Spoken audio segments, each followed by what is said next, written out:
Laredo, take us out. Take her out.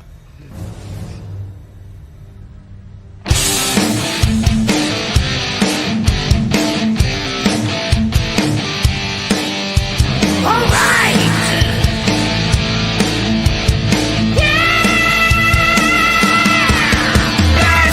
Take flight each and every Friday night. Join the fun and let's go off-world.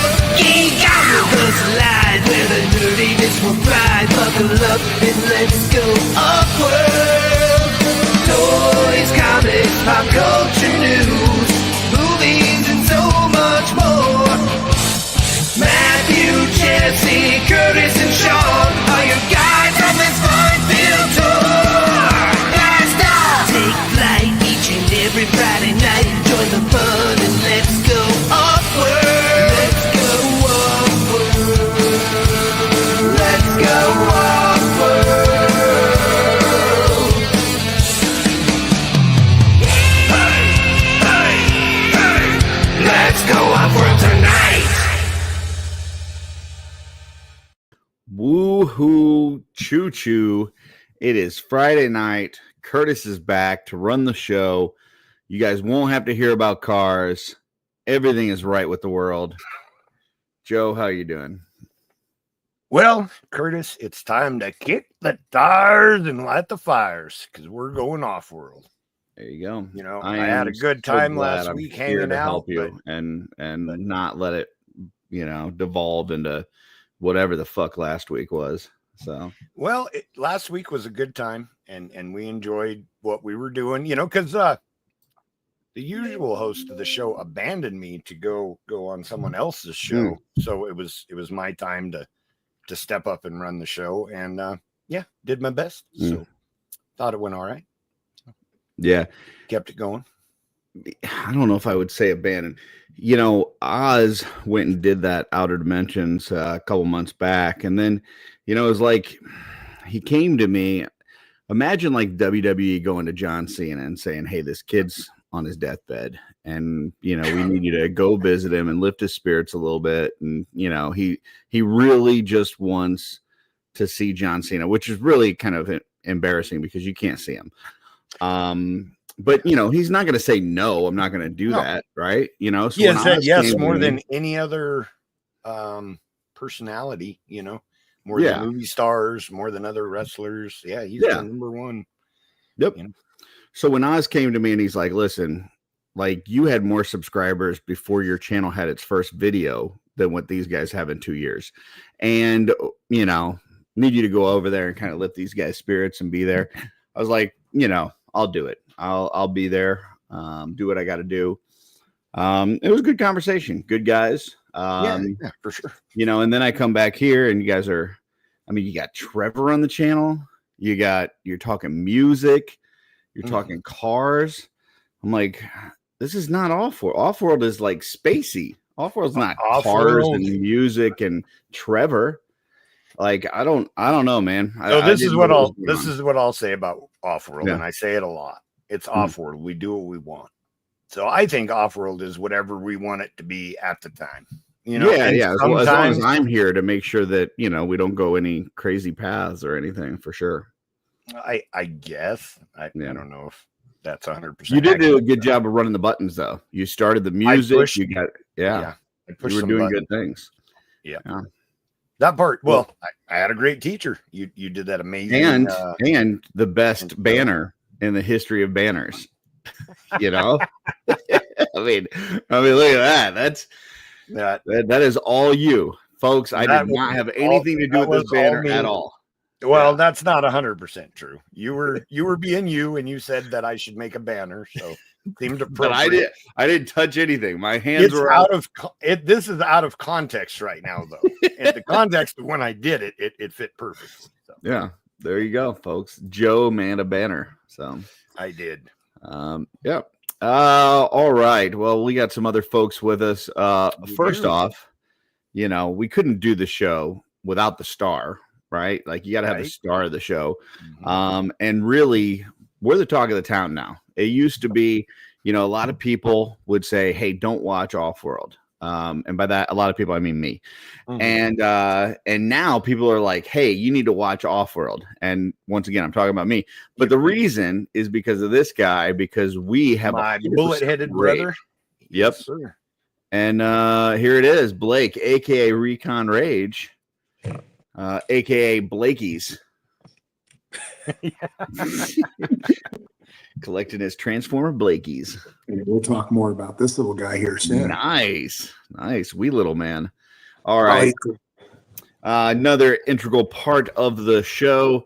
You got to have a thumbnail, right? You can't do a show without a thumbnail. Like, people have to have something to see and click on, So somebody's got to do it. And it just so happens to be this guy. He's spacey. He's cosmic. He's Jeff. What's up, Jeff? Legend Daddy Prime. Yeah. How you doing, sir? Good. We're going to talk about planes and trains, but no automobiles this week.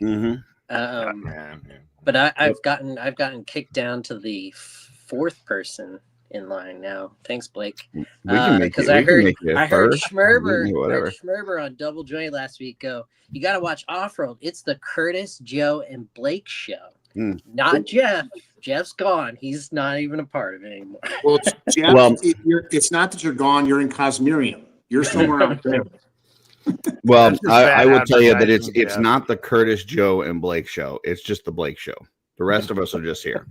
So it doesn't really matter what order you come out. Blake's the only important one.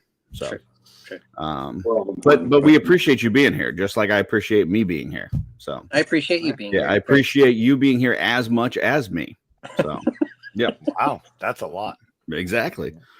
Next, coming to the stage, he has a lot of Transformers himself, and sometimes they don't do nice things. Dusty's in the house. What's up, Dusty? Hey guys, how's it going? How's everything going? Good. You're doing like a cookie cam. Yeah. What's the matter? Something wrong? You're silly. Silliness is abound. I do see. I'm gonna get to the chat in a moment, but I do see Steph's out there. Missing Steph tonight. Thought she was gonna be with us, but that's all right. That's all right. Wish she was here, but she's not. We'll make do. But we've got one more person with us backstage right now. Formerly, he was kind of brute scale-ish. Now I guess he's still growing. I guess he's a growing boy. Because now he's ogre scale-ish.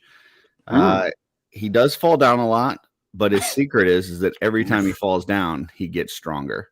Yeah. And it's the oof man himself, Greg.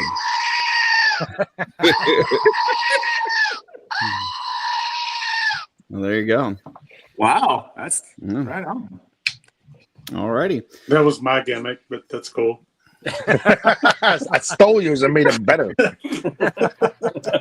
Because nothing beats the war goat. Let's shout out the chat here. We got first StreamYard. Thanks StreamYard. We appreciate you being StreamYard. Here. Yep. Who is They thought I was going to be in charge again. They're like, this guy's going to mess it up. Who was the MySpace guy that was like your number one friend when you first started? Tom. Yeah, it's like Tom from MySpace. Like StreamYard's like, hey, we're going to be number one comment on all your shows. Okay, Tom, settle down. Dave Organ says Curtis looks like an evil villain in this drawing.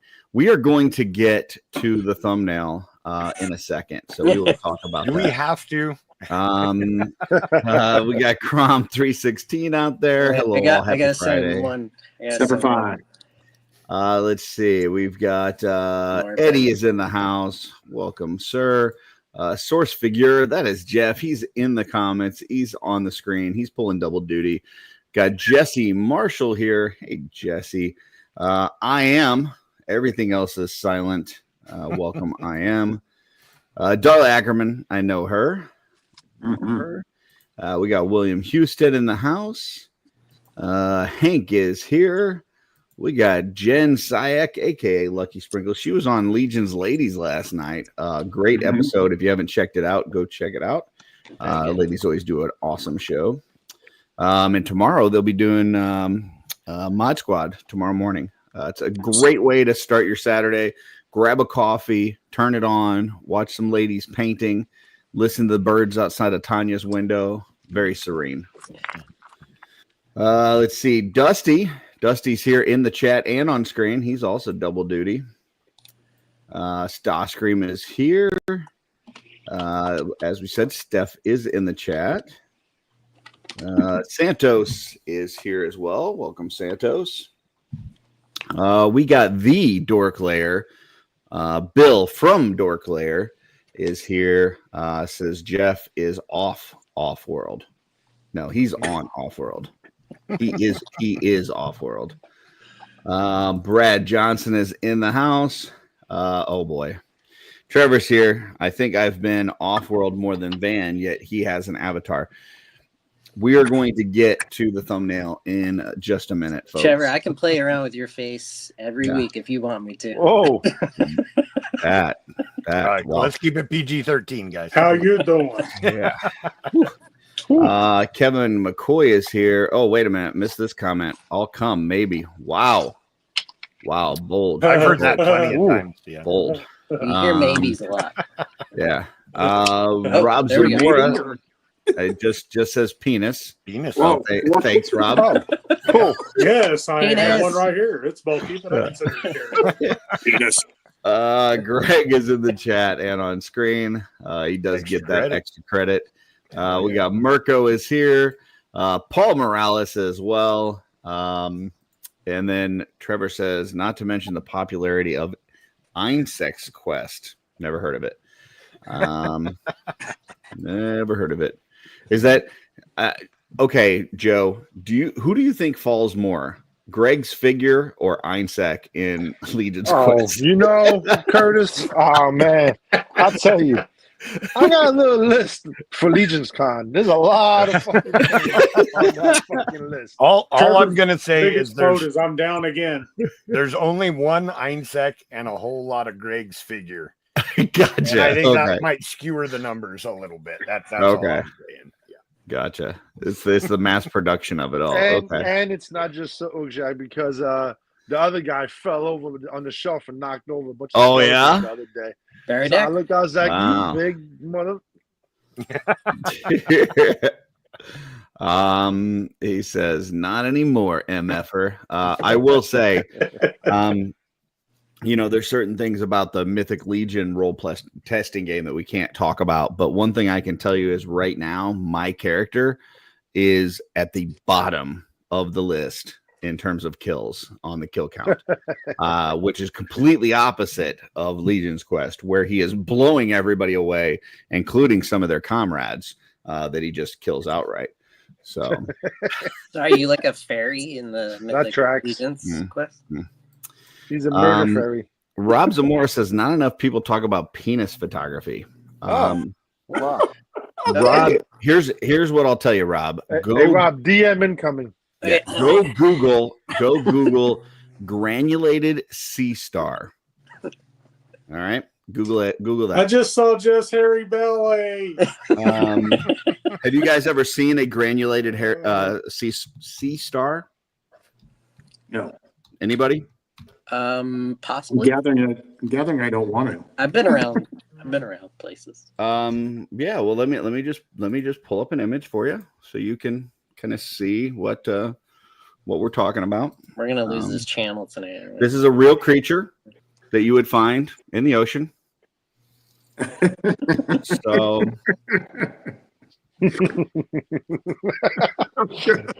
there you go. I'm getting Travis energy over here. Yeah.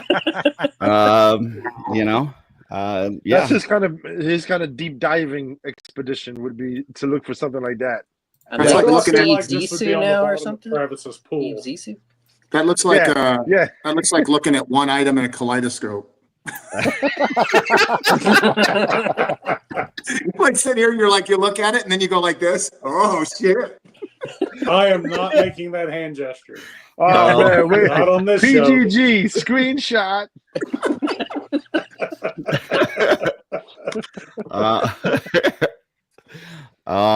Yeah, but yes, granulated sea star, folks. So get familiar. So that's one that I've never seen at the zoo. I don't know if they have a an aquatic. Travis has Star that exhibit. actually. He has a few of those.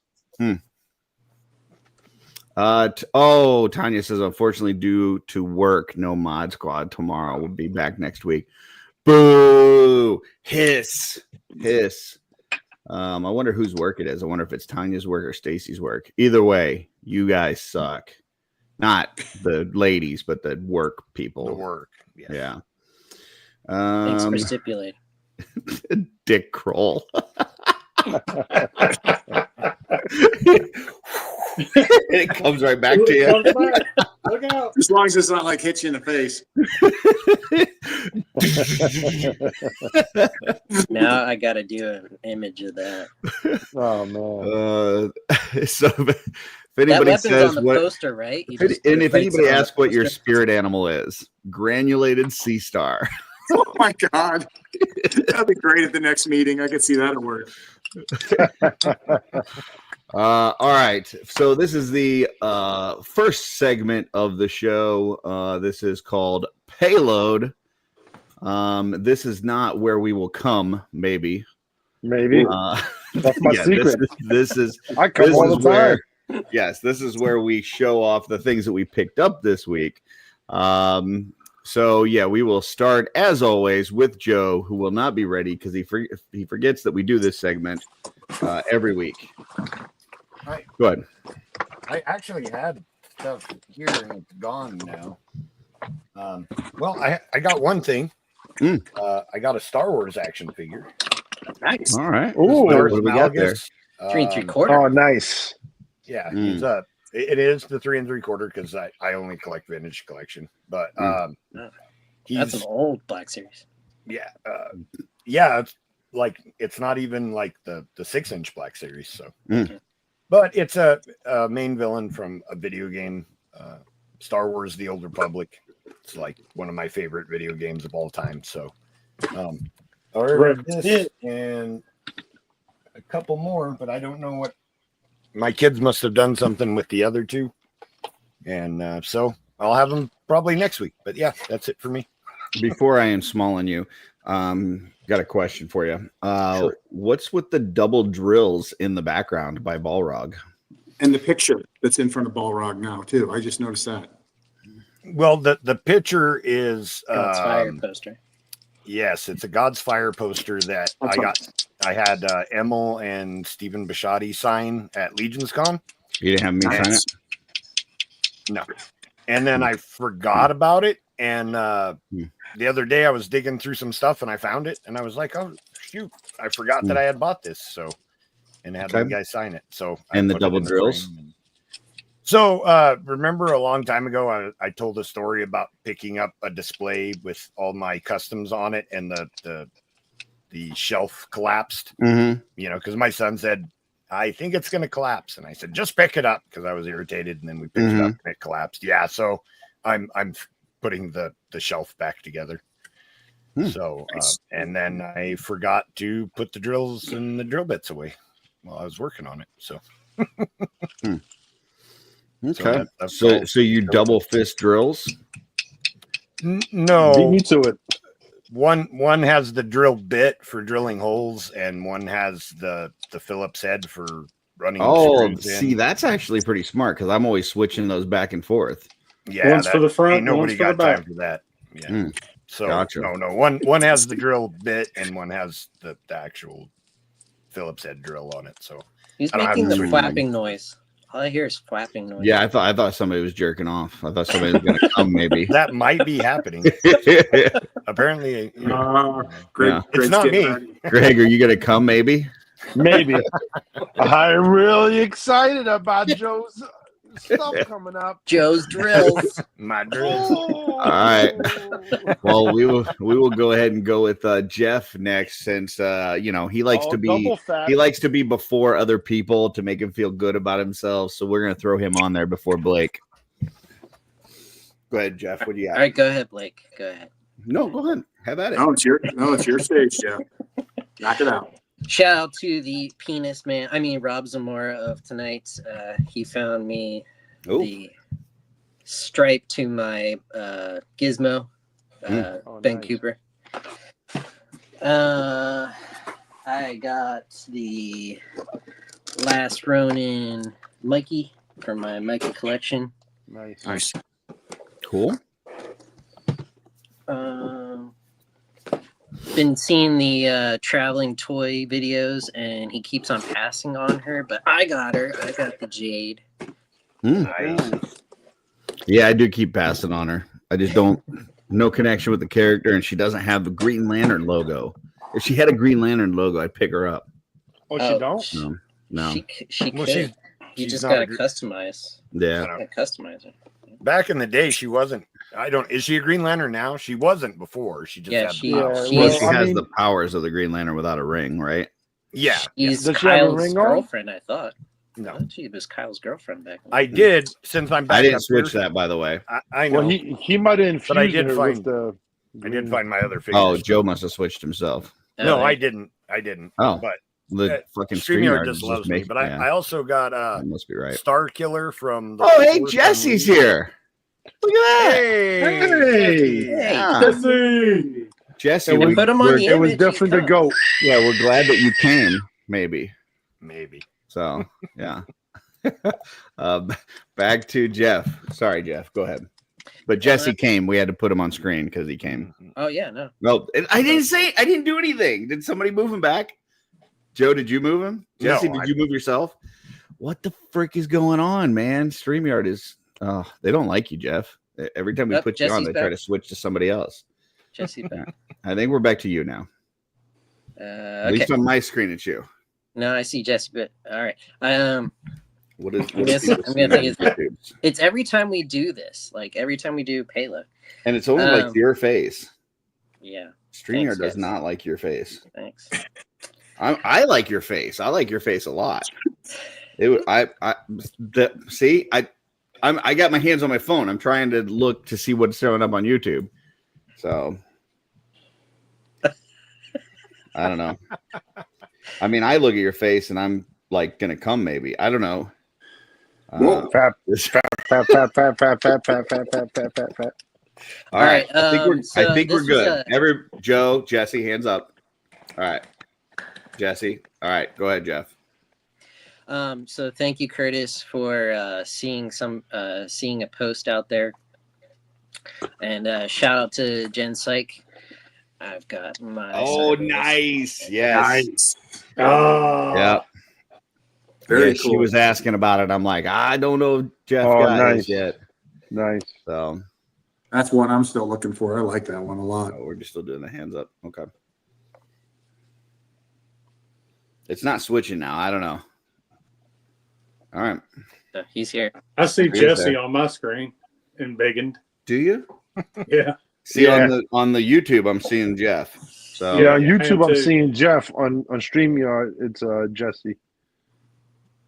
I see myself. On I there. see Jeff big on the place. On the TV. thing at the place. Mm. Okay. Anything else, Jeff? That'll be all for this week. Thank you very much. To the next person. All right. Well, the next person is the star of the show, Blake, aka Recon Rage. Let's see those Blakies. Yeah, I got a bunch. I was gone in Seattle sure. doing a bunch of consultant work stuff, and so And you got I a came travel home. toy? I did. Nice. Plurals. So first off, this one's for you, Starscream. I told you in the chat. Ooh, nice. Right. That's cool. And then I will tell you a little bit more about these, but I got Defender Series 3 of Okay. these, full box, so guaranteed that. But what we're going to get into, maybe we have a little bit of time, is I got a whole bunch of these bad little boys, and they're super cool. Do you want to talk about articulation and just sheer fun on these things? I'm Now, telling is you, that- like, that's the random pack ones, like where you don't know what you're getting, or is that? yeah, you get a Okay. whole set, but there's chases, and they do the chases at the bottom. They tell you which ones are which. Oh, and how much And does so the this- whole set cost? $30 a box Oh, really? for 12. That's crazy. Okay. And these are way better. Like I've always thought that like Lego, like See, all I did was pull up a comment and it switched to Jesse's face. Yes, blind boxes. Sorry. Jesse. There we So go. Nice. I got a couple really good chases. This is and it's hard to tell on these because they're all done in like pearl paint. Those are cute. I These are wish you'd awesome. quit So- showing those. Now I got to go buy them. So I got to tell you right now, I've always loved, like, I always thought that like Lego little figures are cool. I was just like, I can't go down that road. There's millions of them, Star Wars, like all that. So I just stayed away from them. These are fully articulated and they are absolutely amazing. Like, here's another one for you. Look at this. Oh, That's yeah. a chase. Oh, Golden Lagoon. Now, can you love- combine parts? Can you switch limbs and heads? Yep. If you want to pop and swap, you can pop and swap all day long. Oh, boy. Another chase, translucent. Ah, All those Glios people out there gonna get in. Yeah, these are All right, awesome. so what's that scale called? Because I haven't found the tiny ones. So this one is the Defender scale. They're literally Okay. 2-inch figures. I Like, got to write this down. and they're absolutely like, I mean, seriously, like they just move so well. They I mean, look Blocky's awesome. just killing it with all their lines. Blakey's. I have Blakey's. I never saw this coming on these, and then when I saw them, when I first saw one, You at the didn't see comic him books, coming? I didn't see them coming, but when they started coming, Back you shots can't for the forget. win.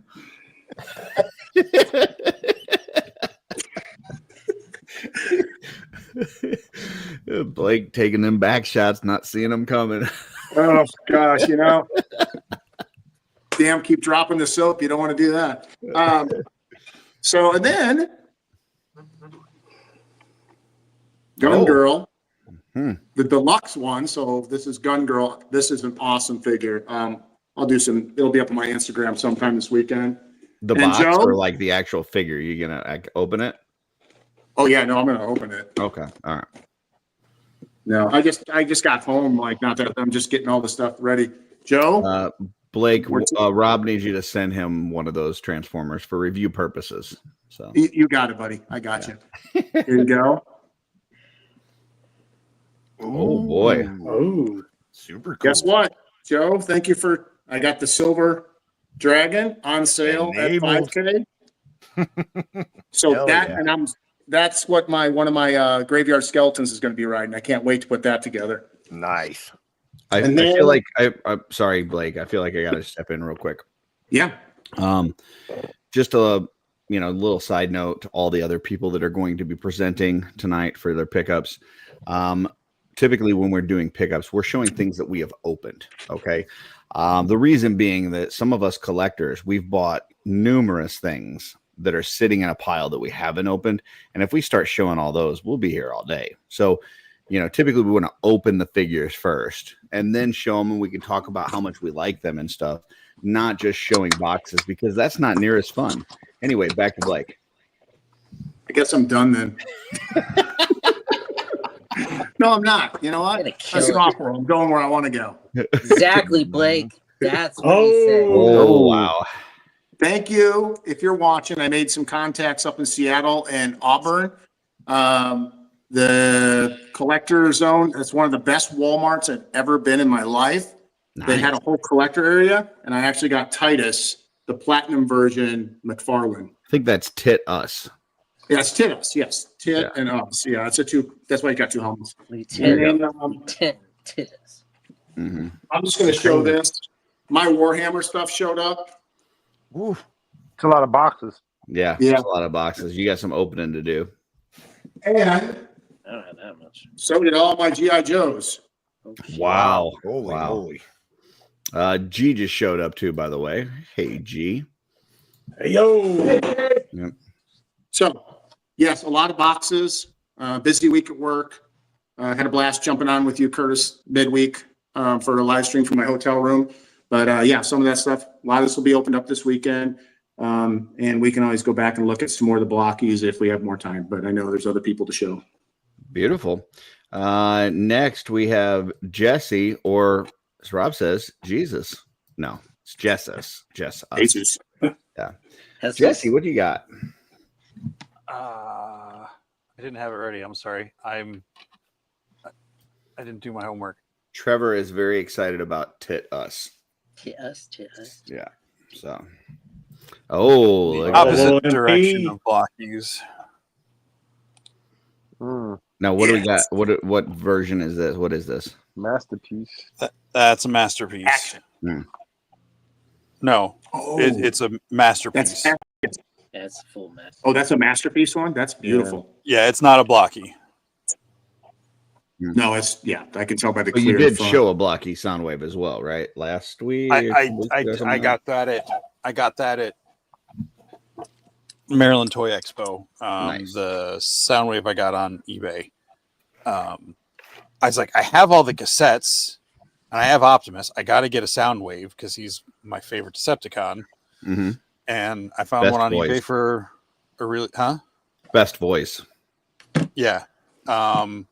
And it's great. I mean, it comes with the Megatron, transformed into the gun mode, and like I said, I have all the cassettes for him already that I had with my Hasbro figures. They were, a little oversized, but they worked. But now they're with him on the shelf. So, yay. Steph says, I want to put my cassette in them. Is that a metaphor? And because she came so recommended from one Emil Wickman, I got the Karlak pop. Nice. Oh, nice. Joe's got that too. He's you have the whole set at this point, Joe? All the ones that they've put out, yeah. Gotcha. Have you played Baldur's Gate 3 yet, Jesse? No, I probably never will. Well, Karlak is like right up your alley. Like you would love Karlak. Like she's like a goody two shoes, but she's also like she curses and stuff. So, but she's And like probably also- the most wholesome character in there. Wouldn't you say, Joe? Yeah, I'd agree with that. So who we got here? What is this? This is the bride from Creature Commandos. Oh yeah. Okay. Very cool. Where'd you And get the bride that's- from? Huh? Where'd you get the bride from? We have a store here called Second and Charles. It's like a used bookstore. Kent goes to those all the time. They usually have a bunch of McFarlane. Yeah, they've got a bunch of everything. I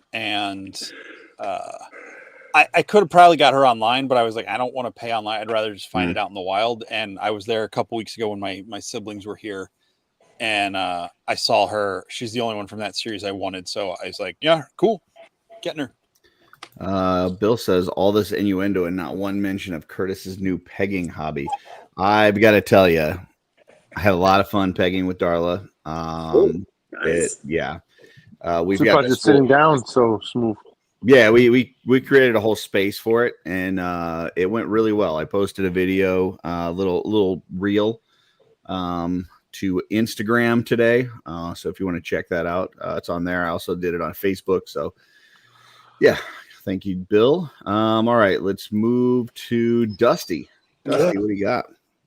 Well, I would say nothing, but I want to piss Curtis off today. So Oh, okay. I got in, and I forgot I had these, the second wave.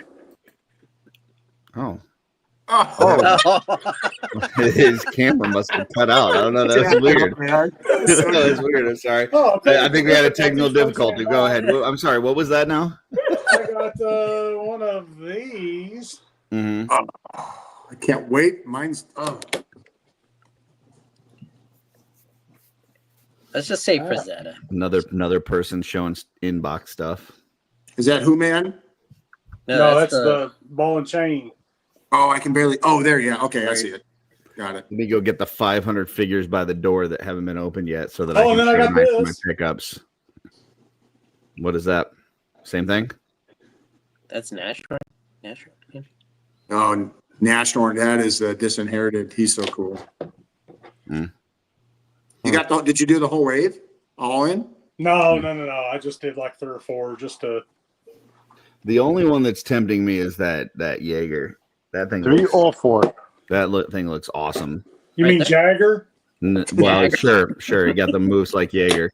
I've seen some photography and some different things over on the Savage Crucible board.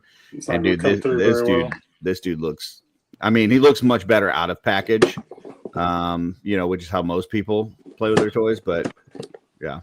Well, I just got them today, so.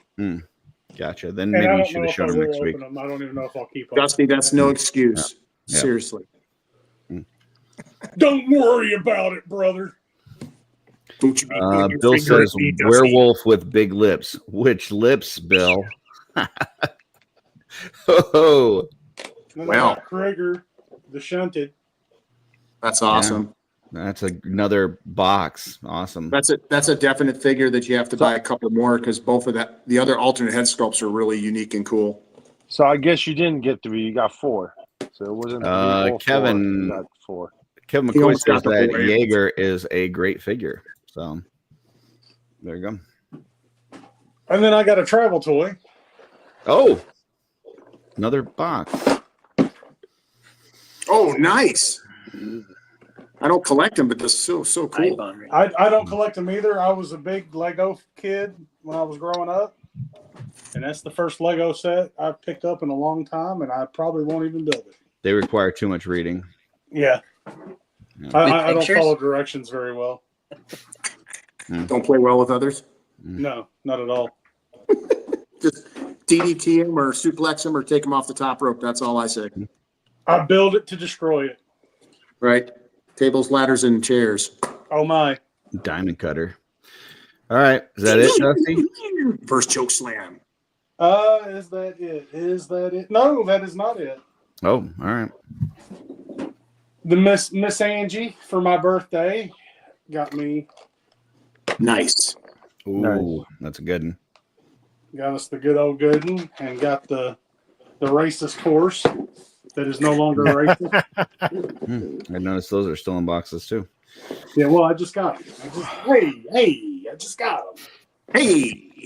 Hey, forget about it, eh? Why are you breaking my Hey, balls? I capiche? just got them. Hey, Put them Greg, back how in the you car. doing? Hey. Wow, Put them in William. the back of the car. Hey, forget about it, man. Shut the trunk. William's And I a got little this shirt. feisty in the chat. Says Lego equals ugly, lumpy models. Ooh. So, wow. Legend since 1970. I'm an ugly, lumpy model. We can kick people out of the chat. I really like William, but that one hurt. Yeah. He's been a little feisty lately. He's come after me a few times too. I don't know. He needs to de-sour. He needs to sweeten a little bit. And he's add a little sugar to some of them comments. Get off that stevia. Oh, hey, Next we got Greg here. Greg, how you doing? I'm doing good. I didn't get any new figures, but I was in storage and I grabbed some stuff out. And I grabbed this guy out. Grab the little naked man. Yep, and then I grabbed the pieces to build this guy, Little saber Ooh, tooth. nice. little kitty. And that's going to be nice if we get that 3-pack for the other characters. Yeah. That goes in that group. Yep, and then as I was in storage, I started pulling more stuff out that I forgot I had, and I'm going to join the inbox crew until I get to open these at work. So I'm gonna throw out the boxes. I got some more stuff here from storage in boxes, and another one. Oh, there you go. Hey, Modoc. Another one. That's a lot of boxes. Evil. It's a lot of boxes. I know. Yeah. But at least some of them were open. This is semi-open. Semi-open. It's in transition. And, We're in transition. this for the parts and the soft goods and the snake. And What's his name? Voldemort. What? We don't say his name. Oh yeah. Go for it, dude. So And that's it. That's all I got. That's all I got. All right. Well, then I guess it's my turn. And since you guys liked all of that, I'm going to show this. This was That is awesome. retailer appreciation. This is a Fisher Rice box. So that's what that looks like. If you like the Finally inside emptied it. box, Finally empty. I mean, you start collecting the outside boxes as well. Hey, that box is kind of flat, kind of like that joke. Then, Love it. let's see. Curtis, We got you got another some big retail box. appreciation box. Okay, this is more kind of just your random. That's lots of legions. Yeah. Let's see. But those Here's are open boxes. Those aren't sealed. All-Star 6. This is an all-in box. Curtis just happened to have those You right can by his see desk. 15 pieces were in there. So I'm not going to show you the toys. I mean, nobody cares about the toys. We only care about Oh, yeah? boxes. on this Well, channel. I got a box too. Hold on. That the other boxes came in. There's another I got a box. All-Star 6 all in. Yeah, this is All Stars 4 box. All Let in. me go get my packaging. Okay, this one's a Necronominous all in. Ooh. 14 pieces. That's less than 15. Are you collecting for those all-in who keep boxes track or of what? numbers. It's like getting every all-in box. Here we've got this is a Cosmic Legions book Hey, there we one. go. Havalaka laka hi makalaya hi. Yep. Those. About Qatar. And finally, and this is the big one, another Necronominous all in box. So Wow. Ballin'! so I'm jealous. You got a lot of box, man. Look at my box. I'm sorry. I do actually have some toys to show You can though. call us the Is box boys. Is it okay if we show toys, or are we only supposed to be It doing? can't be a boxes? travel toy because we've all seen them. Okay. So first, dropped a review for this guy this week. Oh, wait, it's Scally not in the Bone box. Splitter. We don't want to No, see it. this one's not in the box. Yeah. Not cool. No box. This guy is a ton of fun. Like, I like making fun of the dwarf guys because fuck them. But and then also I'm not a huge Don't actually fornicate the dwarf guys anymore. Yeah. That's Also, I'm not a huge skeleton guy or dwarf guy, but for some reason you put the parts of those together and make a skeleton dwarf. And this dude is just super fun. He creates awesome this, figure. between the shorter upper leg of the skeleton and then the shorter lower leg. It makes this. He's really small. Like he's even smaller than like a normal dwarf and stuff. And yeah, just really cool scale. I love it. So there's that. He's kind of cool. I will show some travel toys because I got a ton of them. The one that just dropped today, Miles Morales, Marvel Legends. Wasn't super happy with the hand options, but for a $25 figure, pretty good posability, and I will put him next to my Mafex ones. Not quite as good as a Mafex, but still pretty good. Is that the one on card? Yeah. Is that the one? Does it have hip problems? Does his hip stick out? Sort of. Like when he's standing If you straight? put his legs down flat, yeah, they like the hip joints kind of stick out a little I weird. thought that looked odd. Yeah. I mean, I don't know too many people that are having Spider-Man just standing upright though. So Yeah, True. you can't stand at attention. this is the Captain Cold I got earlier in the week. I had the regular Caucasian Cold, Captain Caucasian. But I noticed the Legion of Doom version did have blue skin, a little bit lighter blue, but still. So I did pick this up as a travel toy earlier this week. A lot of fun. The only real problem I had with this was I wish you would have had a trigger hand. We've got a lot of McFarlane figures with trigger hands with no weapons and one with a gun with no trigger hand. So Bakers, I picked that same figure up because it's a platinum version. yeah. And I got it at the Washington State Toy Show. And I actually don't collect a lot of McFarlane's. I'm actually getting rid of a bunch of them. But that one I really like. There's something about that It's a good figure one. that looks cool. What you got, Blake? What you got? We'll talk. Guys. Oh, I got a bin, dude. Yeah, you need to reach out to me. So then I picked this up a couple days ago at one of my favorite toy stores around here called Time Warp Toys. This is the Solomon Grundy Build-A-Figure. And I got to do some work on him. Definitely going to paint the chains here more like a gunmetal. Probably put a dark wash on him. May even try to sculpt a shirt. I'm not sure. And may get a different head. See if I can find a 3D sculpted head that looks a little different. So going to do some work on this. But there's the Solomon Grundy. Got him for a really good price. So I was happy about that. Are you trying to make them super friends, Solomon Grundy? No, more that way, but I don't think you could turn this body into that. Like he doesn't have shoes on. Yeah. the DC Universe Classics version is more that superpowers kind of Legion or Super Friends Legion of Doom one.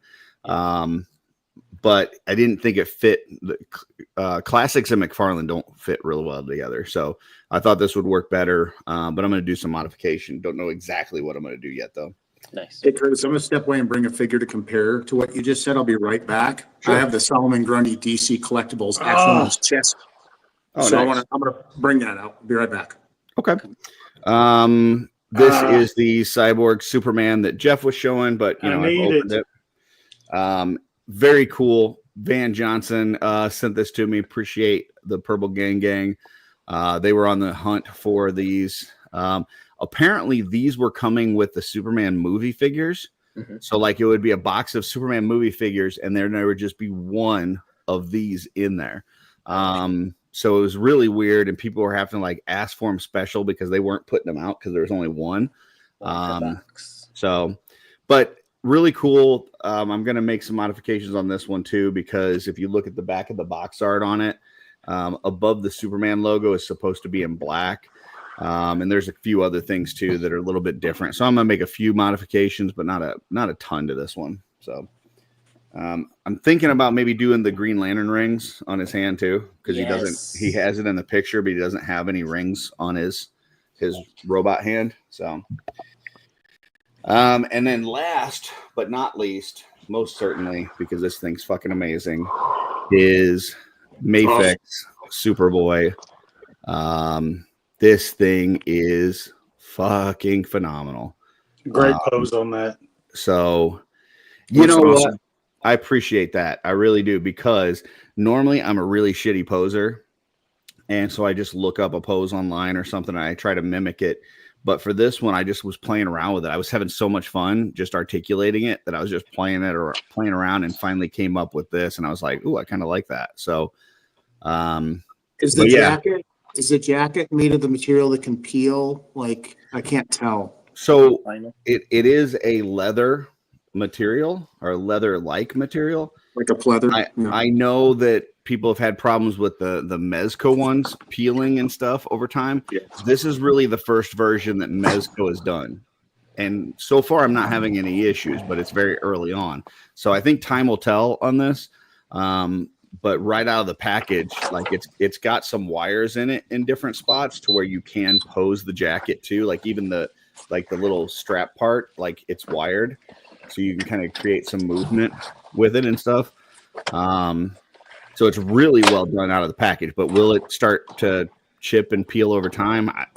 I don't know. I can't tell you. Right now it looks fucking phenomenal though. So there's that. For people that are into, opening toys and, looking at I love the Reign of the Superman, and I don't have any figures for them. And I need to hold on. I'm going to remove the rest of you folks from screen. This is going to be me and the star for a second. Okay. All right. So we'll go side by side. So pretty sure exact same build, just different paint job.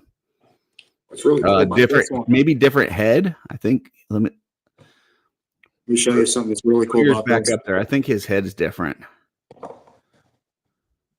Oh shit! Does mine? Oh no, mine's solid. Mine's solid. Mine doesn't come apart like that. Where did it go? So, I don't know. I lost his heart. I know they've got like a yellow, like translucent-y kind of one now too. Yeah, he's definitely got a different head sculpt. So that's interesting. Yeah, he's super cool. I mean, he's super huge too. I mean, look at. Yeah. So like, I have that one also, the one you have, and I think Solomon Grundy is really cool. But I just had to compare them, and I think McFarlane did a really good job on that Build-A-Figure. I really do. I think it's top notch. But yeah, and Jeff, yes, I have Solomon Grundy. So if you want that figure, reach out to me later. The one that you've got there, or the one that you have? Because Build-A-Figure, and then that's a DC collectible. I'll keep this one just because he's literally like a 12-incher, like he's big. So like the Venom that I showed you guys, that big Venom, this just shows you 10 inch versus 12 inch. It's not about size, Jeff. It's the motion In the ocean. of the This lotion. is Of the The lotion. lotion. this is the so this one is out there right now that you can get super cheap, and I almost picked this one up just to customize. Is he being electrocuted? I can see a skeleton. I This is guess bad it's something vision. from the Bad game, vision. so I don't know I'm sorry, what did you say, Jeff? It's bat vision. So when you go into that gotcha. bat vision mode, everybody looks X-rayed. Gotcha. That's pretty cool though. Yeah, I mean it's neat. I wouldn't want to display it like this, but Right. but that one is available right now. I think for what is it?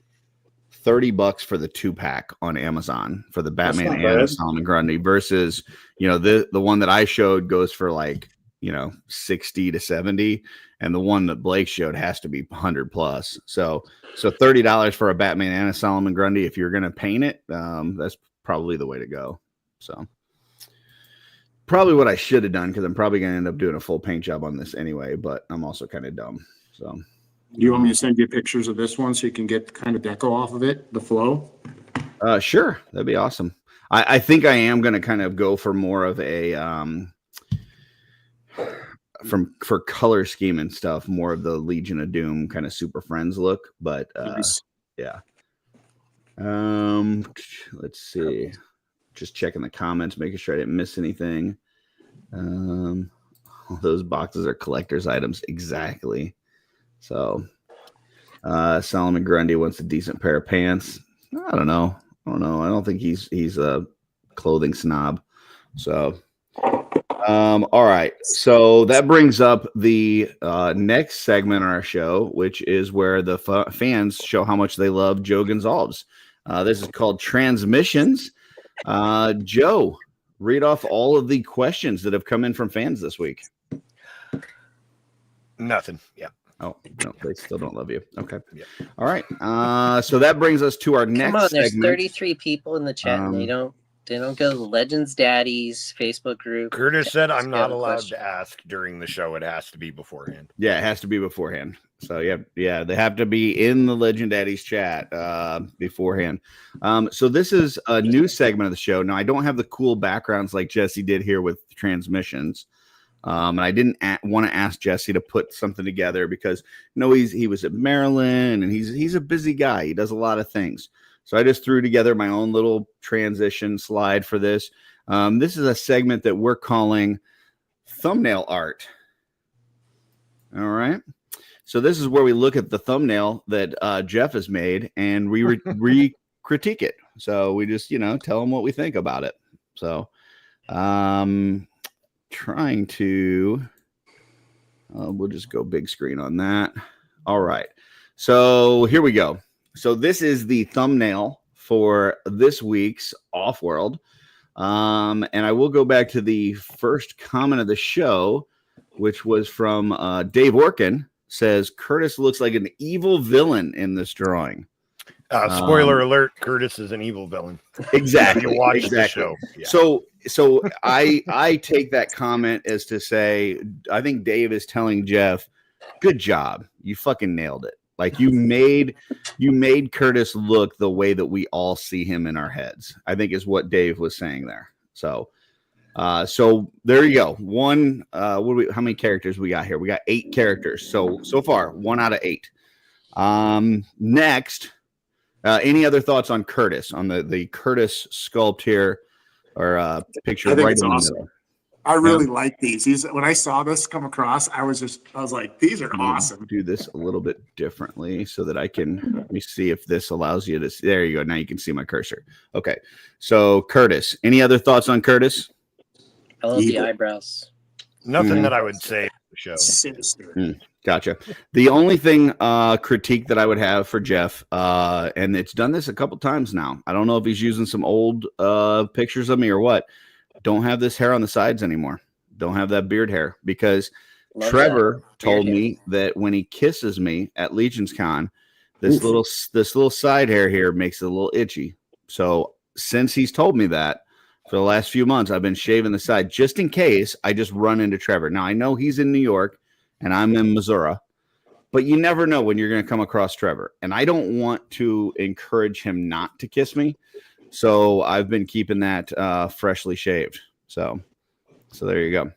All right, we're moving on to Joe. Now, personally, I'm going to say I love the Joe. This is the Joe when Joe's on shows that I'm not on, right? When I don't get an invite and Joe won't throw me the link, and I see Joe on a show, I typically will say some random stupid shit in the comments to try to get Joe to smile, because normally his mustache curves kind of downward and it makes him look sad, and to the point where my kids call him Sad Giuseppe. And so my goal is always to make the mustache go up. And you do that by making him laugh at something stupid. And this is the look that you get when you make him laugh at something stupid. So I think you nailed this. But what does everybody think about Joe? I was thinking Snow White and the Seven Dwarfs. He is a minor. It looks like Hi Mario. So it's Happy Giuseppe. Happy Giuseppe. Yes, man. I don't know. My mustache does not do that thing. Whatever that curl up on the end. That's awesome. Thing. I think that's an Italian mustache, and I'm Portuguese, so it's a little It's culturally Fred Gile. His name would be Joey. Hey, Joey. Next we have Dusty. And I think this might be the best picture of Dusty I've ever seen. Like, if I'm Dusty, I probably use this as my profile picture going forward. Oh, speaking of Dusty, look at that picture he has. Yeah, I see him. He's got his little Stumpy Curtis drawing. So I really like it. I really like that Dusty picture, though. I think it. He reminds me in that picture. It looks like a buddy of mine from the Marine Corps. I was like, wow. So that's how I see myself. Yeah, I think if I ever invite Dusty on any show again, I'm going to use this picture. Like that's it. That's how good this is. Yeah, I mean it's spot on in my head. Yeah, right down to the eyebrows. So next we get down to I'm just going to call him Fat Greg. This is Hey, Greg is storing food for the winter, man. Yeah, that's pizza. This is you caught him with a second. whole slice of pizza in his mouth, Greg. Hold on. I He's cannot storing wait a bunch till of you get nuts to in his Jesse. cheek. He's got a whole bunch of nuts in his cheek. You know, I don't like this kind of abuse. You know what I mean? Just because I had to slice in the toaster oven doesn't mean I'm fat. All right. We heard you punching the buttons on it earlier. Yeah, you shut your camera off, and that's your You mic. slapping that pizza? Oh, oops.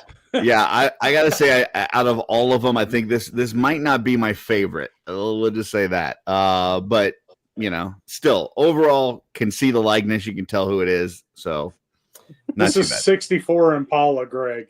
yeah. Next, we have what I'm calling Jesus, which is Jesse Jesus. I thought that was Zach Galifianakis. Jesse asked me if it was the I think it was Jesse asked me if it was the guy from Chosen playing Jesus, like this. Jesse, we're talking about. Somebody draw a mustache on Jesse. Yeah, he's sleeping, he's snoozing, folks. But yeah, this is our Lord and Savior Jesus. So next we have the one that really triggered Trevor, the lard and savory, because he hasn't been on the show in a bit, and Trevor has. I'm guessing this is Van. Now, the only problem I have with this is you've got this like perfectly sculpted, rounded beard, and as we all know, his just gets chopped across the bottom like this, right? It's just like there's just like a flat line right here across the bottom. It just does that. But other than that, I would say you nailed it. So, what do you guys think about Van? I like his beady eyes, like looks into your soul. Definitely. If Van was killing people, this would be the last thing they'd see. Right before the lights went out. Gotcha. Next we've got Mr. Clean. No, I'm sorry. It's Blake, aka Recon Rage. I'm sorry. I thought it was like maybe the bounty guy or something. I don't know. So I think this is actually pretty good. I think, maybe I would have put the glasses on him. But otherwise, I think this is pretty good likeness. Blake, thoughts? Yeah, it's pretty cool. Somebody wrote, it looks like The Rock. I think that's pretty funny. And then I got some pretty blue eyes, which I don't have. Blue eyes. Croc. Yeah. He wanted to It's make pretty you funny. more like me. So It's the light off to your left or right hand side, and it just hits your eyes. No, I like it. No, I like it. It's one of my favorite ones so far. yeah, I think the best so far has been Dusty. Dusty's Of course. Dusty's is amazing. Of course. And then last but not least, we've got Jeff, which, okay, so a couple things here. Number one, his teeth overlap the D. I don't know if you guys are seeing that there, but his bottom teeth easy hang over the D. Overlap the D, you say? Yeah, he's definitely covering the D with his teeth. No teeth on the D, man. No teeth on the D. Yeah. And then the look that he has is like he's getting ready to murder all of us. Dude, look, Van and Jeff look like Curtis's henchmen. Yeah, agreed. And Jesse's like, "Oh God, Father, help me." Yep. Well, Jesse's the innocent bystander that sees all their bad doings. Well, that, folks, was the first installment of thumbnail art. So there we go. We will make that a new reoccurring segment since we're not taking up time with the show with transmissions because none of you like Joe Gonzalez. So, snooze fast. Next, we have Event Horizon. Now, I saw some people had thrown some stuff into our chat. But I was busy traveling this week, so I didn't get a chance to look at it. So I know there's some things that came up, though. So what do we have for Event Horizon? Jeff put like 20 things, I think. Yeah, I can't remember it. That's why I put it there. Oh, that's funny. All right. Shit. There's no way to search it. Don't remember. Well, is anybody excited for anything that we? The Red Band trailer came out. I'm excited that Jesse's wrist didn't give out. His wrist? Oh, well, he's propping his head up. Huh? What are you excited for? You said Red Band something. What? The Red Band trailer for the Toxic Avenger came out today. It looks pretty hilarious. And is it live action? Yeah, it's live action. It's going to be Peter Dinklage. Oh yeah, as Toxic Avenger. Yep. Yeah. Interesting. And it looks over the top, gory as all get out too. Yeah. Oh, that's cool. Like. But I will say this: if they don't run can over a spray. watermelon at some point in that movie, I'm not going to want to watch it. Is Gallagher in it? No, it's just that's something that happened in the original Toxic Avenger. Watermelon. Yeah, they ran over a watermelon and it had a wig on it and stuff. It was supposed to be a head.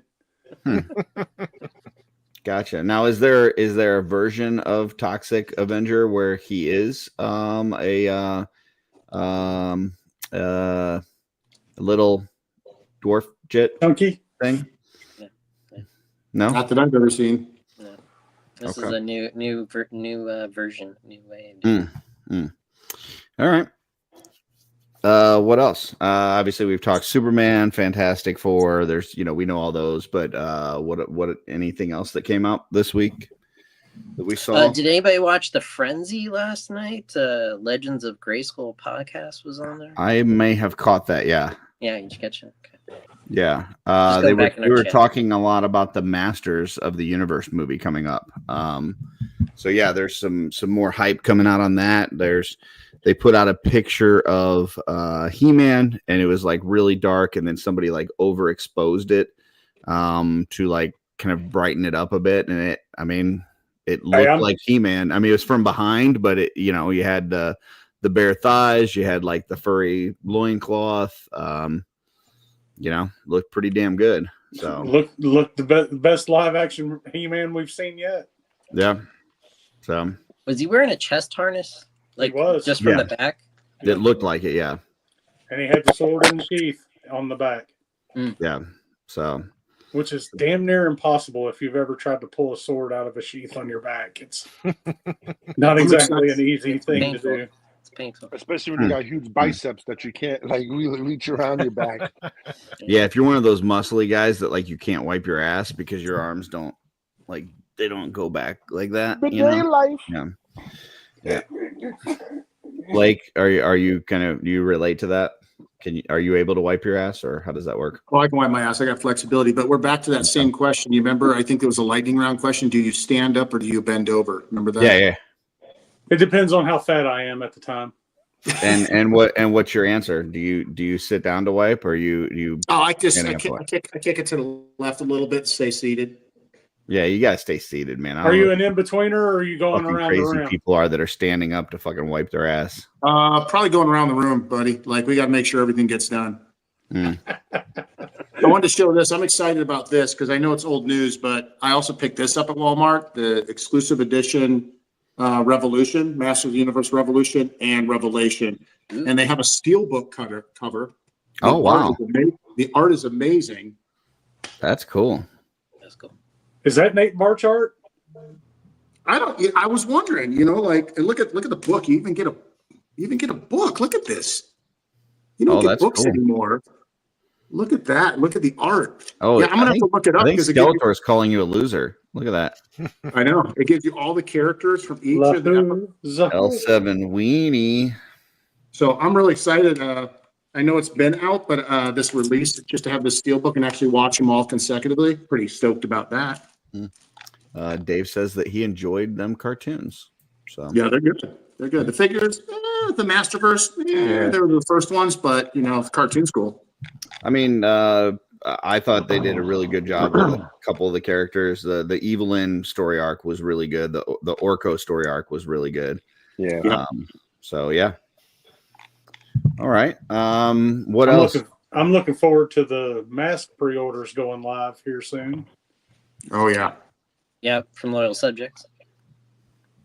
What about all the other things that you put into the chat there, Jeff? Anything else that so came I came back a couple days. I posted that DC Studios is going to continue their animated animated shows like they did with Creature Commandos. So they're going to have the My Adventures of Green Lantern, which will be Jessica Cruz, Starfire, Curtis, like this one, Superpowers. Yeah. Oh yeah, sorry. I had heard of a lot of the other ones, but I didn't know that was even a thing. Did you know about that before you saw that, Jeff? Or I didn't know any of these. Oh. I honestly didn't know, and I was like, "What is this? I got to share this."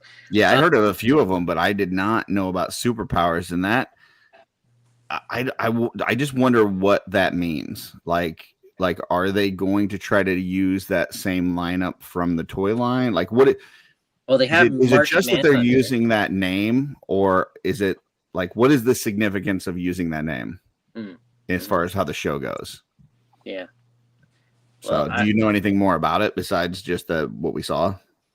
I haven't looked further into it. I will next time for you. I will get more info. But with the logo, they put Martian Manhunter next to it. So, and he was never in Superpowers or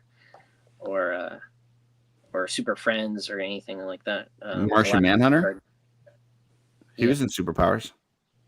Oh, in the figures. Yeah. Yeah. I'm thinking of Super Friends. Yeah. So I mean, there was the Superpowers figure line, but there was also the comic story to go with the figures. See, I didn't read, so yeah. So I don't know if they're going to go off of the actual story that was created back in the comics during that time. But then they're going to do Blue Beetle animated. I don't know why, because I don't know. That's and Mr. Miracle. I'm really interested in that because it looks like it's going to be the Tom King storyline. I believe he did a couple of years back with what's Mr. Miracle's girlfriend? Big Barda. Big Yeah. Barda. I really don't have a whole lot of interest in that. Like I saw that McFarlane's doing a figure of Mr. Miracle, which I'm excited for because he was in the Superpowers line, and so I do want him in my collection. But as far as like a character, don't really know much about him and don't really care too much. Anything that is tied into the whole like dark side bullshit. Like I think Darkseid is a cool character, but like all those figures that are like I don't know. I just don't. I'm a big Jack Kirby fan, so anything the fucking to mother go with the new boxes gods. and stuff, like they're just like they can just transport where the fuck they want, but they don't transport to anywhere that like actually can do anything, like, you know, make a difference. So I don't know, just kind of stupid.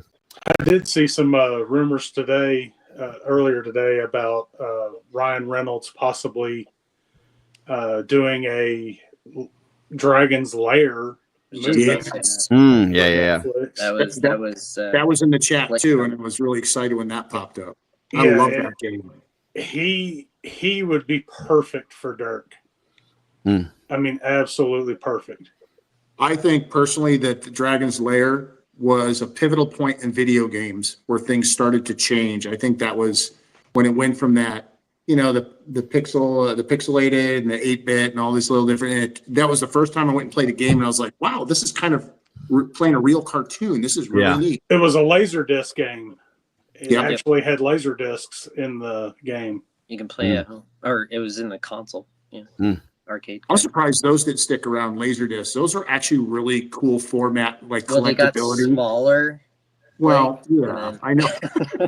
I know that, but they were unique. It's kind of like vinyl, right?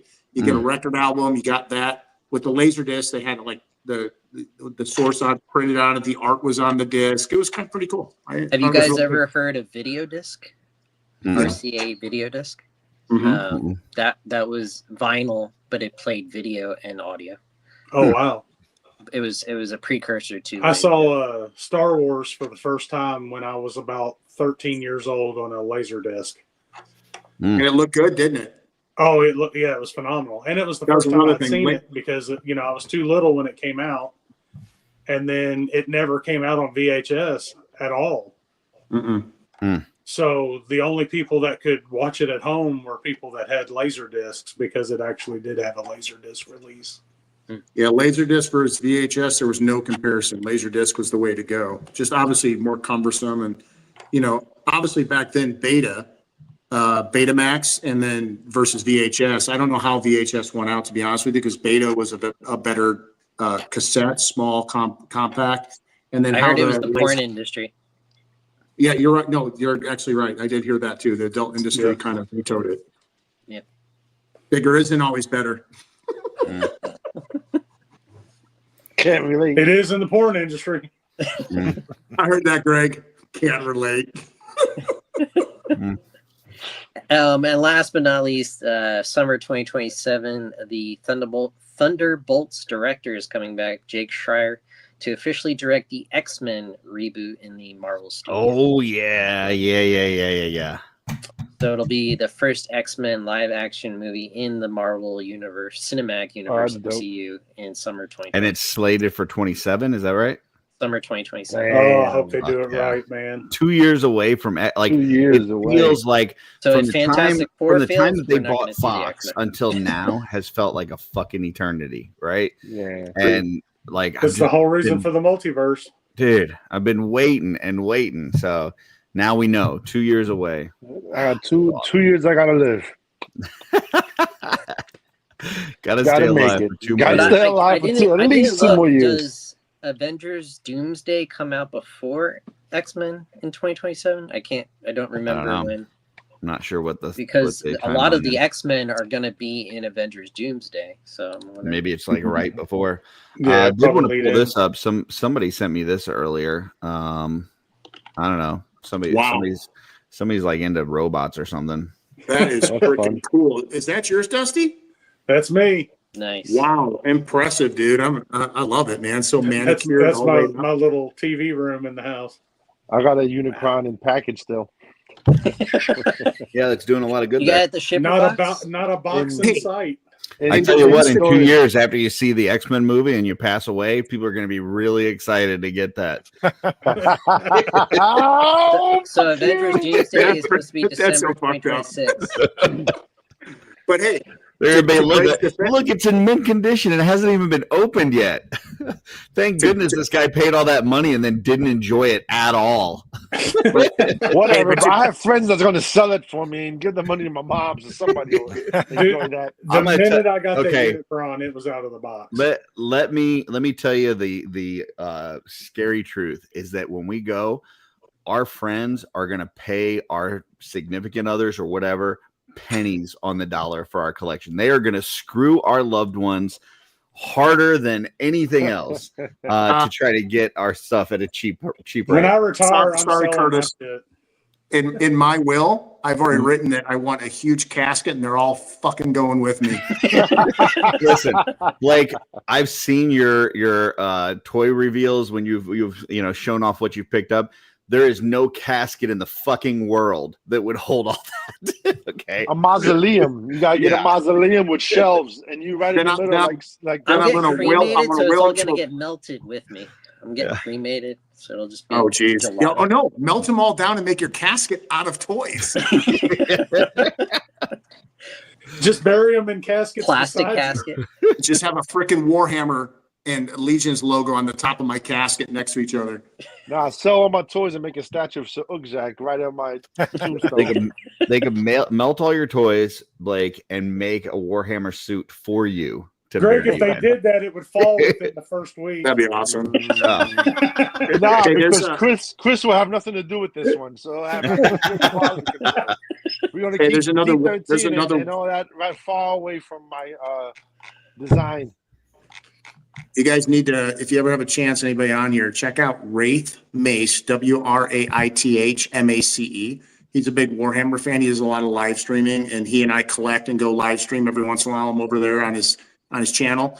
Super cool cat. He actually got a full Warhammer. He's going to be at Legion's Con. He goes to Legion's Con, by the way, and he's bringing his Warhammer cosplay that he got designed overseas. It's legit. He got it like a week or two ago, and he finally unboxed it last weekend. So you guys got to go over and take a peek at his stuff. Blake, I'll show you something I'm working on. Okay. Oh, Nice. no way. Is that 3D printed? Yeah. Get the fuck out of here. That is so cool. Bondo So away. for those of us Bondo. that have no idea what the hell that is, what is that? A helmet that doesn't fit. But what is it supposed to be? Which faction is that? Because that's the old school faction helmet. Oh, so this is a Warhammer? Yeah.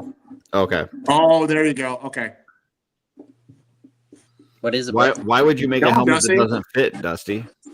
I'm sorry? Why would you make a helmet that doesn't fit? Because I have a fat head and I underestimated the size of my brains. It's the brains, huh? That's what's doing it. Is the brain? Can you trim the bottom so it'll slip over? Yeah, I could probably. I got some space there I can Oh, work with. Yeah. Cut I into. don't know if it's the brains. I But think yeah, it might be it's a the project meat. that's been in the works for like 3 years. That It just freaking thing's reminded me, sick. I actually got a Doom helmet the other day. I got Oh, it in serious? the room. Dude, you pissed off Jeff, dude. He took off. Pissed off Jeff and Jesse. And that Doom helmet doesn't fit. It fits me just like that. I was mad as hell. I tried to put that shit on. I'm like, come on. Yeah. I want to be Doom. You remember the Hasbro the G Star said he'll Wars- wear it for you, Dusty. There you go. G can move into that. G, what the you fuck would you look talking like a about? bobblehead. That's like his whole bedroom right there. Hey, here's 2 G floors. wearing it. The bottom, you see the door. The mouth is the door, and then the eyes are the second floor. G's like, come I'll on, try it family, out we got for a you. new house. Hey, come on, guys. Let's go play Warhammer. Yay. It's called the G Dome. You guys are acting like G lives in the fucking Shire. I mean, kind of. In the Shire of PA. With bad That's pineapple funny. pizza. Oh shit! All right. Well, any last event horizons? Anything you guys are excited for coming up? All right. If not, then that means it is time for Light the fires. This week in theaters. Twit. This is a new segment that our Outer Dimensions came up with last week. Oh my God. where we time travel back in time, and we walk into a movie theater and we can see any one of the top 10 movies that are at the theater for that week. This year at Legion's Con, I just want to make G wear one of my shirts. I need that visual in my head. I think his whole body would just slide through the neck hole. To be fair, the whole family can fit into one of your shirts. All right, here Or we like a go. skirt. So we got our numbers in there, 1982 to 2015.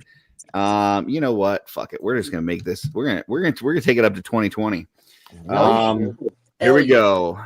What 1987. year did we land 1987. on? 1987. Oh, 2012. That was the end of the world. I know which movie that is. It's the end of the world as we know it. It's all right. the end. All right. Let's see. Box like G's Office comment. Mojo. What did G say?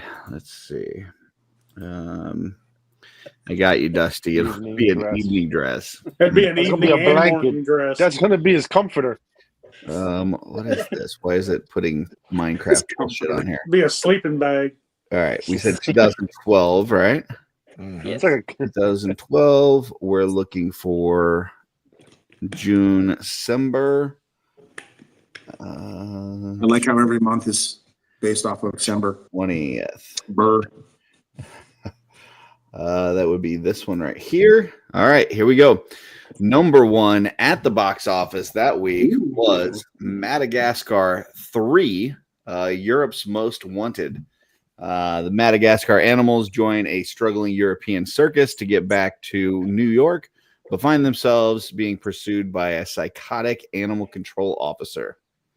Dun, dun, dun. Next, we have Prometheus. Following clues to the origin of mankind, team finds a structure on a distant moon, but they soon realize they are not alone.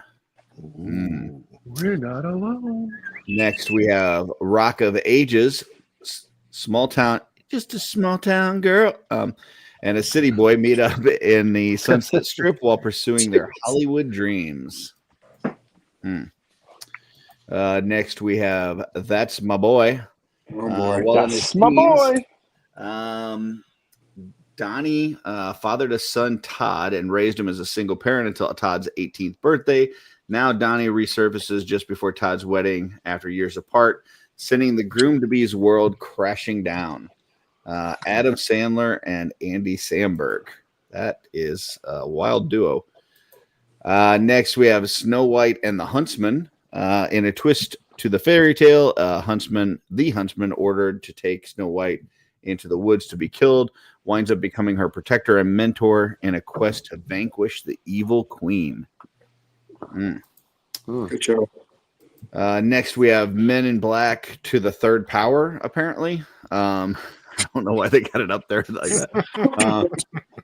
Agent J travels back in time to Men in Black's early days in 1969 to stop an alien from assassinating his friend, Agent K, and changing history. Then we have a little movie called The Avengers. Earth's mightiest heroes must come together and learn to fight as a team if they're going to stop the mischievous Loki and his alien army from enslaving humanity. So that sounds like maybe an interesting one. I've never heard of that.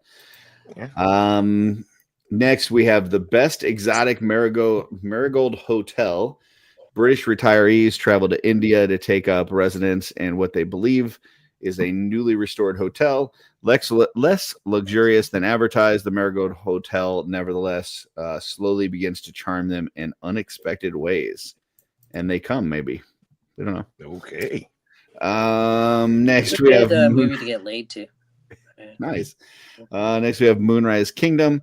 Two 12-year-olds who live on an island fall in love with each other and elope. Can't make that movie today.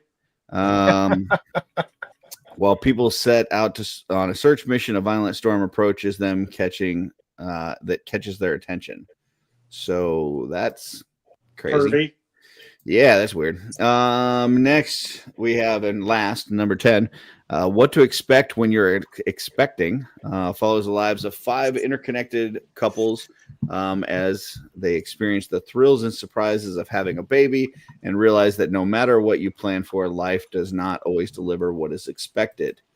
I think that's the Alien prequel. Is that right? Is that what that is? Okay. It's the sequel to the previous movie. Yeah, I'm pretty sure that's the Alien. One of these is an Alien prequel. I'm pretty sure that's it. That you don't know what you're going to deliver. So okay. All right. What the hell happened here? The top movie disappeared. There it is. Okay, it's doing something weird. All right. We are starting at the bottom. Jeff, what are you seeing? I'm going to see Prometheus. You had to think about it. It was close. Oh, it's close. It is close.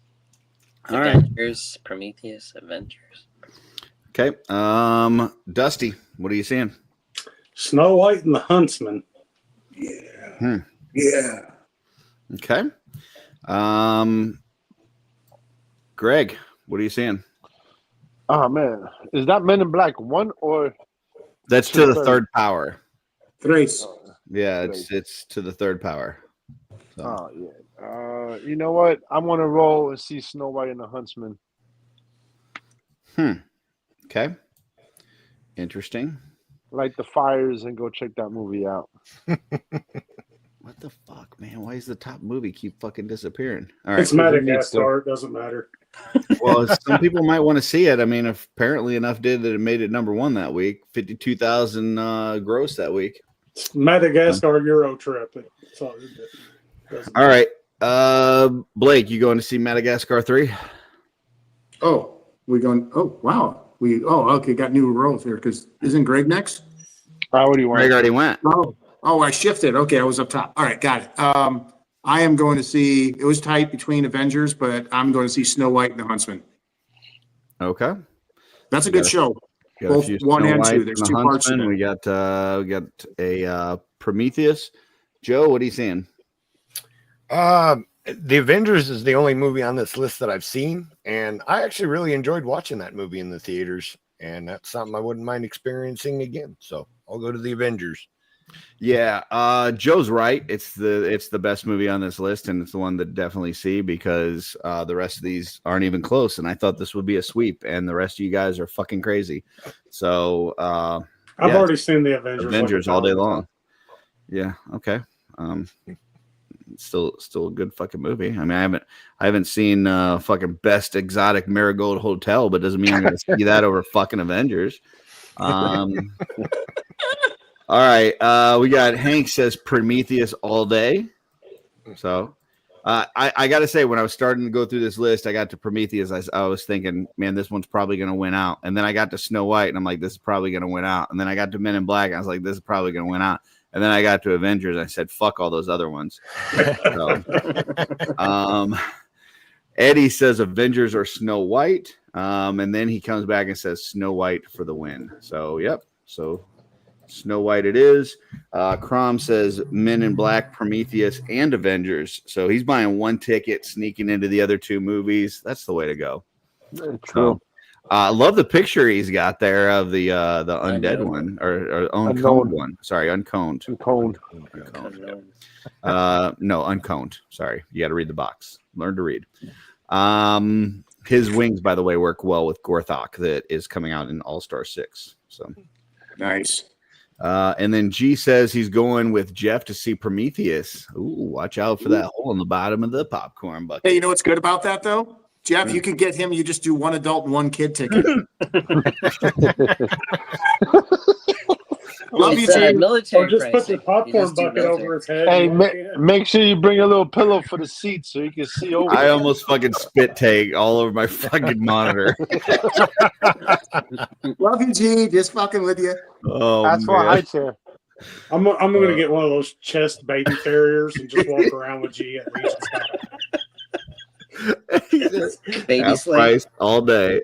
I'm only taking up half the chair. I should only pay half the price. Oh, that's great. The baby. I could see Dusty walking in with G in his little baby sling. Like that's from like Mad Max and Beyond the Thunderdome kind of. He comes in It would carrying look one like of I the was booster piggyback seats from riding fucking the- Denny's, you know? Master Blaster. Or Jeff. see G doing a ride on Greg's shoulders with him. Come on, let's go in. Yeah. G's carrying a fucking Yellow Pages under each arm.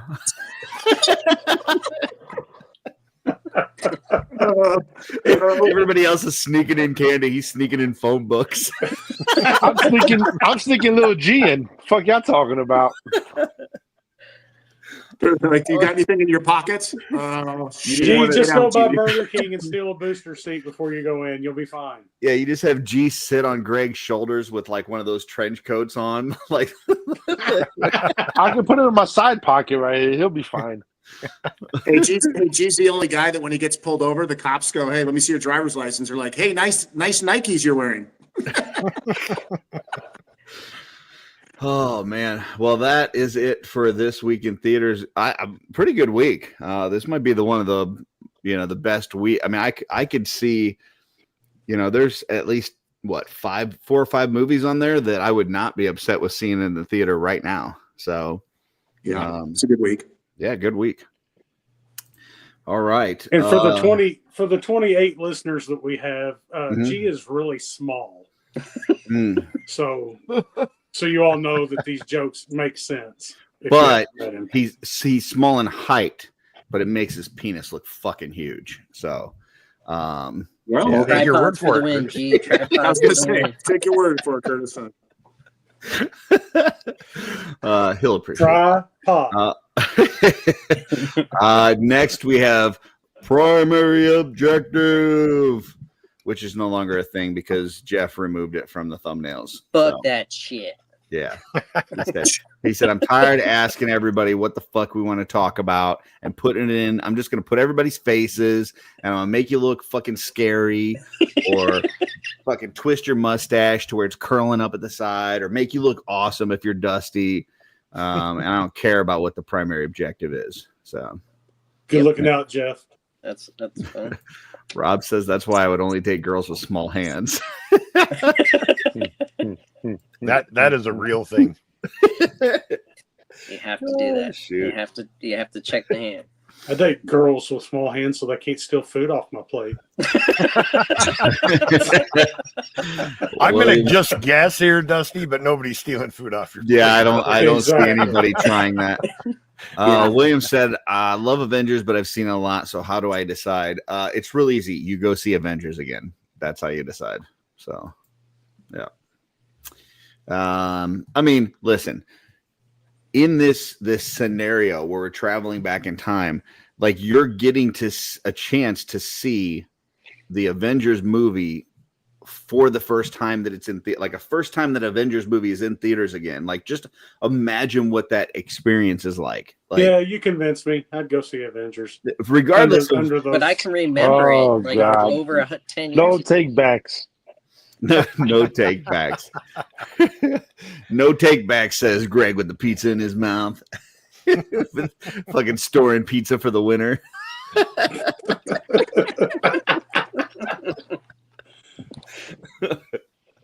Everybody knows they don't make pizza in wintertime, so he's got to save what you talking now. about? We got to save up.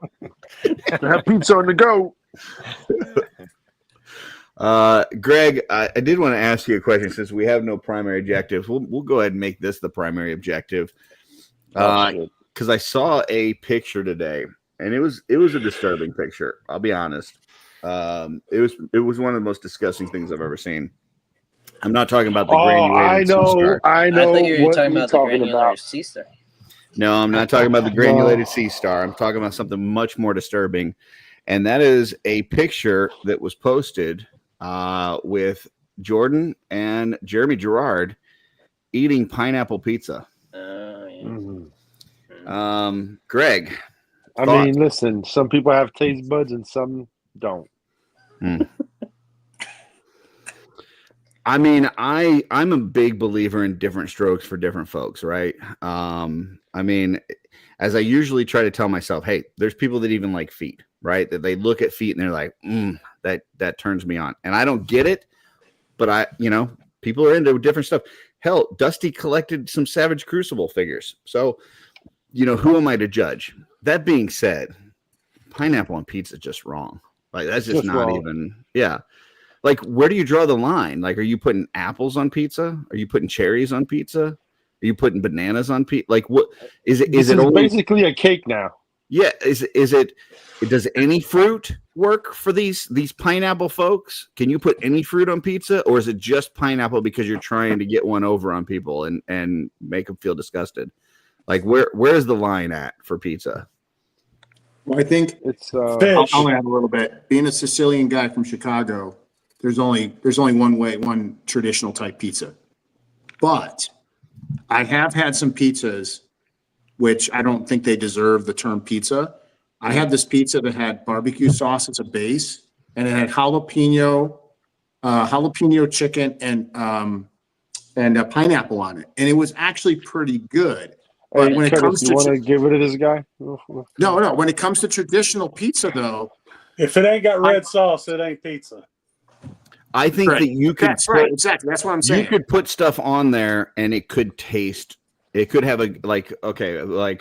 William here says pineapple pizza shouldn't work, but it does.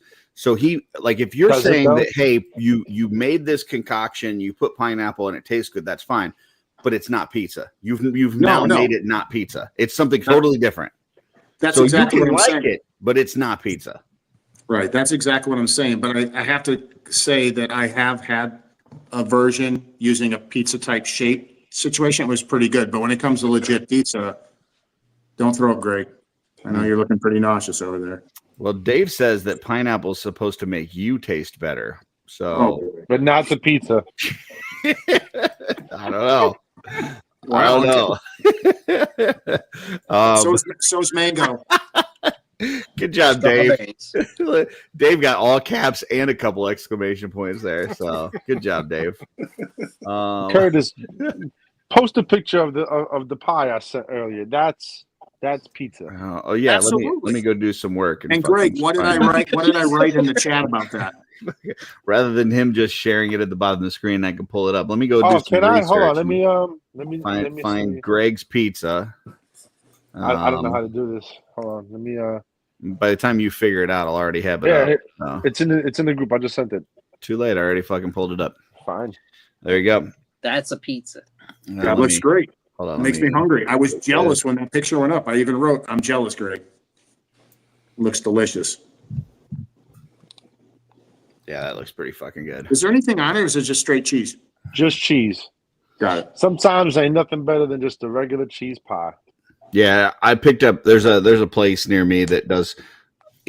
For Missouri, it's about as good of a East Coast style pizza that you can get. And I usually will grab a cheese and a pepperoni. That's all you need. Nice. You don't need to go fucking fancy. You know what's good too? Fruit on there. If the place has crumble sausage with fresh garlic, yeah. That's that one's good. That's a pro pie right there. Yeah.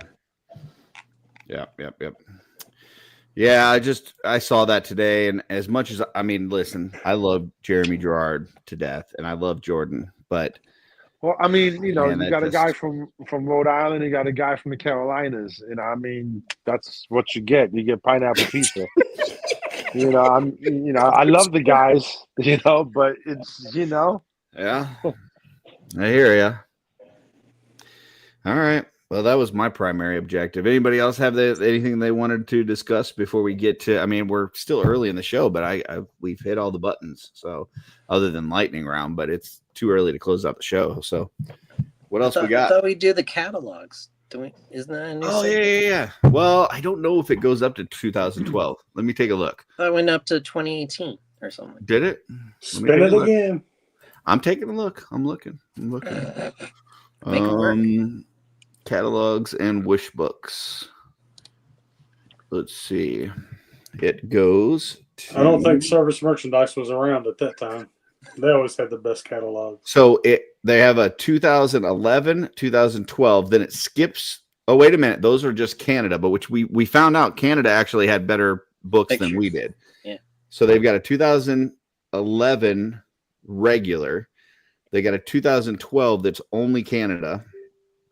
Then it skips 2013. There's no book for 2013. They come back with a vengeance, 2014 through 16 in Canada. And then there's a 2017 US version. And then that's it. So I don't know. I'm not sure what's going on, but we will pull up the 2012 Canada version of, by the way, the Sears Christmas book. Newsflash, did you guys actually see there's an article out there that all the Toys R Us that are left in Canada are closing? Really? Fuck, man. I was hoping that would actually work its way down here. Yeah, supposedly it just, their whole relaunch thing is just failing. And in Canada, because the way their economy and the way their GDP and just the way things are going, it's struggling. And I just read an article today. There's like a handful of them left, and several of them have started giving notice that they're closing their doors. I went inside of a Toys R Us. Oh, Toys R Us. Hopefully they don't do their employees like they did the ones out here. The Macy's Toys R Us. Is that what Yeah, and it was very disappointing. Or the Toys R Us at the airport, because they have a Toys R Us at airports now too. Do they? Those are Macy pop-ups, Yeah. They're not the same. You go in there and it's like, there's a place in Ohio that makes a BLT pizza. That's why it's in Ohio. It's not in Chicago, and it's not in New York. Best Get pizza. that shit the fuck out of here. Hey, Greg, Lou Malnati's. Have you ever had Lou's? Where's that? It's in Chicago, man. You gotta look that up. Lou's, man. I had some pizza from Chicago. My buddy was out there, but I had both. I had the deep dish just to try it out. Like oh my gosh! Love and then I had a regular thin slice, but it was cut in squares. So I got a deep dish pizza in Chicago. I got the smallest size that they had. Right? They're not small. The smallest size that they had. It was like, and I ate on it for 2 days, maybe 3. I still had half the fucking pizza left. And I was like, I never want to eat a deep dish pizza again in my life. Like casserole. Yeah. Like I said, it's good. It's good to try it out just on some more, touristy thing. I had like 2 slices of it. It's fun, for what it is. But the regular pizza wasn't bad in Chicago. I actually enjoyed like the regular. Yeah, that was you're probably having like Giordano's or Gino's. Yeah, I think it was one of those for sure. Yeah, Lou Malnati's is pretty much. Who's that guy? That pizza guy, or the guy goes around and he's really cool. Yeah. He goes to Lou's and he gives it like an 8.5. Greg's the guy I know. Yeah, he's hilarious, man. I like how he talks to the pedestrians going by. He actually helped out the pizza guy that his spot burnt down out here in my town. It was like a 3rd generation pizza maker, and Dave Portnoy. How dare you, Greg? It is what it is. So we like specific people in Ohio. We just don't. Don't get it wrong. Well, I was born in Ohio. FYI, full disclosure. So I had to go up to Iowa for a couple years, right? Took a job, moved up to Iowa, and I get up there, and it's basically like a whole bunch of fucking farmland, and then like these little pockets of towns, right? And so I'm in like one of these pocket town things, and some of the folks there were like, "Oh, you got to try this pizza. It's really good." And I'm like, "Okay, well, like, what do I order? Like, what are you saying that's good?" And they're like, they've got this this bacon cheeseburger pizza. You got to order. That's the special bacon cheeseburger pizza. I'm like, okay, I like hamburger meat. I like bacon, right? I like cheese, right? So I'll fucking order a bacon cheeseburger pizza, right? Whatever. Try it out. People are saying it's good. So I order it, and it comes, and I take the first bite, and some sort of weird sensation hits my mouth where I'm like, what the fuck is that? Like, it's a familiar flavor, but not something that should be there. Like it's like I recognize the flavor, but it should not be on pizza. And then I realize these motherfuckers used ketchup as the sauce for the pizza. I've heard it is the bread of the pizza, fucking ketchup, hamburger, bacon, cheese, and then they cook it. But yeah, ketchup as a sauce. This is all I gotta say. Hold on. This is one bite, whole pizza in the fucking trash. The whole fucking pizza. What's that banner, Joe? What's the banner? It was bad. It was bad. So here's a good one for you. When I was in the Philippines and Thailand, they have Pizza Huts there. Okay, they make their pizzas with banana ketchup. It's disgusting. So I was all excited my first time I was there because I was like, yes, pizza. I'm tired of all this stuff. So I go and I'm like, I want a sausage and pepperoni pizza. And they're like, okay, no problem. I get you a sausage pepperoni. So out comes the pizza. I take a bite and I'm like, what in the heck? I was so pissed off. Listen, let me. You order a there's pizza one in thing I Thailand, learned it in comes with life. an unexpected penis with it too. One thing I learned in life: when I travel, Bangkok. I don't need to eat pizza anywhere but home. Mm. I will go anywhere and I will try their food that they are known for. I'll eat that when I'm there. I don't need to eat their version of my favorite, which they're going to ruin it, and I'm not going to waste that pizza moment for that. Well, That's like going to I look at Texas looking for pizza. No, you're going for barbecue. You know. I look at it a different way, Greg. I went there hoping because my taste buds, I've been deployed for so long, I miss pizza. And it made me realize how lucky I am that we have wonderful pizza here in Chicago, New York, New Jersey. Like, it made me really value that. So see, I was one of those people that was like, the worst pizza you ever eat is still pizza, right? Like, so it's even if you're traveling and stuff, like it's still, but no. Like once I took a bite of that cheeseburger pizza with the fucking ketchup, I'm like, no, it's not. No. Like even there's pizza that can just be bad. So, yeah, really bad.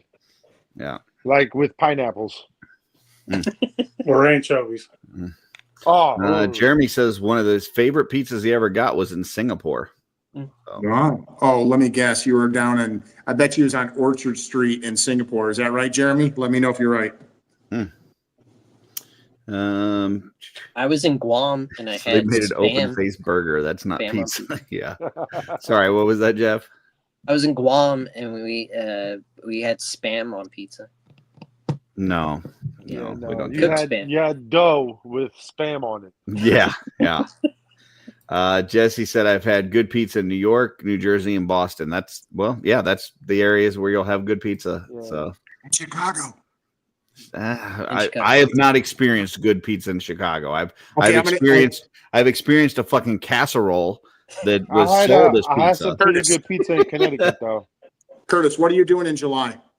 You need to be in Chicago, and I'm going to take you to a place called Bill's Pub. It's in the suburb of North Chicago. If you're out there business, you let me know, and we're going to go have Bill's Pub iconic double-decker pizza, thin crust, and you will be wowed. Well, I will be I'm first kinda part of intrigued. July. I will be in Wichita, Kansas, for the week with Darla. Darla's actually coming with me on a business trip. So Wichita, Kansas has some of the best strip clubs I've ever been to. I will let her know. I will pass that on. I don't know why, but they are. Did you hear that, Darla? Okay. Well, there we go. Did she give me a thumbs up? How was the buffet? she How went. was the steak? I think Darla needs to make you a cape to wear at the strip club. Stop pointing. It's so intimidating. I'm pretty sure. Listen, I know I've been to Wichita before, and I know that like the drive to Wichita, there's a lot of area where it's just like land and nothing, like not even like cows and stuff. It's just land. And so I do know that we'll probably be bored by the time we get to Wichita, but I don't think we're going to be so bored that Darla's going to be like, take me to a strip club. So I don't think that's going to happen. But you never know. If it does, I'll make sure I bring a cape. So I want to see that roll selfie. quarters and she'll have some fun. I want to see that selfie. She's gonna walk in and be like, let me see. Let me try to Just tell her you're going to the buffet and don't mention that it's a strip club. I am just excited. Like I go on all these business trips, but usually it's like a couple hours away and I'm in the plant for a good portion of it and stuff. And so it doesn't make sense for her to go with me on a trip. But I always ask her, I always like, hey, you want to go this time and stuff. And it's hard to get her away from the dog because like she doesn't like leaving the dog here. So I'm just excited that she's going with me on a trip. I will literally, if she wants to go fucking shopping for, you know, fabric for capes and shit the whole time, I don't care, whatever it is, I'll do it. But we are going to the 2012 Canadian Sears Wish Book, and we're starting off with Dr. Dreadful, Alien Autopsy. Wow. So I do not recall this. I recall things like this, but I don't recall this. It says delicious experiments. I think you can eat them. Yeah, it says eat everything that you make. Oh yeah, I definitely never had this. It also has it on a pizza, though. If you look at the box too, everything is listed in English and in French. That had to suck. Like they had to throw the extra French language on everything. Everything. You still do it today? Yep. And in places like what is it, Montreal? Like none of that looks edible. Quebec, Look at that. no, in Quebec, it's mostly French and it's subtitled in English. Like, not only would I not want to eat something that dirty little kids are messing around with, but look at it too. It doesn't look like something you'd want to put in your mouth. No. But you're a kid, so kids do all kind of weird shit. I guess. Phantasma Magic Kit. Any of you guys ever dabbled in magic when you were younger? Oh yeah. Yeah? Not that kind of magic. The only magic that I ever have is like when you go to the bathroom and all of a sudden you look down, you know it came out, but it's gone. It's like that's the only magic I think they call that a ghost poopy in the book. Like it's just gone.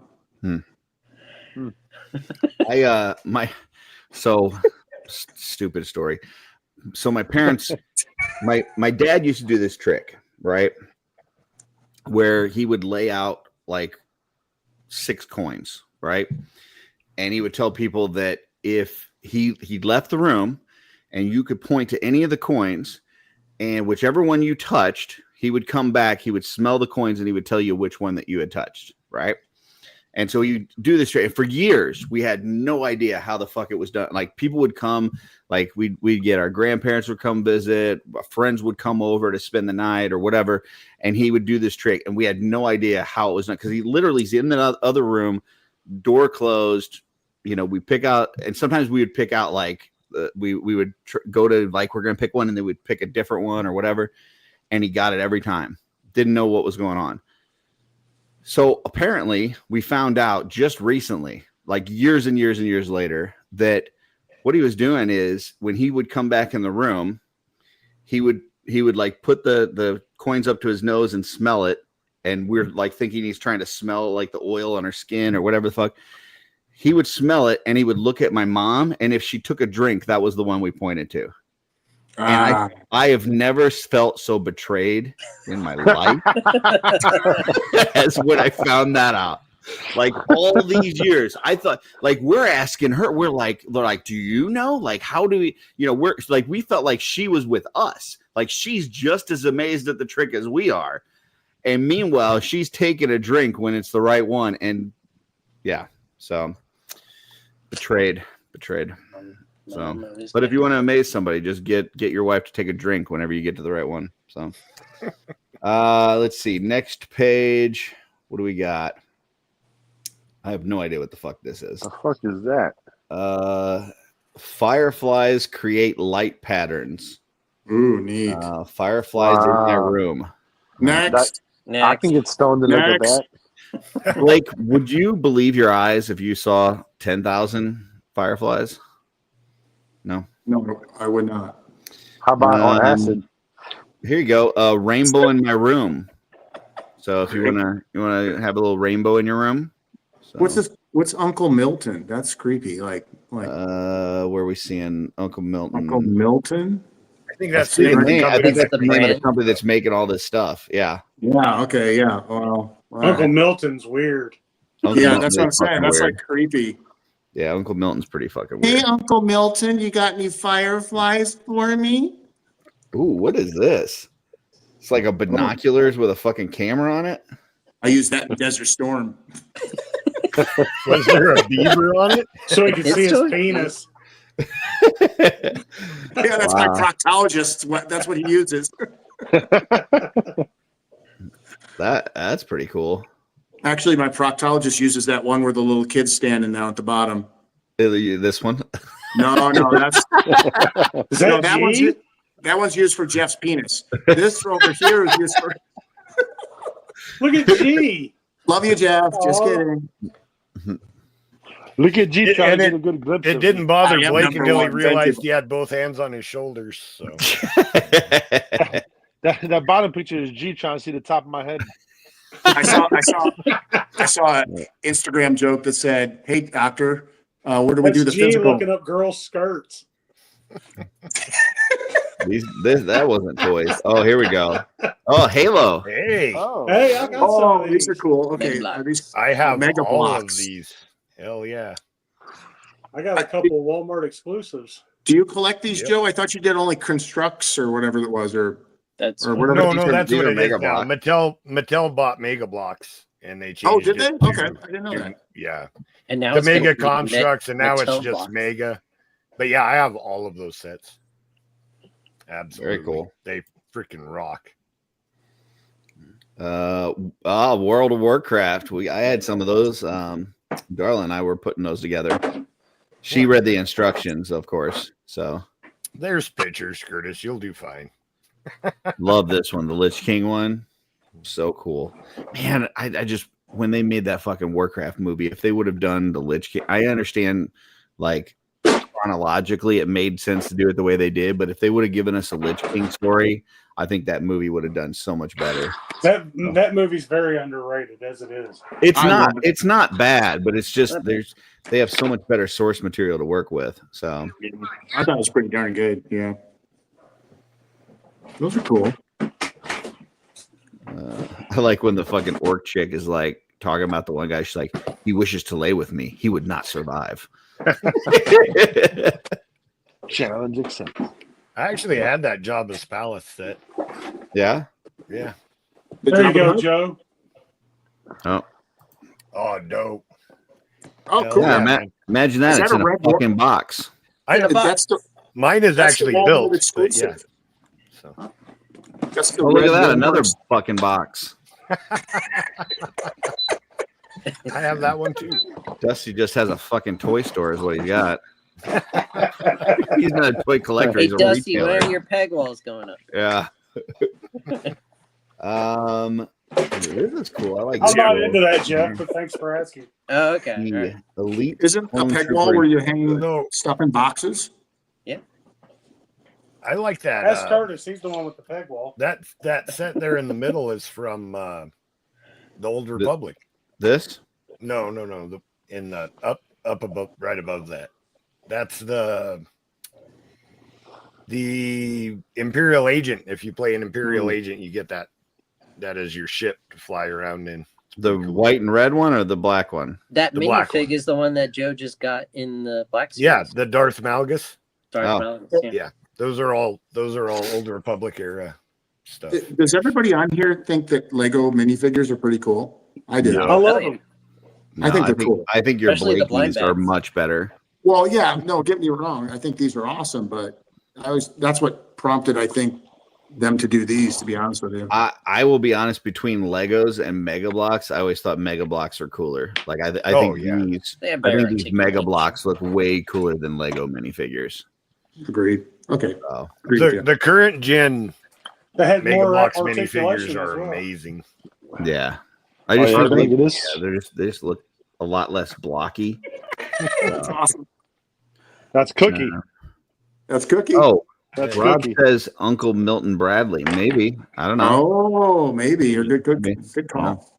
Yeah. Hey, and Biggin and Greg, I want to see Cookie. I want to see Cookie's the Lego. Oh, yeah.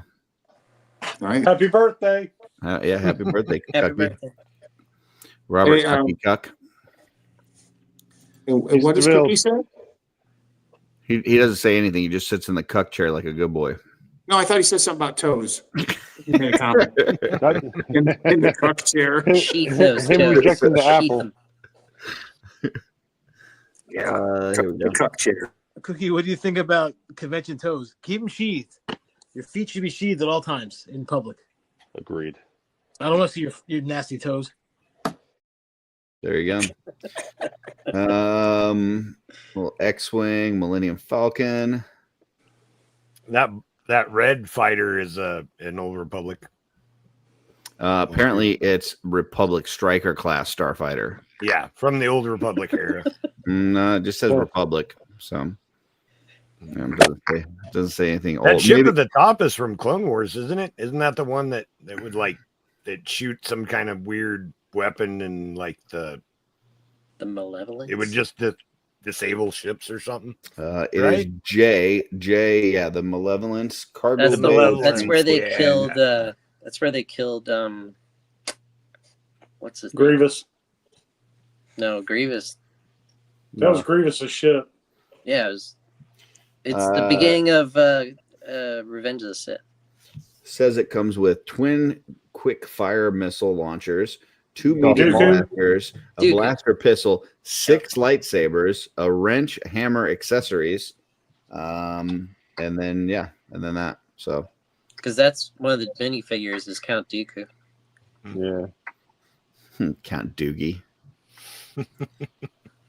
Count Poodoo. All right, next we've got Lego City.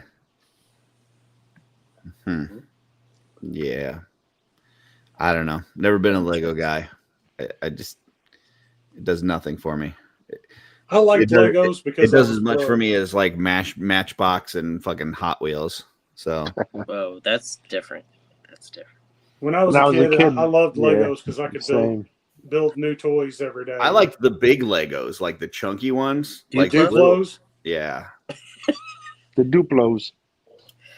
Yeah, I didn't like the little things. Downy blocks. What is this?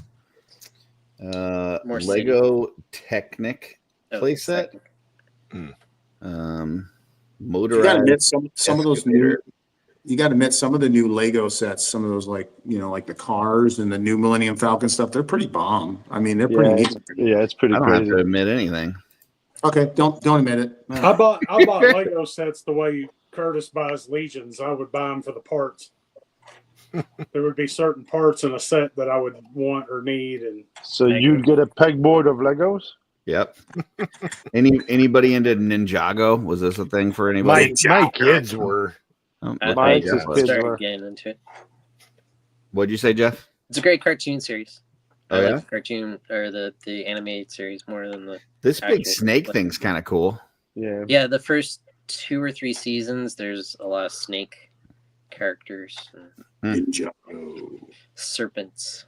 But it's still Lego, so it's garbage. oh, Lord of look the at that! That's dope. Alrighty. I have some of those Lord of the Rings sets. I can't remember which ones. Ooh, that train's cool. Go back and let's see that train. Yeah, it's Yeah, Master. I'm a big fan of choo-choos. Choo choo. or monster. But look at the back there. It's got like a little like caboose with wicked doors on it. That's pretty cool looking. I bet Lego knows that there's 4 Chuggas.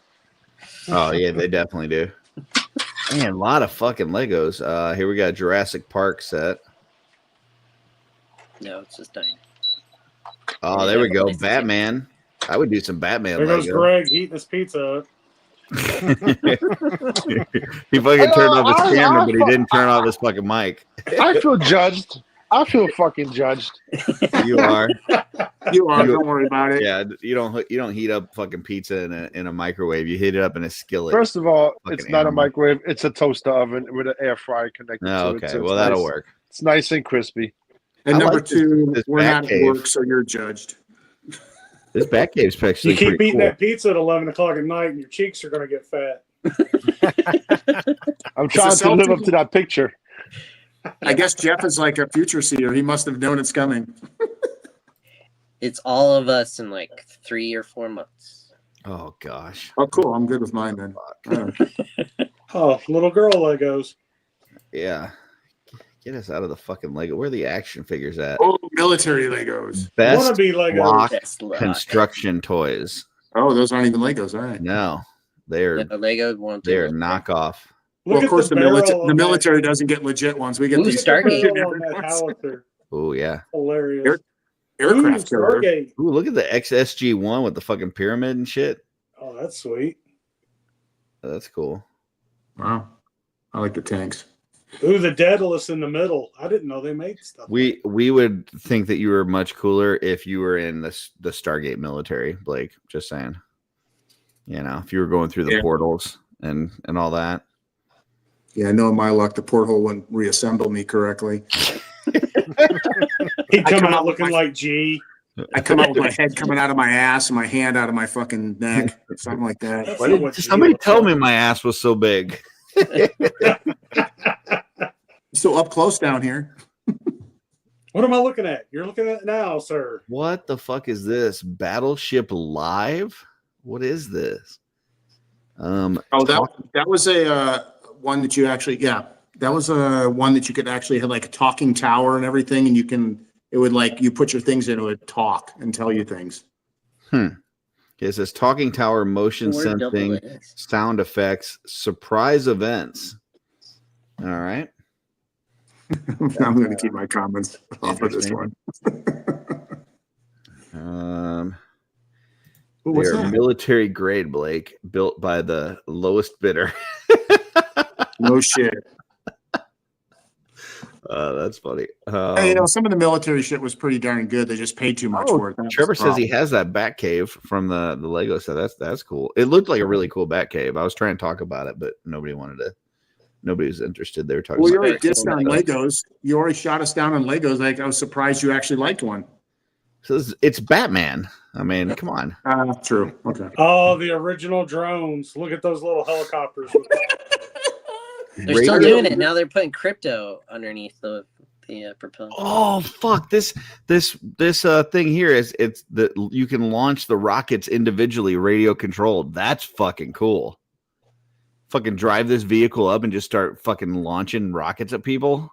And until some kid swallowed one, now you can't get them anymore. That'd be great. I would love Only to in kill a Canada kid. you can. I mean, have that toy. that's not what I meant.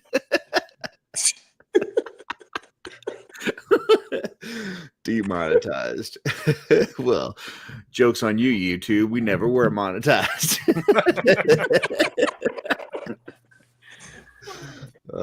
Board games. I'm already bored with that. Yeah, Well, I was gonna say emphasis on board. Yeah. Oh, Oh, what yeah. the fuck is this? Snack and Safari? I don't even want to know with the long slinky nose. I don't know, man. Yeah, a little ice hockey game. What the fuck is this? They got full sticks. Holy shit! Get outside! What the fuck are you doing? I'm It's gonna tell you right cold now, up there, man. Yeah, I was gonna say it's probably Dude. too cold outside. Indoor play. If that you're game would have fucking never using lasted in my full-on house. I fucking would have been hockey smacking my sticks, brother. yeah, just go outside, man. Holy crap! You're And just it's asking for like a. NHL branded. You're just asking for a stick fight. If that was in my house, me and my brother would be Oh, beating the yeah. crap out of each other. Totally clonking somebody overhead. Be yelling out, "What the puck?" The fuck is this? There's the outside. NHL hockey passer. Wow. So just Look at like that. That's shoot- Canadian, eh? Yeah, it Little- shoots, but it's not even pucks; they're balls. And it's okay. That's why their team sucked Indoor now. They hockey. started Like a using this. baseball thrower, but for Yeah, replicates a hockey pass ball. for practicing shooting on goal. So the Yeah, one well- timer kind of thing. Yeah, if you're Shooting playing on cricket. goal, eh? Cricket, eh? Eh? Eh? Eh? Eh? Okay. This is the like 15 games in one bullshit. Eh? Eh? Beat the fuck out of Spider-Man. Eh? Yeah. With his own face. I'm gonna punch you with your face. Eh? That's how you know it's serious. Yeah. I'm gonna put gloves on with your face and then punch you with your own fucking head. I'm gonna face off. I'm gonna take your face Okay, Dusty, I want you to come to Legion's Con with boxing gloves that have Steve's face on it. Oh man. You're gonna need some big boxing gloves. The fuck is this? A Borg? It's Universal Spy Spy Soldier. toys. Spy Gear video car. Blake wore that in Desert Storm. Yeah. That one actually looks better quality. Actual infrared vision technology. Is it safe to use it over one eye like that and have the other one just open? Yeah, Yeah, because that's so you can see shit coming at you. Actually, we did have those mono ones like that for a little while. I would think that would really fuck up your like depth perception and stuff. Well, what it does, it fucks up your night vision. Because then if you take that thing off, one eye's all jacked up looking at green, and then the other eye's looking at yeah, it's not good. Yeah, that'd be weird. can't be healthy. Get a headache. Everyone would get a headache, almost guaranteed. You know, that's why a lot of pirates wore eye patches. Did you know that? Like, it wasn't because they were missing their eye. It's a thing where you would keep that one eye closed with the fucking eye patch, right? And then when they would, like, if they were boarding a ship and they went down below deck, they would move the eye patch over the other eye, and so this one that was in the dark could immediately see whatever was below deck and stuff. They wouldn't have to wait for their eyes to adjust and potentially get fucking killed while they're waiting for their eyes to adjust. That's some super smart shit right there. Yeah, that's next level. I like that. Thanks for sharing that. I never knew that. Yeah, it was, Why didn't they just wear when I found that out, I thought it was really fucking cool. Why didn't they just wear sunglasses? I don't know. I thought they needed one eye open. I thought they were just like hooking themselves with their fucking hook hands, you know, in the eye. My eye itches. Oh, fuck. Give me an eye patch. You know, no, there was actually some strategicness to it. So, Teenage Mutant Ninja Turtles. Ooh, look at the vehicle. The vehicle. Turtles. 2012 Turtles. Secret Sewer Lair playset, and then Sewer Subway Car. Ooh. Okay. Oh, look at the trash pack. Slime. Garbage truck with slime. Yep. Has it got like little creatures in it? 10 holds up to 18 trashies, is they're called. 18 trashies. I want to got some of those over next door. Look at this. Look at all these trashies. Trash package of 14 trashies. This is all part of the fucking turtle thing? That's the early. this That's Glios. Huh. That's crazy. Go to Sears.Canada. Sears.ca/toys. Hey. Yeah. Hey. They're ready to shell out justice. Hey. Knee slapper. Nothing like Canadian justice, eh? Shell Mario. slapper. Yeah. I don't know. Looks like our thumbnail. There's right there. Joe. yeah. That's Joe. It's Jeff Ray doing a Joe on the thumbnail. It's a me. It's a Mario. Now I got it. It's a me, Luigi. It's the big Joe Gonzalez. It's a me, It's a me, Joe. Mary Joe. Prime Cyberverse Happy all the time. Optimus Prime. Mm. Who is also a rolling battle station that turns into Optimus Maximus. No, he's not. Look at that. He transforms into nonsense. That's not even a thing. I agree with you on that one, Joe. That's just What are those? Looks like not my true. underwear Optimus. Here's like the early version of Blockies here.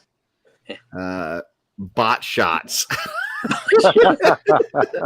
Ultimate bot shots. Look at Dusty's helmet right there. That's when you take your transformer and you come, maybe. You know, it's a bot shot. Bot shot, yeah. Bot shot. Little Star. That's fucking cool. Yeah, that's That cool. is cool. That is Oh cool. wow. How much is that? 150? Does In it come with the 2012, figures? it was 150. Episode 1 with 20 combat-ready droids. Yeah, Wow, I mean that's fucking that's cool. worth 150. That's a $1,500 HasLab right there now. Yeah. They had those droids had like 3 points of articulation, I think. I don't care what they have. That's still fucking cool looking. Sweet though. That's a pretty neat set right there. Never seen it.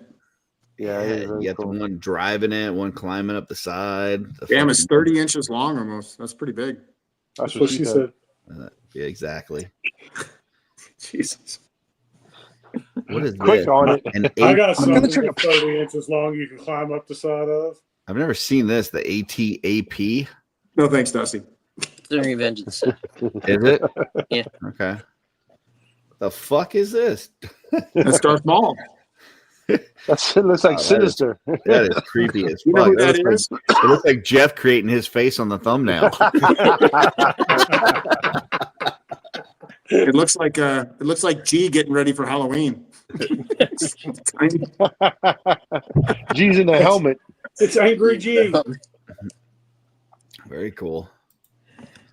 Let's see. Ooh, wow. Speaking of Avengers. Oh, that's cool. That's the Shield that's the Flying shield. Fortress. I have that. I have that in storage. I actually just ran into that in storage, and I got the I'm guessing it's still in box. You know, well, after it's fucking here, it ain't here. It's not gonna be fucking loose hanging on the ceiling in the fucking storage unit. Yeah, that's like it's 3 foot long, man. Like, yeah. how long is the aircraft carrier? The what do you call it? The, 6 the con inches. one was. Oh, I'm sorry. Because they had one of those, but the con version, I think it was like 5 feet. 5 feet. Okay, so this thing's 3 feet. All right. I was Yeah, just this curious. one's it's a little smaller. Little Quinjet. That's kind of cool. Yeah. I'd like got to one see of those in I'd like to storage. That's see around a the time that I started collecting figures. Was around that time. I'd like to see a Marvel Universe. Hasbro make that ship right down there, the one you just had, Curtis. I think that'd be cool. That I one. love that Greg started collecting figures and immediately left them in the box and put them in storage. The Quinjet that they've done in Lego is pretty awesome. Fucking guy. He's like, "Oh, these are really neat. I'm going to put them somewhere where I can't see them." My Well, favorite. they were in my the favorite- basement before. They went to storage when I had to relocate stuff. Dude, that might be the ugliest Hulk I've ever seen. In all fairness, we've all seen Greg's room. He's got a shitload of unpacked figures. I mean, there's thousands of figures. So, like, That Hulk looks like me when I yawn in the morning. That is a really terrible Hulk, isn't it? I thought that's when you took a shit, Dusty. I don't cheer when I shit. Well, keep My in whole mind, we life were has been just at life. this week in theaters, and the first Avengers movie is out. So, like, this is what you're getting In Canada. with the In fucking Canada. first Avengers movie In Canada. In in Canada. Canada. Yeah, Hey, they do have a parachute cap. That's kind of cool, but he doesn't use a parachute in the movie. That's the only problem. Remember, he jumps out the fucking plane without a parachute. Fucking Canadians. They didn't even watch the movie. Why are Brown the whole Hulk cans hands. brown? Those are Stephen Bukaki hands.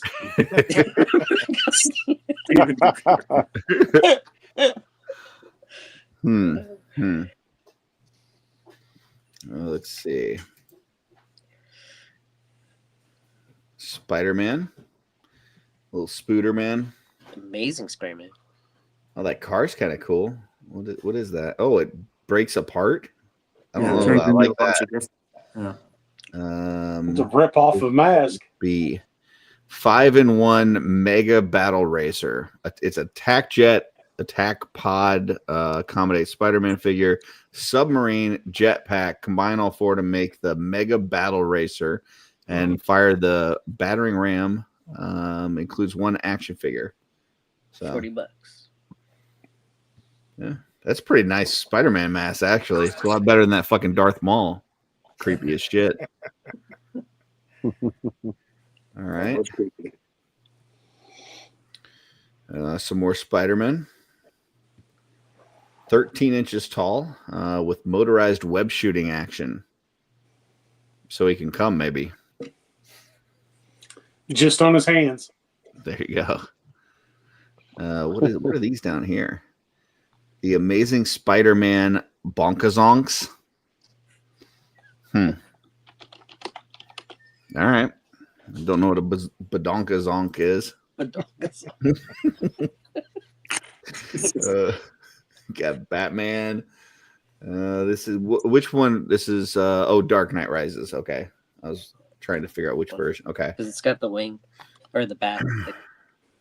What is G? Power Attack, Blast, and Battle Batcave. I need to get the fucking Batman Returns Kenner Batcave. I just found out about it maybe like a month ago, and that's crazy. Yeah, I need to get it. It's really cool. What do we got here? WWE Superstar Entrance Stage. Joe, you getting that? Yeah. I can't see. Is that guy by himself? No, there's a guy off to the right. No, it's just Alberto Del Rio. And Yeah, then like some open space I here. don't see anybody else. Yeah. Yeah. That's Cena off to the right. It's really weird that on the Titantron they don't have anybody on just there blank. either. Yeah. That's weird. Yeah, that's crazy. Oh, look at that. R-Truth in there. So sorry. Ron. Yeah, this is so long ago he actually wrestled. Yeah. So. Well, he's back to wrestling now. Is he? Oh yeah. Dude. Are you not watching wrestling right now? No, I haven't. So they let him go, right? They fired him, and like people lost their fucking minds because they loved him. Like he was a very just likable character and stuff. And so then they scrambled. I'm gonna stop sharing real quick. So they scrambled, and like Triple H is like making all the calls now and stuff. Like he's the head guy, right? So like he's calling him and trying to like hire him back, and he's not answering his phone calls. So he's like calling him, and he's like, basically like, fuck you, you fired me, right? Right. So then the guy above Triple H, the guy that like bought out Vince McMahon and stuff, ends up calling him, and they just like gave him extra money. So like they fired him in a cost-cutting measure because he was making too much money for the amount of wrestling he was doing, and they fired him, and then they bring him back the next week for more money. Right.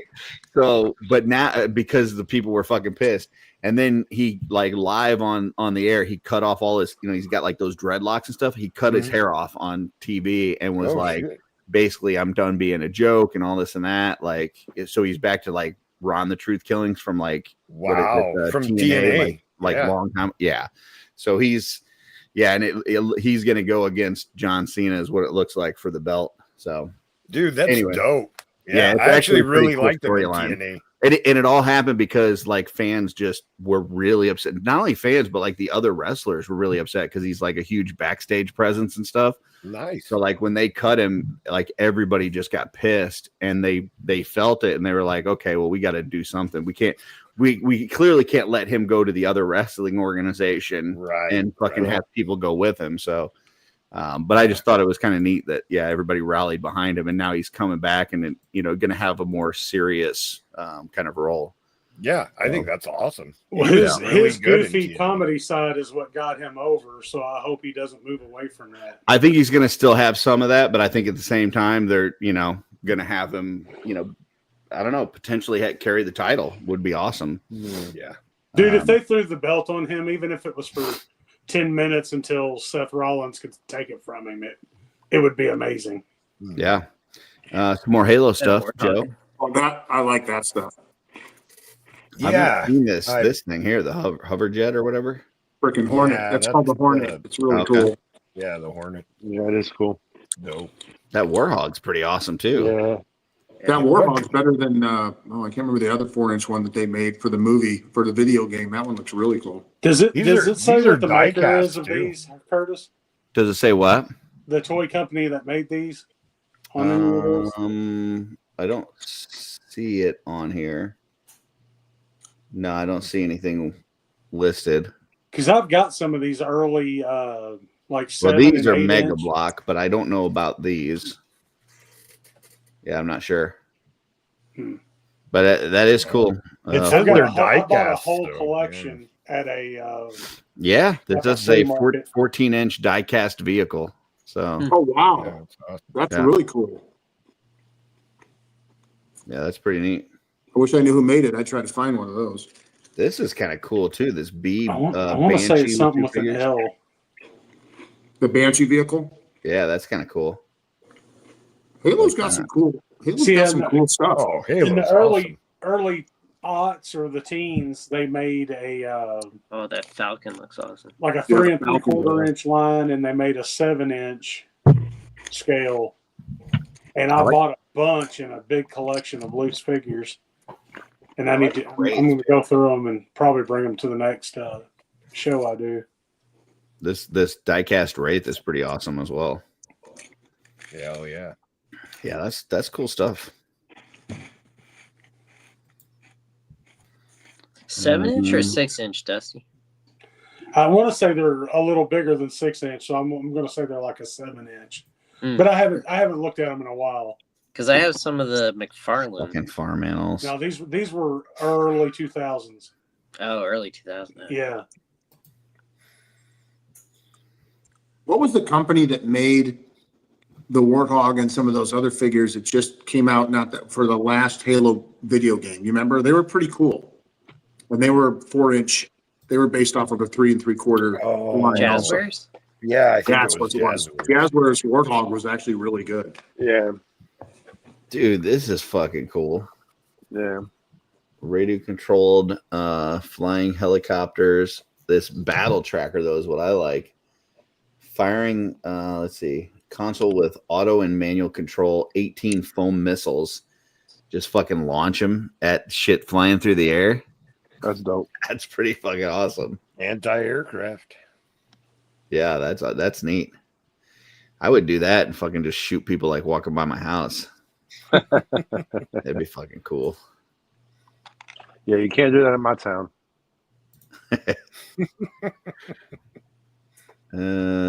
Okay. I think we're in the remote control bullshit. We might be done with action figures. We'll see. Yeah. Looks like we probably are. That's kind of cool though. I like that. Yeah, it is. The fuck is this? All right, I'm gonna head out, Rain fellas. I Twister.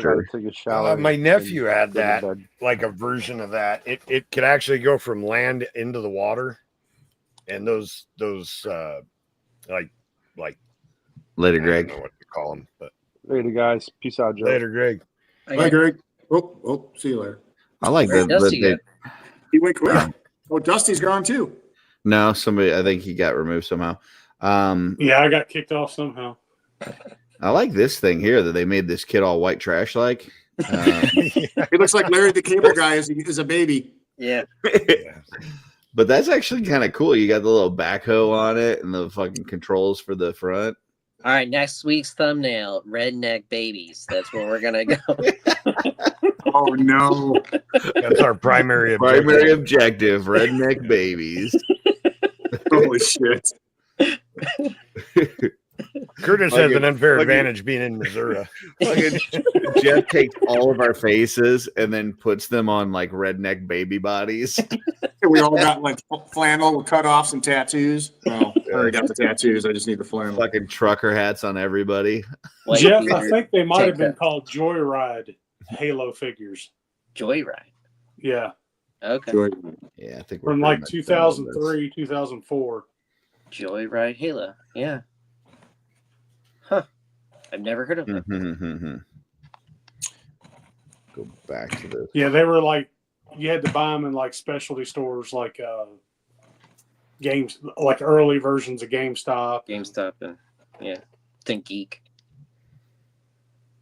That's cool. Hey Curtis, I went into a GameStop in Washington that you would have loved. Oh yeah, Oh my god, I think they had every McFarlane figure you could think of there. well, that's fun. None on your list though. None that were on your list because I had your list up. Here's some other stuff that they had earlier on in the you gotta fucking switch, thing. Curtis. We can't see it. Oh, sorry, Super small. didn't realize it was doing that.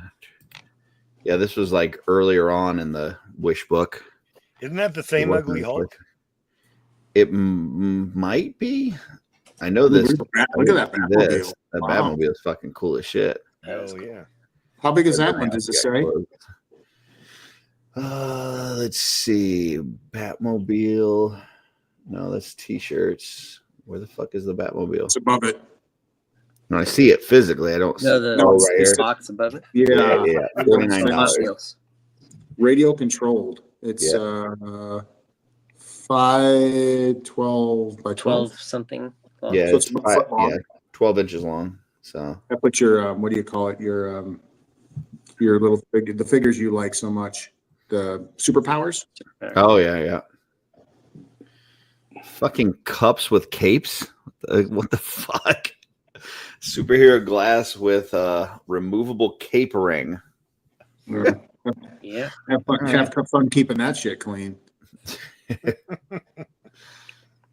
That seems quite unnecessary.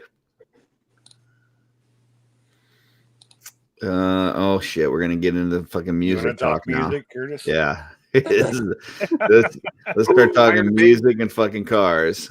Love the Iron Maiden down there. I love that shirt. I love Eddie. There he is. I used to draw that shit all the time. I love drawing Iron Maiden albums. It's just an artistic thing. The fuck? Beatles pinball machine. All right. Yellow Submarine. Got your Iron Maiden wallet with a chain. Just you had some Playboy gear. Oh, there you go. What catalog is this? What was Sears doing? This is the Canada Sears. Canada Sears. Yeah. Oh, look at the bedspread. Yeah, bring somebody home with that bedspread. You're screwed. Yes, you are. They are. I got the Richard Jones bedspread. What is that? Those are great for kids. Yeah, it's just into clothes and stuff. So that is the wish book. John Holmes. Oh, all right. I think it might be time for lightning round. Who's got a lightning round? I had a couple. Let me see if I can find it. I had some pulled up. Yeah, this is where Joe's actually supposed to do some work for the show, but he doesn't. When have I ever done work for the show? And then he scrambles and acts like he's looking for a lightning round, but then doesn't come up with any. Do I look like you I'm walk into Aladdin's castle? You walk into Aladdin's castle. What's the first game you're going for? What you walk into what? Aladdin's castle. I don't know what that is. What is it? You don't know what Aladdin's castle is? I don't think any of us on the screen do. It's a video arcade, in the mall. I've never heard of it. I'm gonna go with David and Buster's. More people know David and Buster's. Okay, so let's say let's just make you it walk more into an generic. arcade at the You mall. walk into an arcade that has any video game. Okay, so who are we starting with? Me or Jeff? Go ahead. Go ahead. Who? Me or Jeff? Curtis. Shit. Any game all time in an arcade. Yeah. I'm probably going to go with one of the side scrollers. Probably like the X-Men one. I really liked the X-Men. The big 4-player side scroller. Yeah, play as Colossus and fucking do that raw fucking, everybody fucking blows up around you and stuff. So I think that would be mine. Turtles would probably be close behind it, but yeah, I'm gonna go X-Men. Nice. Joe? There was an old Aliens versus Predator game that was like a side-scrolling shooter, and it was you could pick either the Marines or the Predator. The Marines and the Predator like team up to fight the aliens. That game was dope. I spent a small fortune of my parents' money. I have that game in my multicade. The NECA figures are awesome. They've made agreed. Blake? It's a tie. It's a toss-up, but I really liked Centipede. I know this dates me, but I liked Centipede with the big ball. So. And I loved the one that I liked the most that I could never seem to conquer. I always thought I was getting good was Missile Command. Trying to get that was a fun old. That was an old school one, but I just loved trying to save those little cities down there. That's the Wayback Machine. Yeah, it's way back. I mean, yeah, but if it went, I love Dragon's Lair. Like we brought that up when that game came out. Man, I dumped a crap load of money into that game. Well, you had to. Nobody could get past the first obstacle in that game. I know Dirk got slaughtered all the time. I mean, but it Yeah, was you still had to know fun. the code, or you couldn't do anything in that game. Has anybody played Space Ace? There was like a space. Oh yeah, version. Space Oh, Ace is yeah, good, yeah. too. Never heard of it. You never heard of Uh, Space Ace? The one I Really? dumped the most There's even money a into cartoon. was WrestleFest. No. What was that one? WrestleFest, the WWF game that had like Oh, the Royal yeah. Rumble, and then Okay, it I had had to like think for a tag team second. matches. I would get a Did you- roll of $20 worth of quarters on payday and run down to the arcade and dump $20 into that machine every week. Nice. When I was in the Marine Corps, there was a Terminator game that I really liked. That's mine. Is that- T2, T2 The one just with the Uzi. with the That's Uzi. it. Yes. Yeah. That's a good Operation one. Wolf was mine. Was my favorite gun game. What is it? Operation Wolf. Oh, okay. Oh, that's a good one too. Yeah. Yeah. Or Virtual Cop. I used to put so many quarters in a Virtual Cop. Another one I really liked was the I just became one. the tabletop like Miss Pac-Man, where like it was Yes. like on the table, Yeah. and then Pizza the Hut. controls were underneath of Yes. it. Yeah. The Pizza Hut. I love- Yep.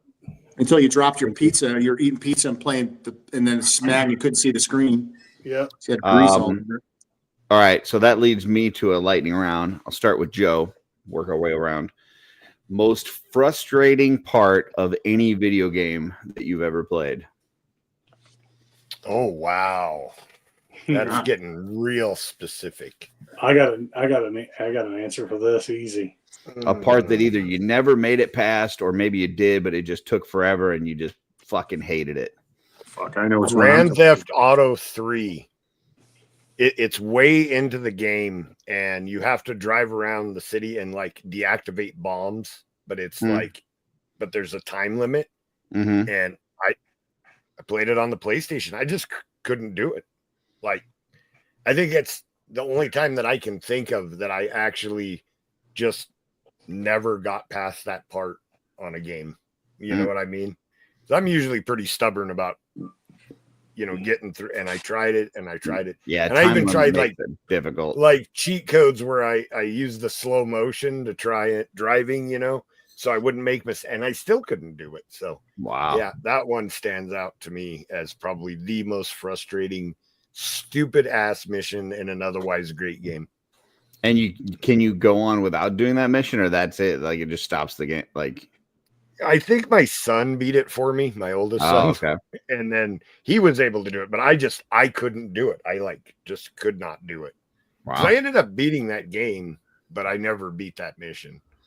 But that was like a set it down and like a week later, type of thing. Yeah. Like I was so pissed. I tried for hours and just couldn't get past that. Blake? I'm going to give a throwback and see if anybody knows this one, and then I'll give a current one. Well, I don't know if it's too current. Back in the game with Intellivision, with the paddles, there was a game called Pitfall. Oh, yeah. And the alligator segment where it got really compressed and you only had a certain amount of time, I hated that level. And then something a little more newer. Well, let's put it this way. Dark Souls, fucking whole game is frustrating because you die all the time. But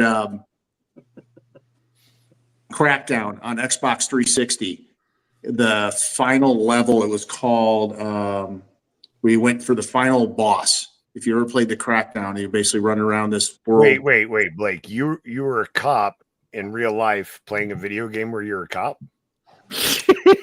Yeah, and I was also that's playing like Grand Theft Inception. Auto, also shooting cops too, man. So we're gonna make something out of it. But that's like Inception level stuff. Yeah, I don't know. I just think I got better. Right. That's why I'm still here with not too many bullet holes. Yeah. All right, Jeff, what do you got? I'm gonna go old school. The first Teenage Mutant Ninja Turtles game, where you gotta go underwater and there's all the electric traps. Oh, the NES game. Yeah, every time you're like, God damn it! I hit the. It's like a operation, but in a video game. Hate that thing. Yep. Dusty? I am also going to go NES, and up until this level, this is probably the funnest, most entertaining video game there is, and that is Battletoads. Mm. There is a level in Battletoads where you lay down on these like speeders, and you have to make these jumps. And once you get to a certain point, there's a jump that just cannot possibly be made.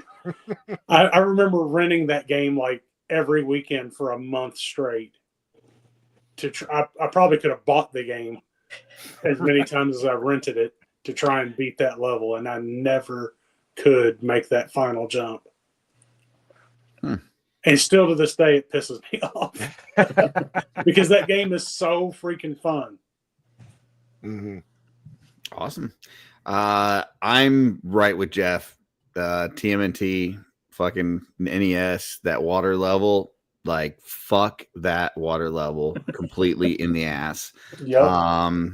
Dude, like because it's not even something like. Because you're like hitting the button to swim. It's kind of like the underwater in Mario where you're hitting the button to swim, but then it kind of like continues to track a little bit, like you drift, right? So you don't have full control over it. So it's not like, it's partially under your control and partially under control of whatever the fucking current or whatever. And that electric portion in there just like completely depletes your health. And even if you make it through there, like then time runs out. You have no fucking health afterwards and stuff. It's just fucking terrible. I actually quit playing that game. Like I made it past it a couple times, but then I was so fucking hurt afterward that I couldn't continue.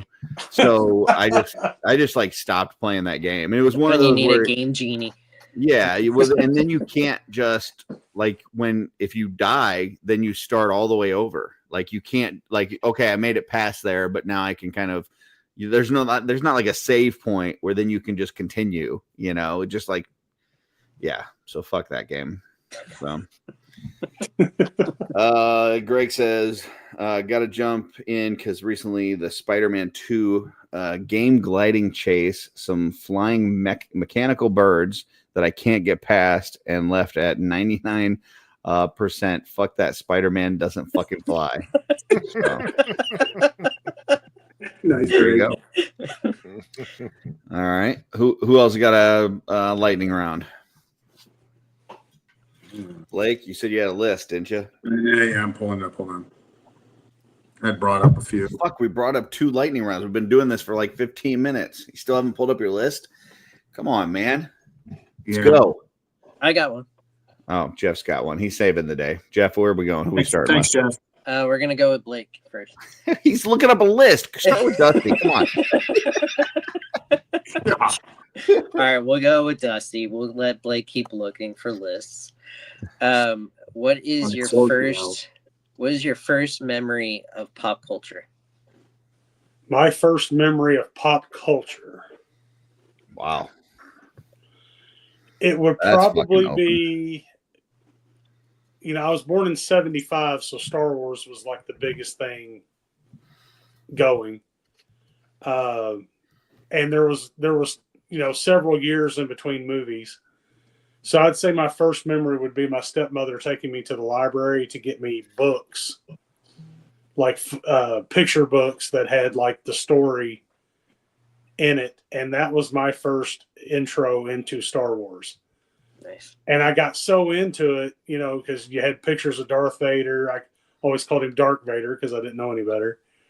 And, and then when I finally went to the movies, my dad took me to actually see, I want to say Return was the first one I saw in the theater. And it was just, mind blowing to see that. So yeah, I'd say that going to the library to get those like Star Wars picture books would be my first recollection of anything pop culture. I'm gonna need an explanation of what you mean by the question. You don't know what a little bit more of a detail. Is? Yeah. Well, I just like what aspect of it, like what. It's a little bit too vague for me. What in your mind? What are you asking, Jeff? Well, Dusty got it. I understand.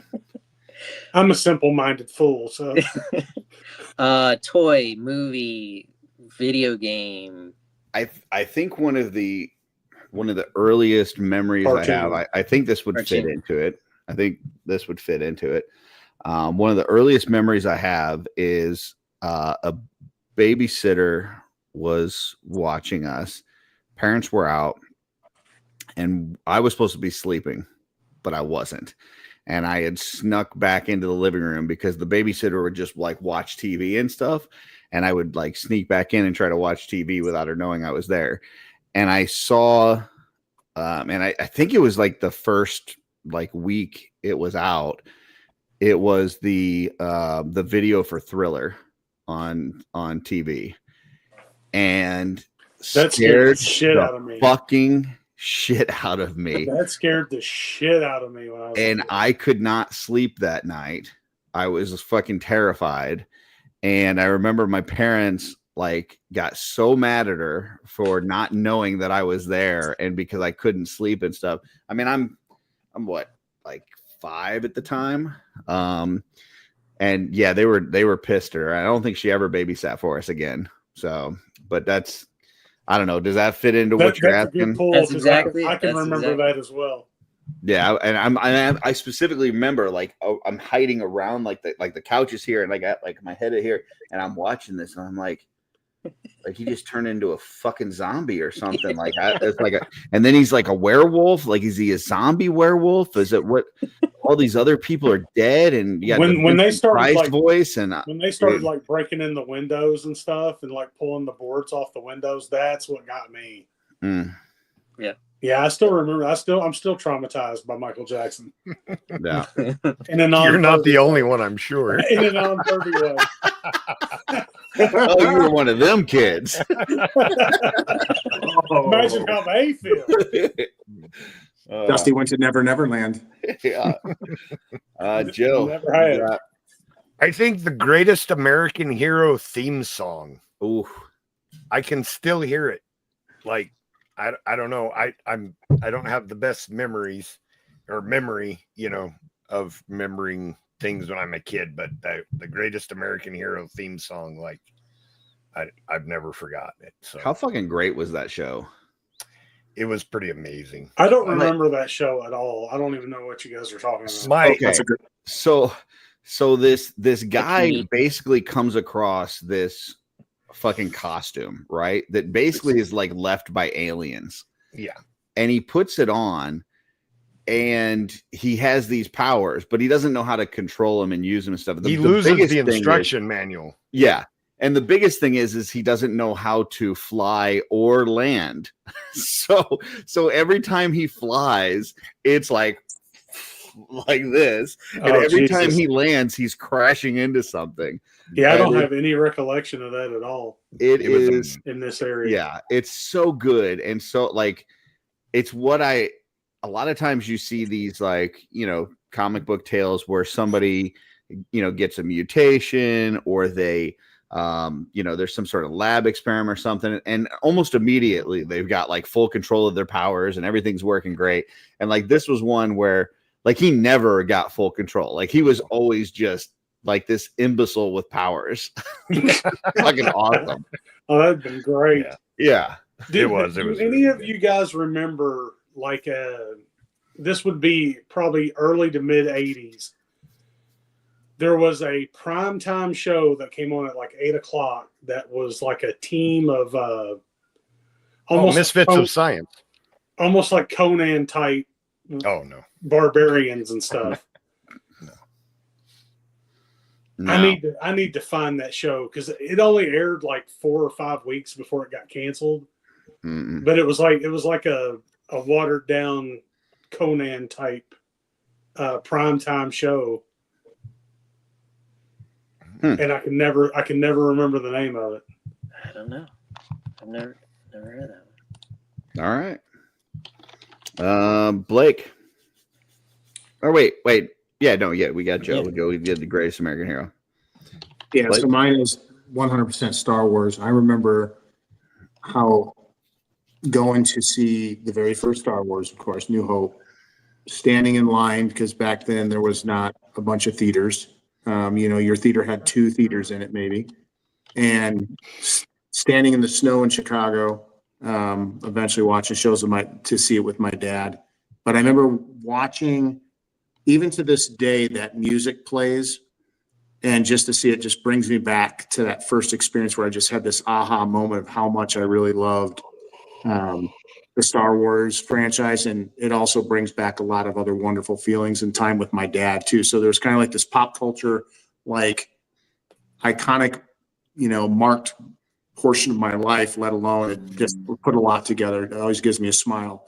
When I went to see, I think it was Rogue One, and just to hear the music when I sat in there just brought me back to being a kid. I could smell things and feel things, and I just realized how important that first moment was. I saw, like, to Dusty's point, there was some books that came out prior to me going, some like coloring books and stuff, and I was really excited about it, but it wasn't until that movie and that music and everything went down that, changed my life in the aspect of, just tying back to that.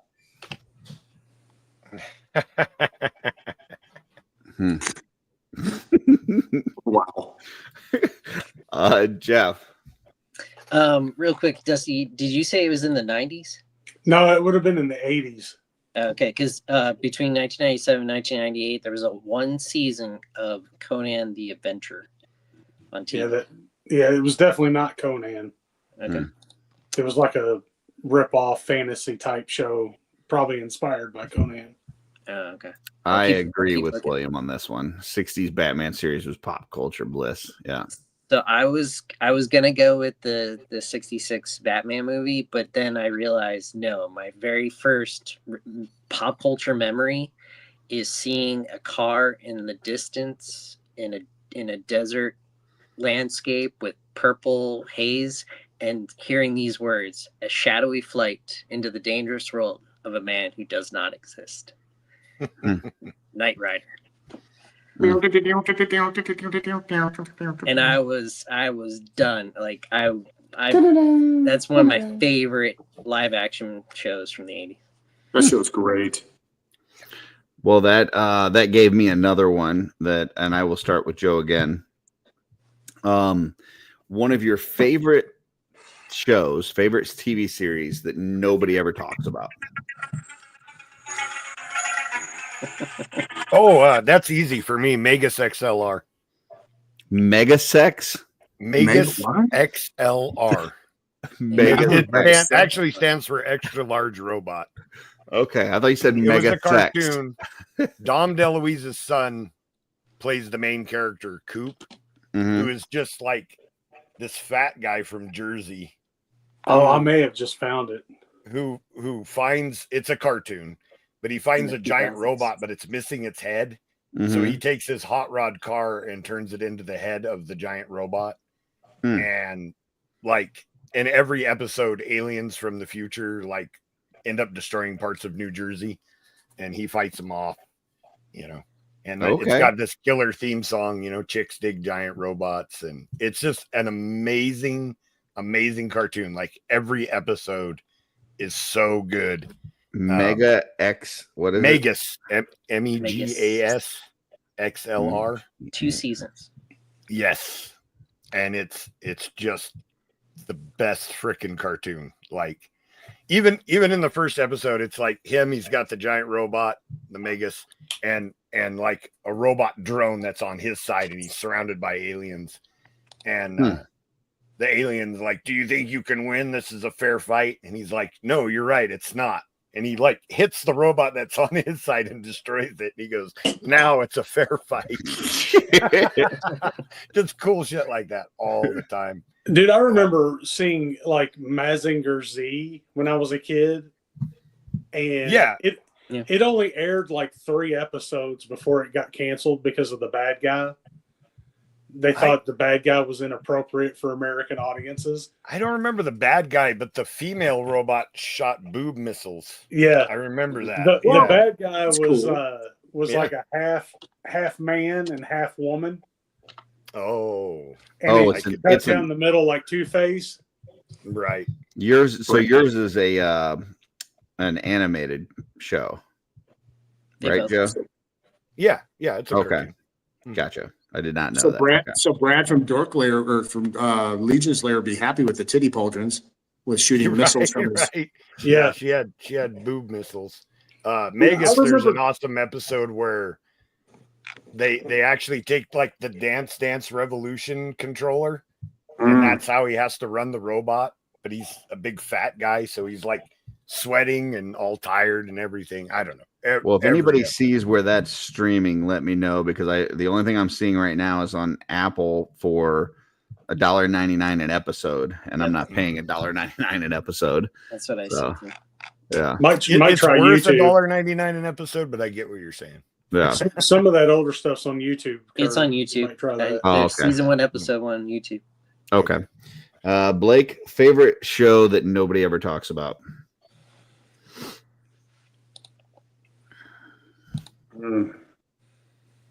We can come back if you need to. Yeah, come back. Give me a second, because All right, I've been really searching here in my head for one. Jeff.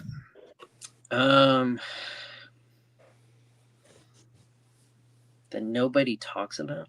Mm-hmm. Yeah, that's the hard part for me. Oh, I got it. I got an easy one for this. I'm gonna say Quantum Leap. Ooh, The good newer pull. one or the old? What? The newer one or the old one? Oh, the old one. Scott Bakula, not the most recent one that they. Yeah, I it's a haven't good seen pull. the most recent one. I don't know if it's I any good watched at the all. most recent, and it was Terrible. not good. Yeah.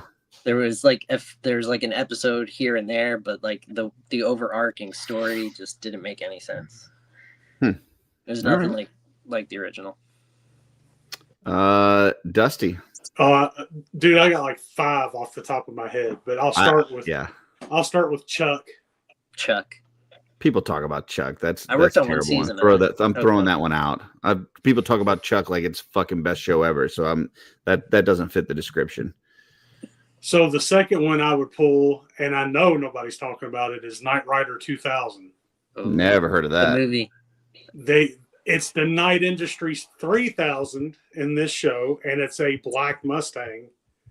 Oh no, you're talking about. It's a sci-fi show, probably right around 2000.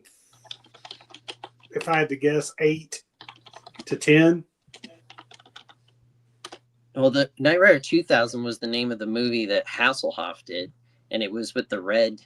Well, then I might be misremembering the name of the show. You're talking about the Black Mustang one Yeah, that came out in 2007. yeah, that sounds right. Yeah, What- that was just Knight Rider. Oh, And okay. It was a reboot series. Fantastic show. Yeah, I love that theme song. So it's just Fantastic. It's just Updated. Knight Rider, but it's from 2007. Is that what you're Yeah, saying? and it is a 2008, continuation of the original show. Like the new kit is the Knight Industries 3000, and it's a Mustang. Is it still with Hasselhoff or somebody else? If I remember correctly, I think Hasselhoff ends up making like a cameo Yeah, eventually. and the main character is like illegitimate son of Michael Knight. Yeah, And then he takes on the man. So he's a bastard. Michael Knight. he's a bastard knight. He's a bastard. That'd be a great Mythic Legion character. And Val Kilmer was bastard the knight. voice of Kit. Val Kilmer was the voice of Kit. That's right. That was my favorite. Oh wow. Very good I'll have show. to check that one out. Okay. And I remember the chick in that being so damn good looking. Woo.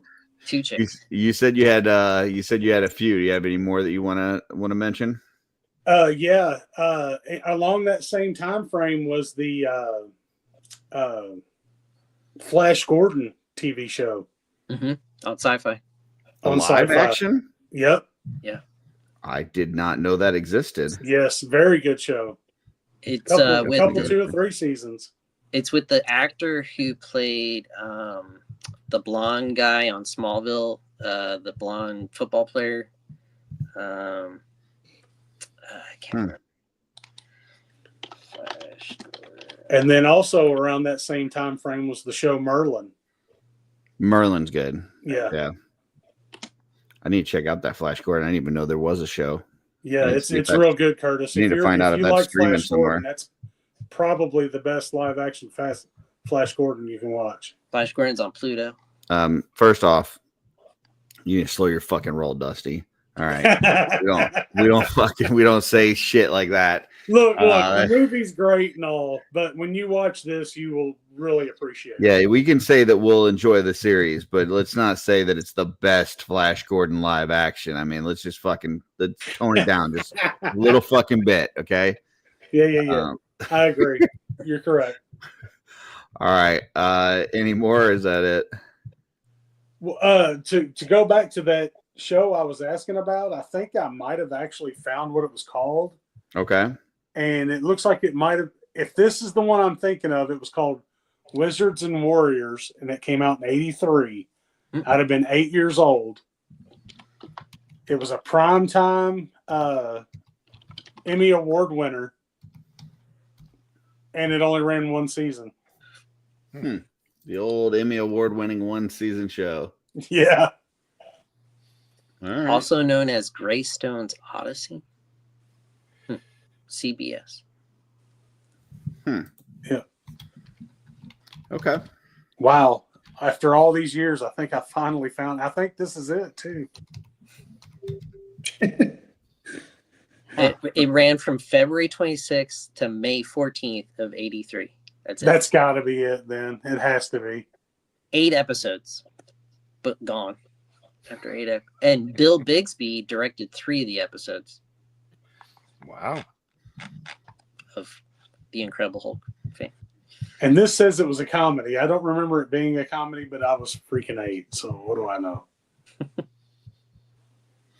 But I remember sitting by the TV waiting for that to come on every week.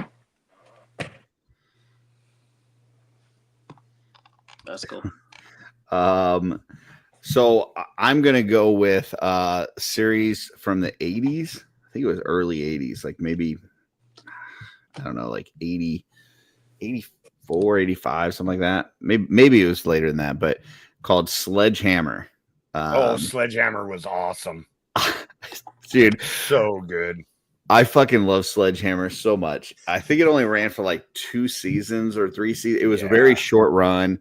But it was basically like kind of like a takeoff of like Dirty Harry, but like a comedy version of it, to where like he was just very over the top, like fucking shoot somebody for like jaywalking or something like that.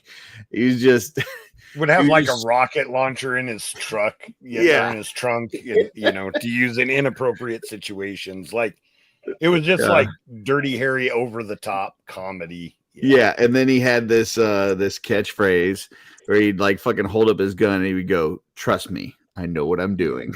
Yeah. What was the show? Sledgehammer. Dude, it was one of my favorite shows of all time. And like, I literally never hear anybody talk about it whatsoever. It's like it didn't exist. And I probably haven't thought about it since the 80s, but that as soon as you said it, that was like one of my favorite shows as a kid. So good. So good. That's probably one of those, if I saw it, I would probably unlock a memory. It is, yeah. I mean, anybody that hasn't seen it, if you saw any kind of like buddy cop movie or any of those kind of like real tough, gritty, like Die Hard and shit like that, and then you watch Sledgehammer, dude, it's so fucking funny. So, yeah, I need to find out if that's streaming somewhere and watch that again. I just wrote that on my little list. All right, Blake, we skipped you. We came back. What do you got? Series that you like that nobody talks about? Airwolf. Yeah. Oh, you saw that. Jen mentioned that. Cheater. No. Seriously, I was trying to remember what it was when it came up. I was like, okay? Because she mentioned it too. What's Airwolf? Airwolf is about like it's like another A-team, but they have this really badass helicopter. Yeah. Well, there's a couple different helicopters. They go on these different missions and they're trying to thwart. It's kind of like but then there was also Blue Thunder. Well, there's Blue Thunder too, yeah. But I like Airwolf. Airwolf beat Blue Thunder out. Yeah. It's kind of like MacGyver. MacGyver meets the A-team with helicopters. Yeah. I actually had an Airwolf Hot Wheels toy that I used to play with all the time when I was a little kid. Nice. Very cool. When Airwolf was out, they went through a whole slew of those type of shows. Like I remember there was one with a motorcycle. And I can't think of the name of it off the top of my head, but it was like it was a team of guys that all rode one motorcycle. No. It was it was a team of people that had one guy that rode a motorcycle. The rest of the team was in the back of a moving. That's not weird. Street Hawk. Street Hawk. Yes, thank you. Trevor said Tales of the Gold Monkey. That was like the Indiana Jones-ish type show, right? I don't know. I think so. Never heard of it. Yeah. It does sound like an Indiana Jones-ish type show. It seems like I remember watching that, and it kind of had that adventure looking for treasure feel. Carnival. William says Carnival. I don't know what that is.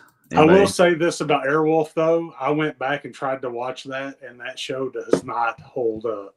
Doesn't hold up. Nope. That's what everybody talks about. Right. You're 100% correct.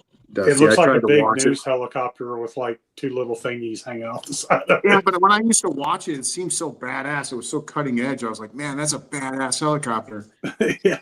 Carnival says it's the mid 1930s and we're in the middle of the Dust Bowl, a time when sandstorms and disease were running rampant across the Great Plains. After his mother's death, a teenage fugitive, Ben Hawkins, is picked up by a mysterious traveling carnival run by an unseen force only known as management, in quotation marks, surrounded by magic.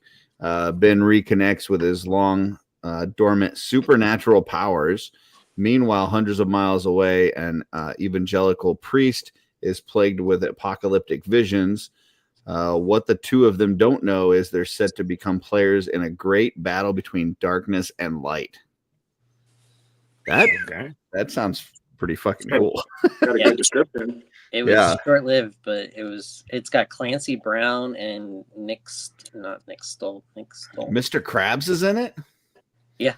All right, let's look at this Trevor one, Tales of the Golden Monkey. Has anybody ever heard of Automan from the 80s? Hell yeah. I loved Automan. Oh, what? It would do like what's it called? Automan.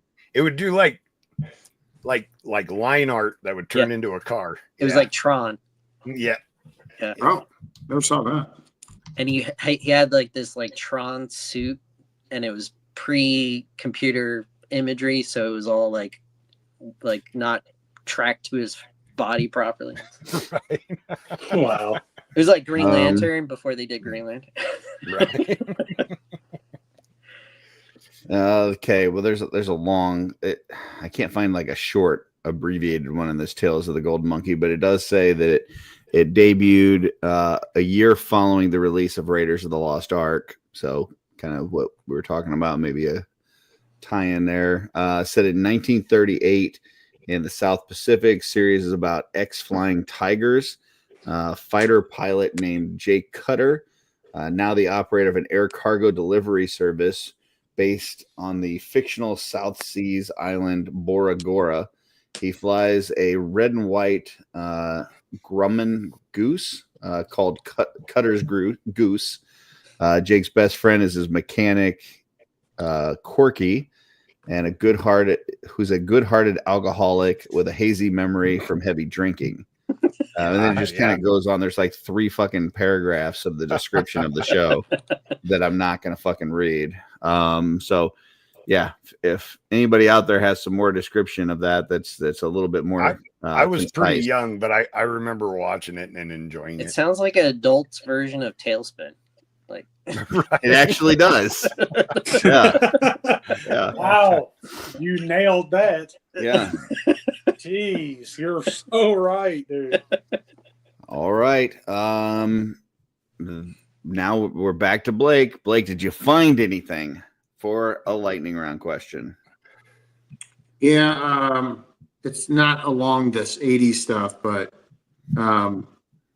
if money and time were no Starting object. with who? You got to pick somebody first. Oh, okay. Sorry. Joe or Jeff? Cosmic Jeff. Okay. Cosmic Jeff. If money and time were no object, what would you be doing? Ooh. I saw this one actually when I was on my trip. I was actually looking up questions, and that's why I was trying to find it, and then I totally lost the tab. I would travel the world. I would go from like toy meccas to toy meccas. And then once that is all completed, I would go into space. Okay. Well, you're all over the board. That's why they call you Cosmic Jeff. No I mean, time, money's no money. object, so you can do everything. Yeah. Or time. Maybe go to Mars because there's no stopping. Okay, Dusty. Oh, me? I would be in a home movie theater watching God knows what, and I would probably be in not a mansion, but a decent sized home, big enough to have a home movie theater. And it would probably be in northern Indiana or Michigan because there's a lot of cool people that live in that area and none here except for my kids. But Do you think you would be as pretty in Michigan as you are in Indiana? Oh yeah. Yeah. You could pull off Michigan pretty? Oh, yeah. Okay. Dude, in Michigan, I'd be like an 18. That's awesome. I mean, we have representatives of Michigan, and yeah, I'd be an 18. That's cool. But yeah, that's probably what I would be. That's one thing I love to do is watch movies. Mm-hmm. I mean, that's basically what I've done my whole life. Mm-hmm. So that's probably what I would want to do with the coolest stuff and the best tech. And yeah, that's what I'd be doing. Nice. Because I don't like to travel. Yeah. For me, if you would have asked me this question, like, I don't know, a couple months ago, I probably would have given you a different answer. But now, after just kind of starting to record the travel toy episodes and things like that, if money was no object, I didn't have to work. So I didn't have to travel for work. I think what I would probably do is want to have like one of those really nice RVs, like fucking, with got a kitchen and fucking bed and TV and air conditioning. Only way I'd do it. Like really high end fucking RV. Semi bus RV. Sure. And just travel the country with Darla and Buddy, my dog, and hit up like every, like toy shop where like people have like their own little toy stores that they've put up. Go to all the cons, kind of independent ones, go to conventions, hit up, Targets and Walmarts and GameStops and all that kind of shit. And just, go searching for toys and have fun doing it with my two favorite people, my dog and my wife. You'd have to also have like a room in that RV so you could have your customizing studio because you'd miss that.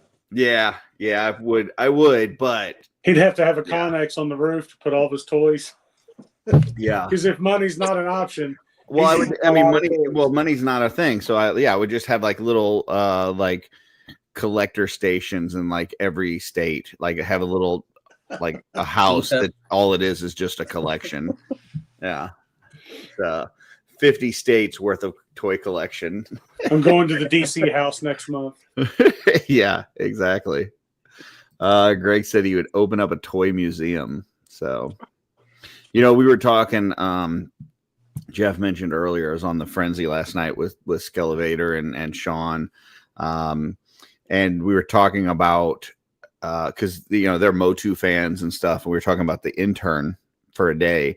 And how when you go to intern, you get to see some things, like the 2000X 2-ups and stuff that you can see nowhere else in the world. Like they don't exist anywhere, So like it's one of those things that when I first went there, I'm like, what even is this? Where can I find it? How can I own it? And you can't own it. It's like a one of a kind piece, right? Well, it's actually two. They had one that went to Mattel and one that they kept, but like that's it. That's all that's there in the world. And so unless you either work for Four Horsemen Studios or you go to the intern, you will never see it, in person. And it's just such a piece of art that needs to be seen by people, that I hope everybody gets to see it at some point, especially for Motu fans. And so something like this, like a toy museum, like, there's toys out there that are rare or that are, I don't know, expensive and stuff that I think would be cool for people to see. But then there's these things like the prototypes and the mock-ups and the stuff that are really, truly one-of-a-kind items that would absolutely be awesome to have in a fucking museum, to where you could go and see it and visit. There's a toy museum that I've been wanting to hit up. It's out in California, I think Northern California, and they do like prototype. Wait, it's in Northern California. Has it burned down before? That's a good question. I don't know. Well, this is a good one, Joe. You may appreciate this. William says that he would live in the Star Trek sets, and the bridge would be his TV room. That is I've seen people do that for their home. That'd be pretty fucking cool. Sitting in the captain's chair, and the fucking big screen is like a projection screen. Yeah. That would be. I could just see Joe sitting in his own chair, smoking a cigarette, just like, hell yeah. Yeah. Make it so. Yeah. Beam me up, Scotty. I didn't enter the lottery for intern this year because I got to go last year. But I definitely want to enter that lottery again and go when it's not a 10-year anniversary. Yeah. Because I felt like I really got kind of rushed through everything and it was so crowded. I would like to do the smaller, more intimate intern. Yes, go ahead, Curtis. Curtis, go ahead. Dusty, did you not eat today because you also ate yesterday? Well, I get what you're saying, but Jeremy did kind of put it out there. If you got to go, not to try again, so people that haven't gotten to go would get. He has not said that. That is not correct. He did say that there's not going to be as many people there. They're not like giving out like the free invites to some YouTubers and that kind of stuff. It's going to be a more intimate thing. But he's never discouraged anybody from applying if you've already gone. So yeah, I would just say, if you choose to do that, that's fine, but don't feel like you have to do that, or there's they encourage everybody to fucking put in for it. So, okay. If you see intern one time, the next time that you go, you're going to see different things. You're going to have different experiences. You're going to have this and that. So, while I will say that if you know somebody that truly you think would really enjoy the experience, I would keep them in mind as your guest, right? Like I know, my buddy Alan, that Still Be Studios, that works in the haunt industry. I really truly think that he would get a huge appreciation for how they do things there, as far as the sculpting, the painting, whatever, and then also viewing like the props company and stuff. So like if I win this year, I'm bringing him. So that's the one thing that I would just throw out there. I would just say, if anybody wants to apply, regardless of if you've gone before.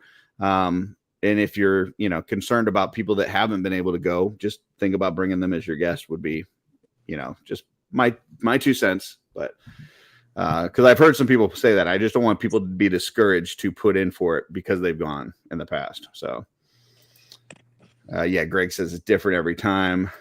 Even work, it is. I definitely want to do it again when it's not the 10-year one. I put in for it. I went last year, but I put in for it just because of the same reasoning, and because it was awesome. Don't get me wrong, I had a blast, but there's a lot of like inner questions and the business operations and stuff that there's just no time for that, and I wanted to have more one-on-one time with each of the groups to sit down. So I put back in for it, and last year I took Blaze Bear. I took him as my +1. This year I'll. If I get selected or somebody else, maybe, whatever. So. Yeah. So, as an admin in the Cabal, I get to go anyway, right? It's one of the benefits of being an admin. Oh, cool. It's really the only benefit of being an admin in the Cabal. The rest is just people complaining about how shitty you do your job, which is not a paid job. But you do get to go to intern. But I still put in for it because the only way that Darla can go is if I win the lottery or if she wins the lottery, right? So if I do win, so my spot's already there, right? But if I win, then I get to take basically 2 people, right? Because you're paying the $300 for 2 people. Mine's already exists. So like last year, I was able to bring Arthas, who had not made it, and bring Darla with me because I won. So this year, I would bring Darla and I would bring Alan if I won. So that's kind of my plan with that. But it's something that everybody should try to put in for if you can. I know there's some people can't get the extra days off work. That's another thing because it does, kind of extend the week. If you're going to be there first thing Thursday morning, you really have to get in on Wednesday, and then it's like this whole week process instead of just the weekend. So, Greg says, "Well, Dusty, I can promise you that there won't be another 10-year anniversary for 4-H." So, all right. So if you go this year, it will not be a 10-year anniversary. Yeah. It'll be an 11-year anniversary. And they're going to do it even bigger. So actually, I think they were counting 10 years from like when they first showed like the prototypes or something, right? Yeah. So it's not like 10 years from them being in hand. So really, this might actually be the 10-year anniversary of the figures being in hand. So just saying. So yeah, don't put in for it. Yeah. It's not going to be intimate. Yeah, it's going to be fucking garbage. So no, it's going to be awesome. I think the thing that I'm most excited for is seeing what Armory Experience version 2 looks like. Mm-hmm. Like I just know, they were very much kind of learning how to do it last year. There were some things that they had to pick up and adjust on the fly and that kind of thing. And now that they've seen it and they've seen what people like and how successful it was, I just can't wait to see what they put out this year. I think it's gonna be fucking cool as hell. So, yep. What about you guys? What besides, the fucking people and all that, whatever. Besides that, like, what are you looking forward to the most for Legion's Con? Right here. We already said the people. Come on, that's a cop-out answer. I'm so far of what has been revealed. I'm pretty excited about the exclusive figures. Yeah, to be honest, like those are some dope exclusives that I feel like I need to get multiples of. So, Greg, it should say make room in your shells. Make less room in your wallet. And when Greg says make room on your shelves, what he means is make room in your storage facility that is offsite that you can't visit, so that you can put your inbox figures that you will never open. So that's what he means to say. Jeff, what about you? I'm looking forward to actually going into the exhibitors room this year because I maybe spent like 2 hours in the exhibitors room the whole weekend. So I feel like I missed out on a lot of like cool stuff, seeing what everybody created and what everybody else was showing last year. Where'd you spend most of your time? I was in the 4-H room, going through the line or going through the armory or talking to the Glyos guys or. Oh yeah, you didn't see Legion's Con. Yeah, I helped with. Brown on I went to your table. I went to Curse's table. And I helped with 1,000 swigs, so I was up there for a good 8 hours. Yeah, Jeff was a big help with 1,000 swigs. So running all over the place. Across. Shout out to Terrence and Gina. They did a fantastic job. Hell yeah. Yeah.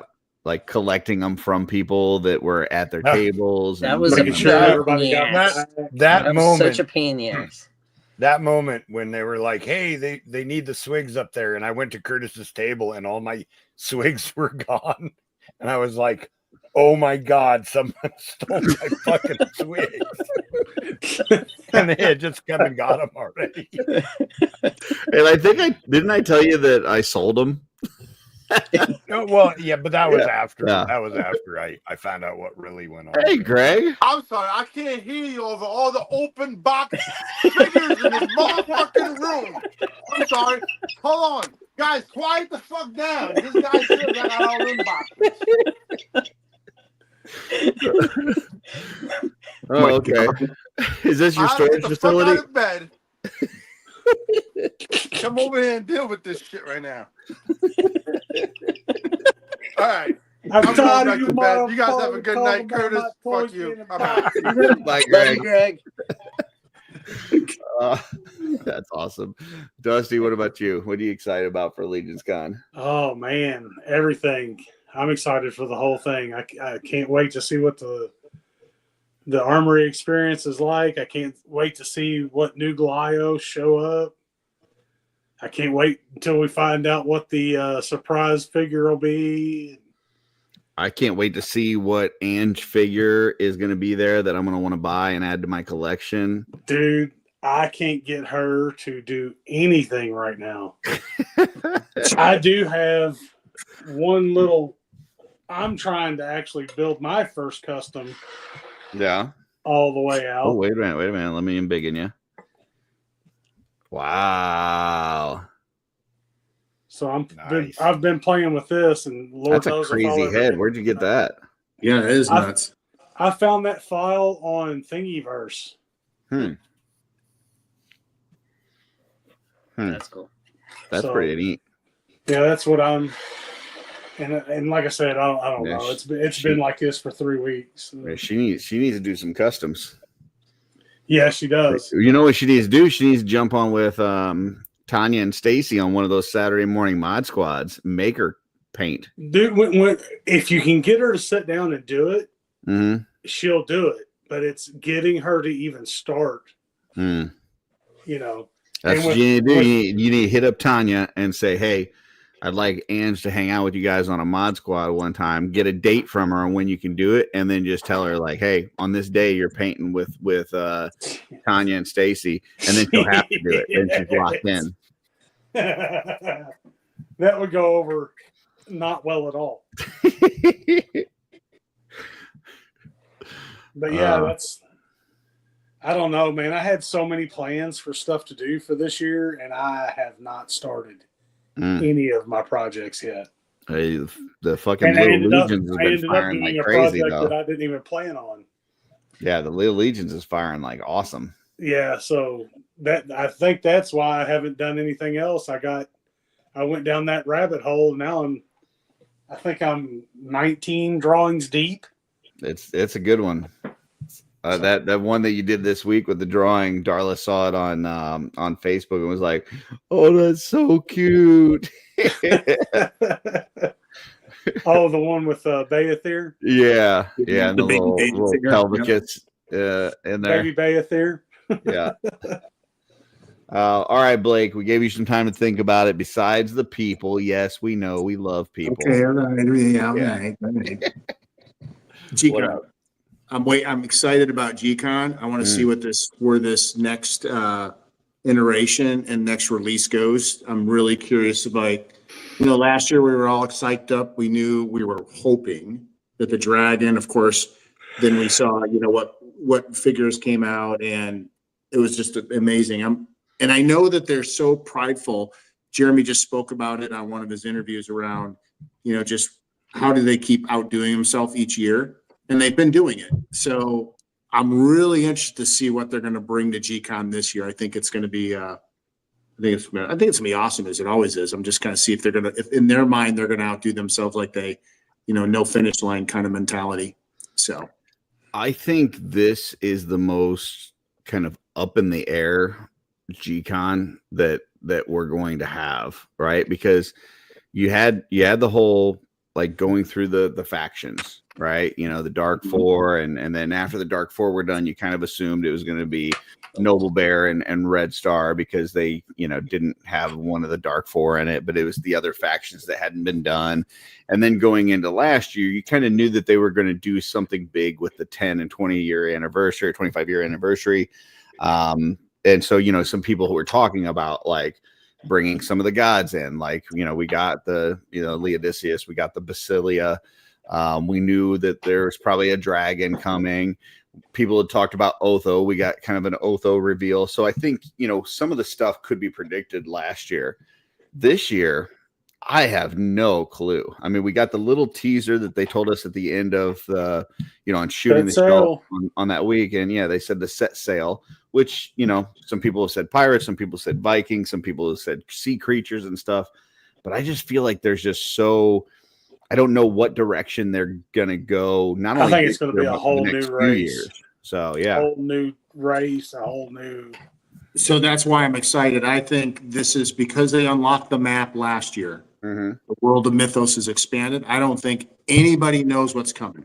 Yeah, and that's why I'm super excited. Is because not that what we've have and the factions and races and stuff aren't awesome. They are, but just to expand Mythos and to start getting into these other continents or whatever you want to call them, I think it's just mind blowing. And I think we're going to be in a state of awe. I think we're just going to be like, what? I didn't think about that. And that's what I love about what the Four Horsemen do. They just keep you like surprised every time you turn around.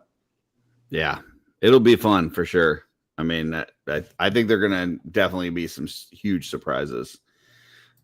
Greg says, oh man, hurry up, G-Con. So, Crom 316, Sea Monsters and Mermen. Okay. That'd be fun. Four Horsemen jet ski. There it is, confirmed. I mean, you know, this is Trevor's brother. Trevor's doing the pictures. Can't get much closer to the source than that. So I has confirmed Four Horsemen jet skis at G-Con. So yeah. Terrence says he's looking forward to a Mythic morning workout. Boom. You got it. Mythic muscle, Terrence. By the way, shout out to Terrence. He actually reached out to me today from Joe Fest because he knew I was looking for some Skeletron, the new Skeletron exclusive. He actually reached out to me and he grabbed it for me. We had a live stream, everything. He was showing it to me. So appreciate you, brother. Yeah. Yeah. Shout out to Terrence. He did not ask me if I wanted anything.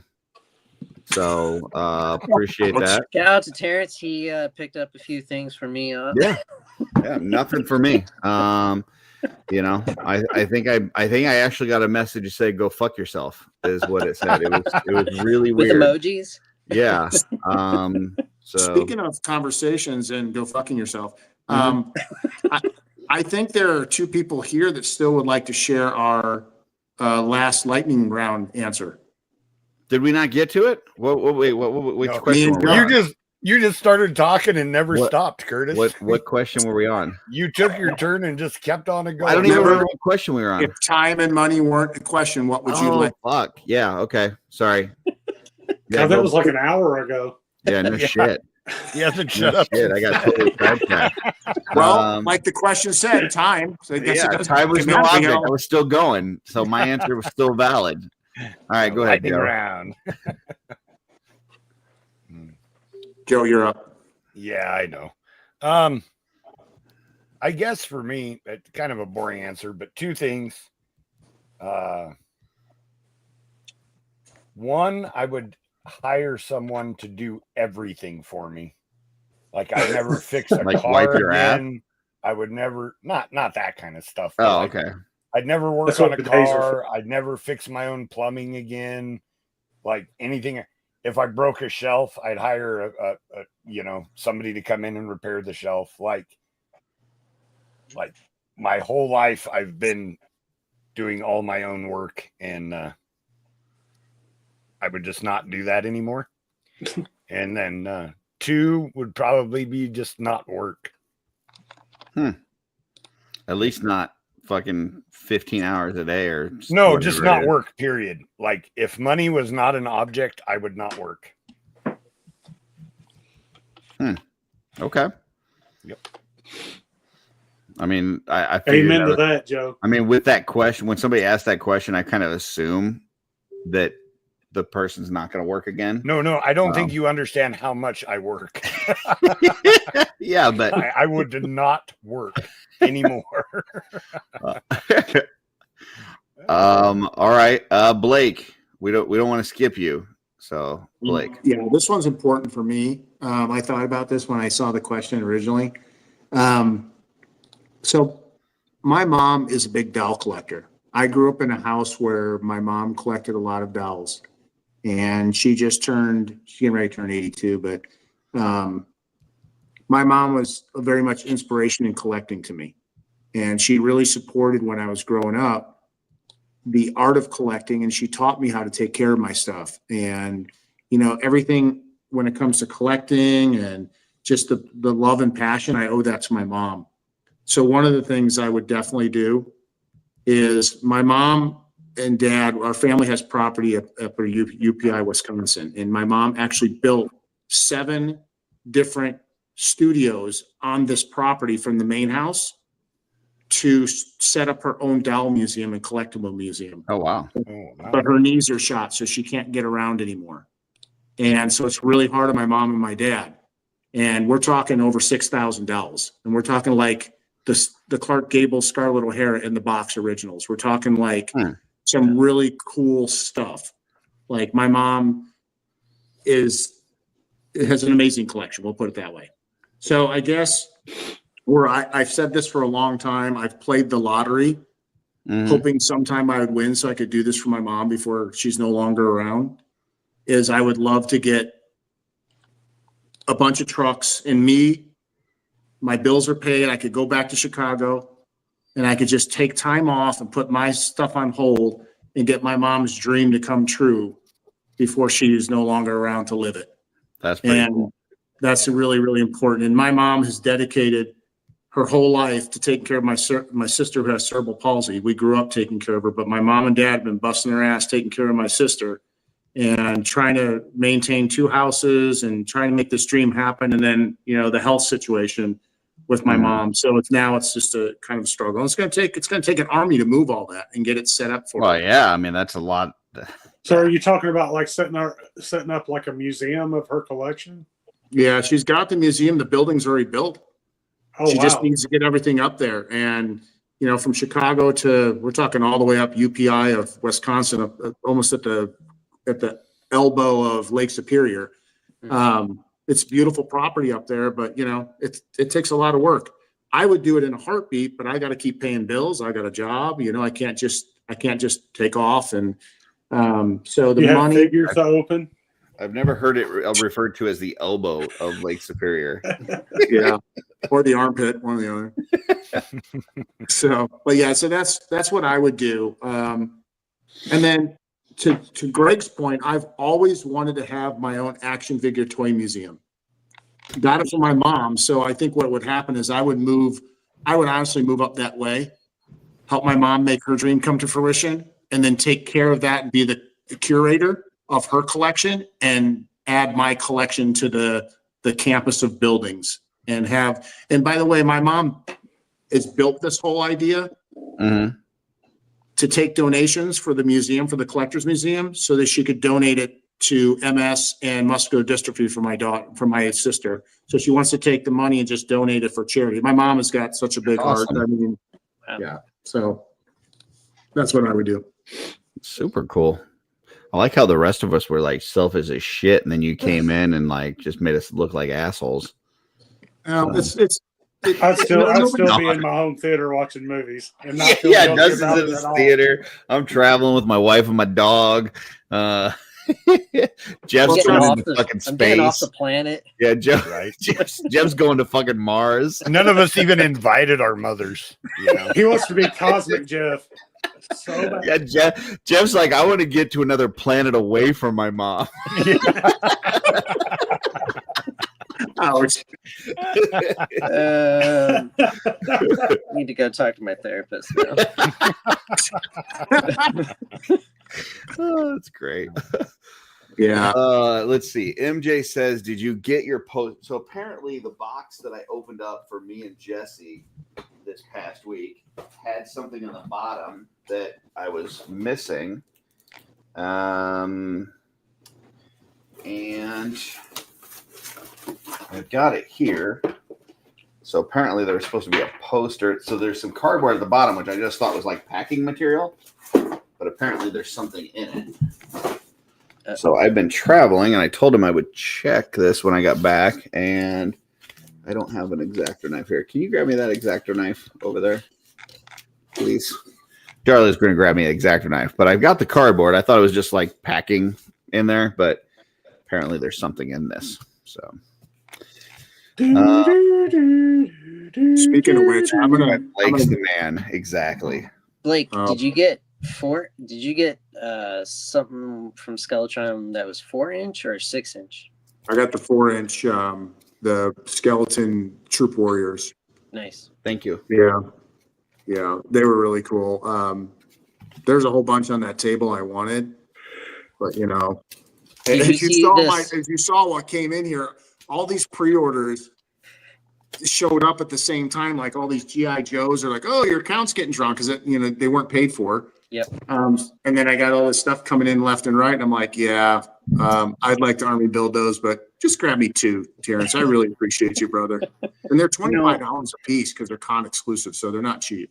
Yeah. I'm glad you mentioned that about the emails coming through, because I got an email last week. Oh, there's a lot dropping right now. Saying that from Big Bad Toy Store, saying that my Vac Metal Silverhawks were getting ready to process.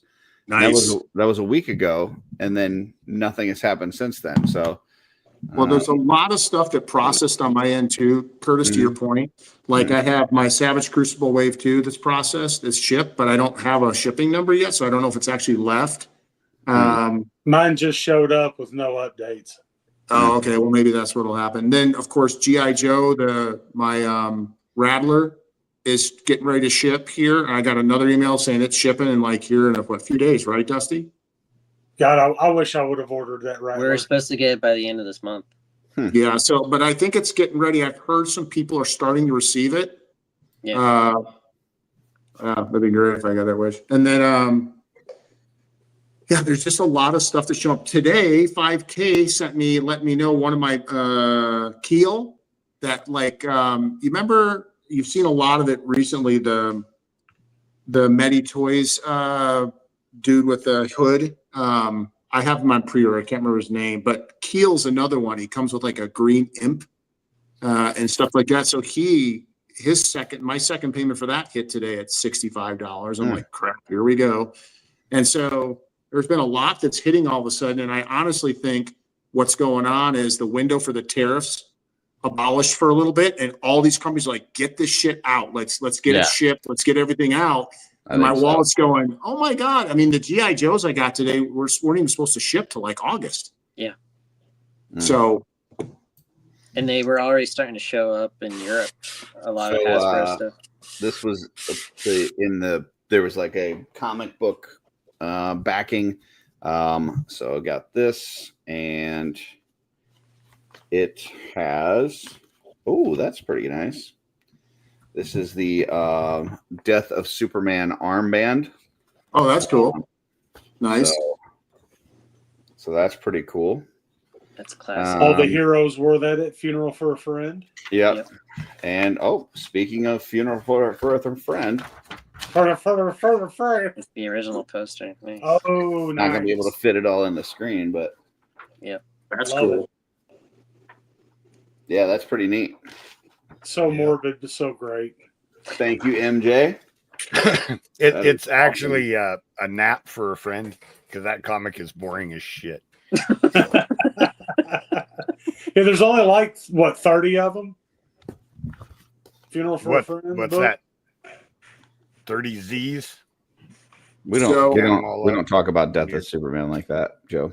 Yeah, we do. No, we don't. I got to give one other. Superman was great. Everything that came after, well, not everything, but Funeral for a Friend was a snooze fest. So they're showing their appreciation and love for Superman, and everybody was in mourning. And it was and boring. sad.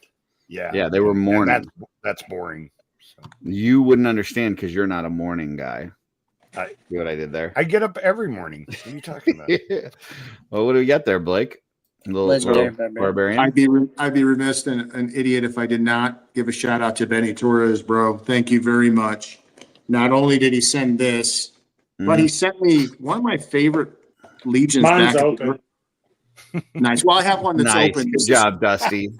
So, time out before we get Well, into I it. just got to recognize. I'm not saying anything against you, Blake, Oh, but gotcha. you got to recognize Dusty anytime he opens a figure. So, No, yes. yeah, it's This is positive for a friend. encouragement. So on a live stream, I think it was on Brick something, on last Sunday when I was with Brick, I had mentioned wanting to get one of these for a friend. And because I felt bad about entering someone's for this. And I said, I just want it for a friend because they don't have one. They're not going to go to a con. So he literally reached out to me and he said, hey, I have an extra one. I want you to make this happen for your friend. So this is really cool. I Yeah, bought like well, 5 of those for a friend. It's for my mom's doll show. Leave her alone. It's one of those. My kid just got into Legions and he's really looking for one, and we don't want to have to pay eBay prices. But the other thing, Benny's always notorious for putting stuff in his boxes. From what I hear, this is the first thing I've gotten from Benny, and one of my favorite figures, and I actually have one of them, but it's incomplete. Is this? But he sent me this card of the Scarab. Oh, nice. Oh, that's good. Is that cool or what? Dude, that Yeah, Scarab is one of the coolest figures ever made. Well, I have that. That's actually from the Kickstarter for Gothotropolis. So, Oh, no way. yeah, that's a super. Yeah. So rare he piece. sent this. He goes, hey, make sure you cut at the top of the box or something like that, and make sure you look at the bottom. He put a couple magic cards in there, and I don't collect magic cards, but that was super nice. And he just like, yeah, I throw them in there. But this is what really was awesome. I have the purple, the dark purple and white one of this figure, but I'm missing its staff because I got it from somebody off of eBay for a really good price because it was incomplete. But this figure is like one of my favorite from the Gothotropolis era. Nice. So when you happy see to have this. I like magic the cards, Scarabeus figures a little bit. So, How when you many say are there, you Joe? put, when you say you put a magic card in there, is that like one of those where you put it back in the deck and you pull it out and you're like, is this your card? Is that what you're talking about? No, not like your magician story you told earlier. No, yeah, I might send And is them. this your wife?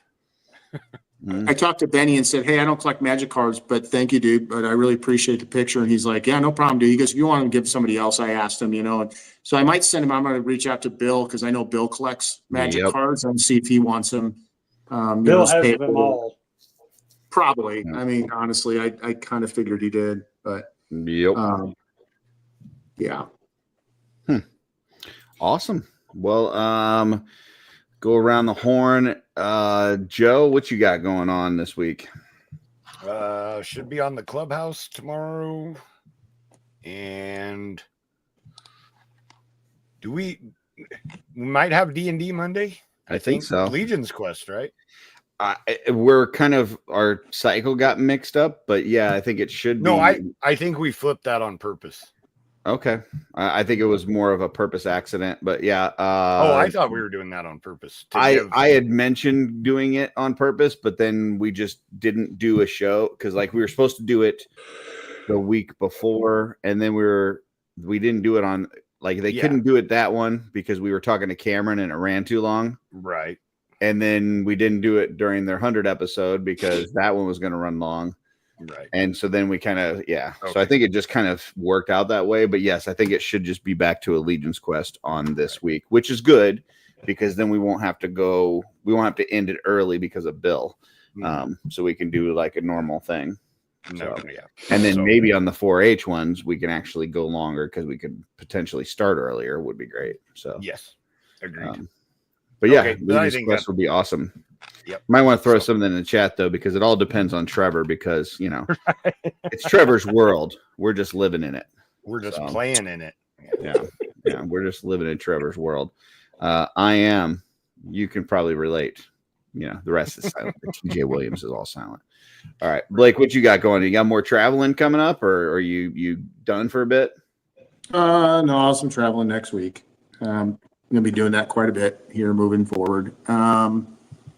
Other than that, there's a couple shows I'm potentially going to be on. Nothing that's been announced yet for sure. I am working on. I did give some real good detail on Brick Something's Needless Ephemera show last Sunday. We had a great time, and I lined out some stuff in case anybody hasn't heard yet.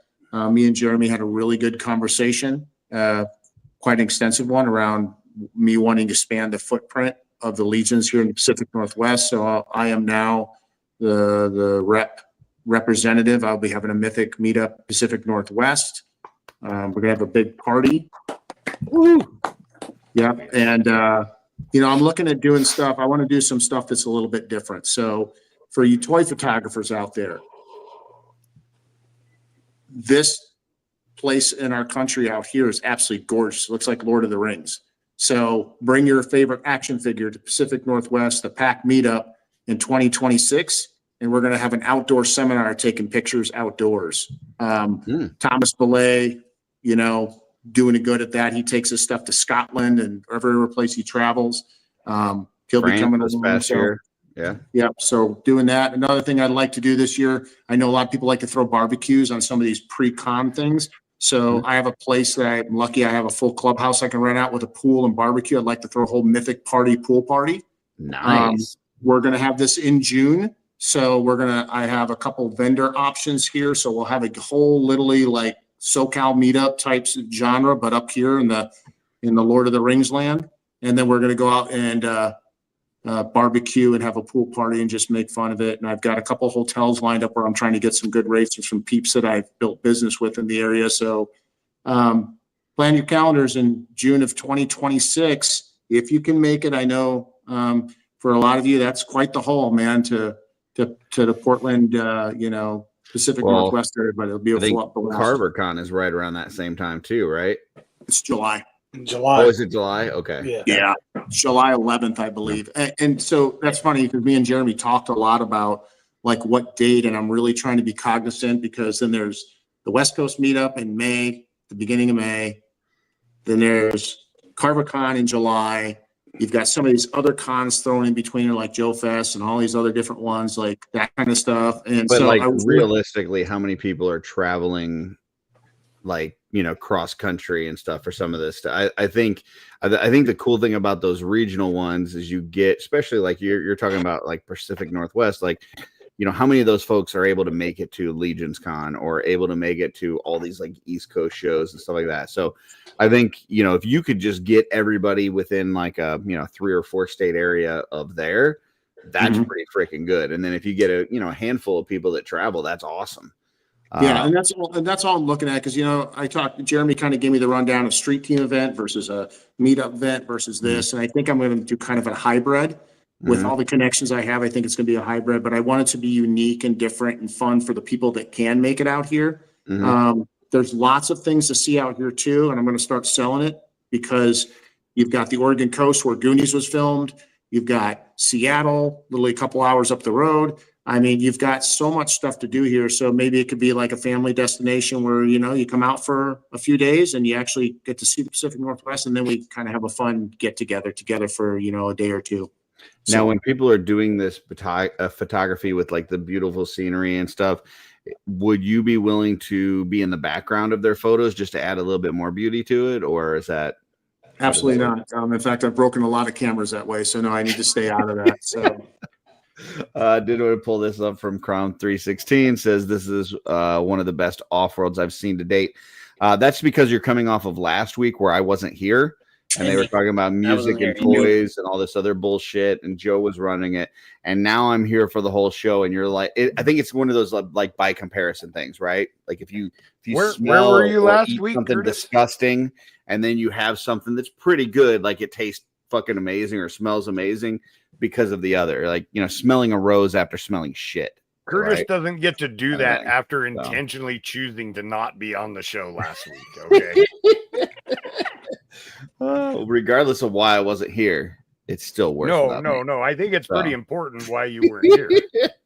By the way, Dusty, you still came on just later. I'm putting a challenge out to you, Dusty. All the artists out there that watch this, David Williams, whoever, I want to have a sick, banging freaking Pacific Northwest logo because I want to do some shirts, some stickers, and pins for the meetup. So I'm challenging you. Put your brains out there, mountains, Sasquatch, all kinds of cool stuff, You never know what you can come up with, but I want to see what your artistic minds come up with. Nice. Maybe some mythic morning clanging and banging in the fucking gym. So. Oh, there, yeah. You guys know that working out's a big part of my life for many reasons. And I do want to throw one thing out there. I am doing the Mythic Muscle program this year. So that is a go. Like if you want to come work out with me in the morning, but hey, as a veteran that's pretty much torn up from the floor up inside orthopedically, literally these workouts, it's not about ego. It's more about so I can have a quality life and keep moving around. So I'm going to be honest with you, like whoever wants to join me, I'll take all my years of knowledge and we'll have fun with this. I know that Stacy Lynn's going to be joining me. She's been doing a great workout. Brian's wife.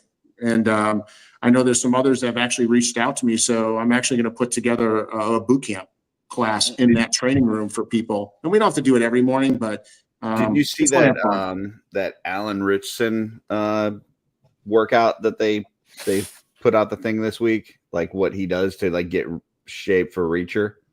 Did you see that? I have not, but I would like to see that. Is it like on YouTube?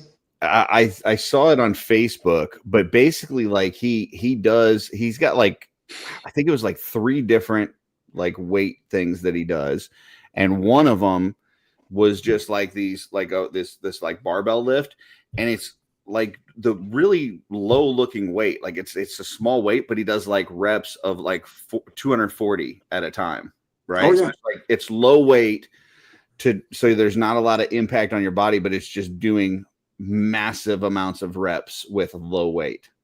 Which I just thought was interesting because like you see a guy that's like ripped like he is, he's just fucking shredded, and you're like, this guy must be lifting like massive, weight, and it's like no, it's smaller weight a lot of times. Well, he's probably cycling. He's probably like so many months a year lifting heavy, and then so many months a year. Yeah, there's that portion that could be a very big reality. Like that's what it was. It seemed like that was like his whole routine, but but I can tell you from being a National Academy of Sports trainer, I've done at NASM training for years, and one of the things I've learned is depending on your body, your nutrition program, and what you do. And I don't want to get too deep in this on this program, but there are many people that when they do what's called HIIT training, high interval intensity training, that type of training. That's what you're describing a HIIT type workout. Yeah. They're saying high volume, high rep approach. Yep. And that's basically HIIT. It's just stations like 3 times a week here, just in my townhouse alone. I get up at 4:30 in the morning. I'll knock out a 30-mile cardiovascular ride on my cycle bike, and I'll integrate different weight structures in different high rep, moderate weight type situations. And it's been the godsend to me compared to when I used to bulk and work really super heavy when I was wrestling and bodybuilding and doing all that. I put on size, but I was just this big beefy dude that had a lot of really sore joints, and I had a lot of different stuff. And now that I've integrated more into this type training, and of course focused on my nutritional program a little bit more, I've made leaps and bounds gains in my overall, flexibility and quality of life of how I move. I mean, I have a lot of damage to my body. I don't want to get into it, but like I will tell you, most people that run into me think I'm like in my mid 40s or something like that, and that I move very well, and I shouldn't be doing this. So I guess part of the reason I'm having this conversation on this show, and I keep slipping it in here and there, is I believe I love everybody in this community, and I want us to be around as long as we can. And I guess part of my thing is to give back some of my knowledge and my life experiences. If I can do it being 100% disabled vet with some of the orthopedic massive damage that I have, then I know everybody can gain a little bit from here and there. It's just like Curtis, when your weight loss journey and all that, super proud of you, man. Like super proud of you. It takes a lot of work to put that time in. Dusty, I know that you've worked very hard with your training and stuff when you're wrestling. It takes a lot, and it's that final factor into our hobbies, our hearts. Hey, Benny. Once again, Benny, I don't know if you know, but I gave you a shout out. Thank you for this. I loved it, man. But yeah, anyways, I'm going to get off the fitness pulpit now. No, but, you're fine. I think that I actually think this would be a nice if Jeff ever gets back to primary objective thumbnail. I think this would be a good one to do at some point to kind of talk about. So just because I think there's a lot of misconceptions and They can just bring it up. It doesn't need to be on the thumbnail. But I'll tell you what would be a cool thumbnail Yeah. for one of these shows. I want to see us all roided out like thumbnail of us all just Oh like, yeah. Okay, so it's redneck baby roided out. Yes, roided out redneck babies. Yeah. You can make those baby redneck, but you can't give them roids. That ain't right. They get mean if you do that. But that's awesome stuff about the stuff with working with the studio and potentially bringing some legions out there to that area that really hasn't had that. So yeah, cool stuff, man. Awesome. Thank you. Yeah, super excited. Yeah. Jeff Ray, what you got going on? What do I have going on? Not a whole lot. I'm still trying to figure out where I want to go with Cosmic on YouTube. That's still up in the air. Thanks for reaching out this week, Curtis. You were like, "Hey, what's going on? Are you still gonna do a show?" And I was like, "Nope, still not doing it." Well, it was Tuesday and we wanted to do something and I knew it wasn't a lair night, but I didn't want to it be like your premiere on YouTube or something and then like we're stepping on your toes or anything. So no, I was really appreciative. Yeah.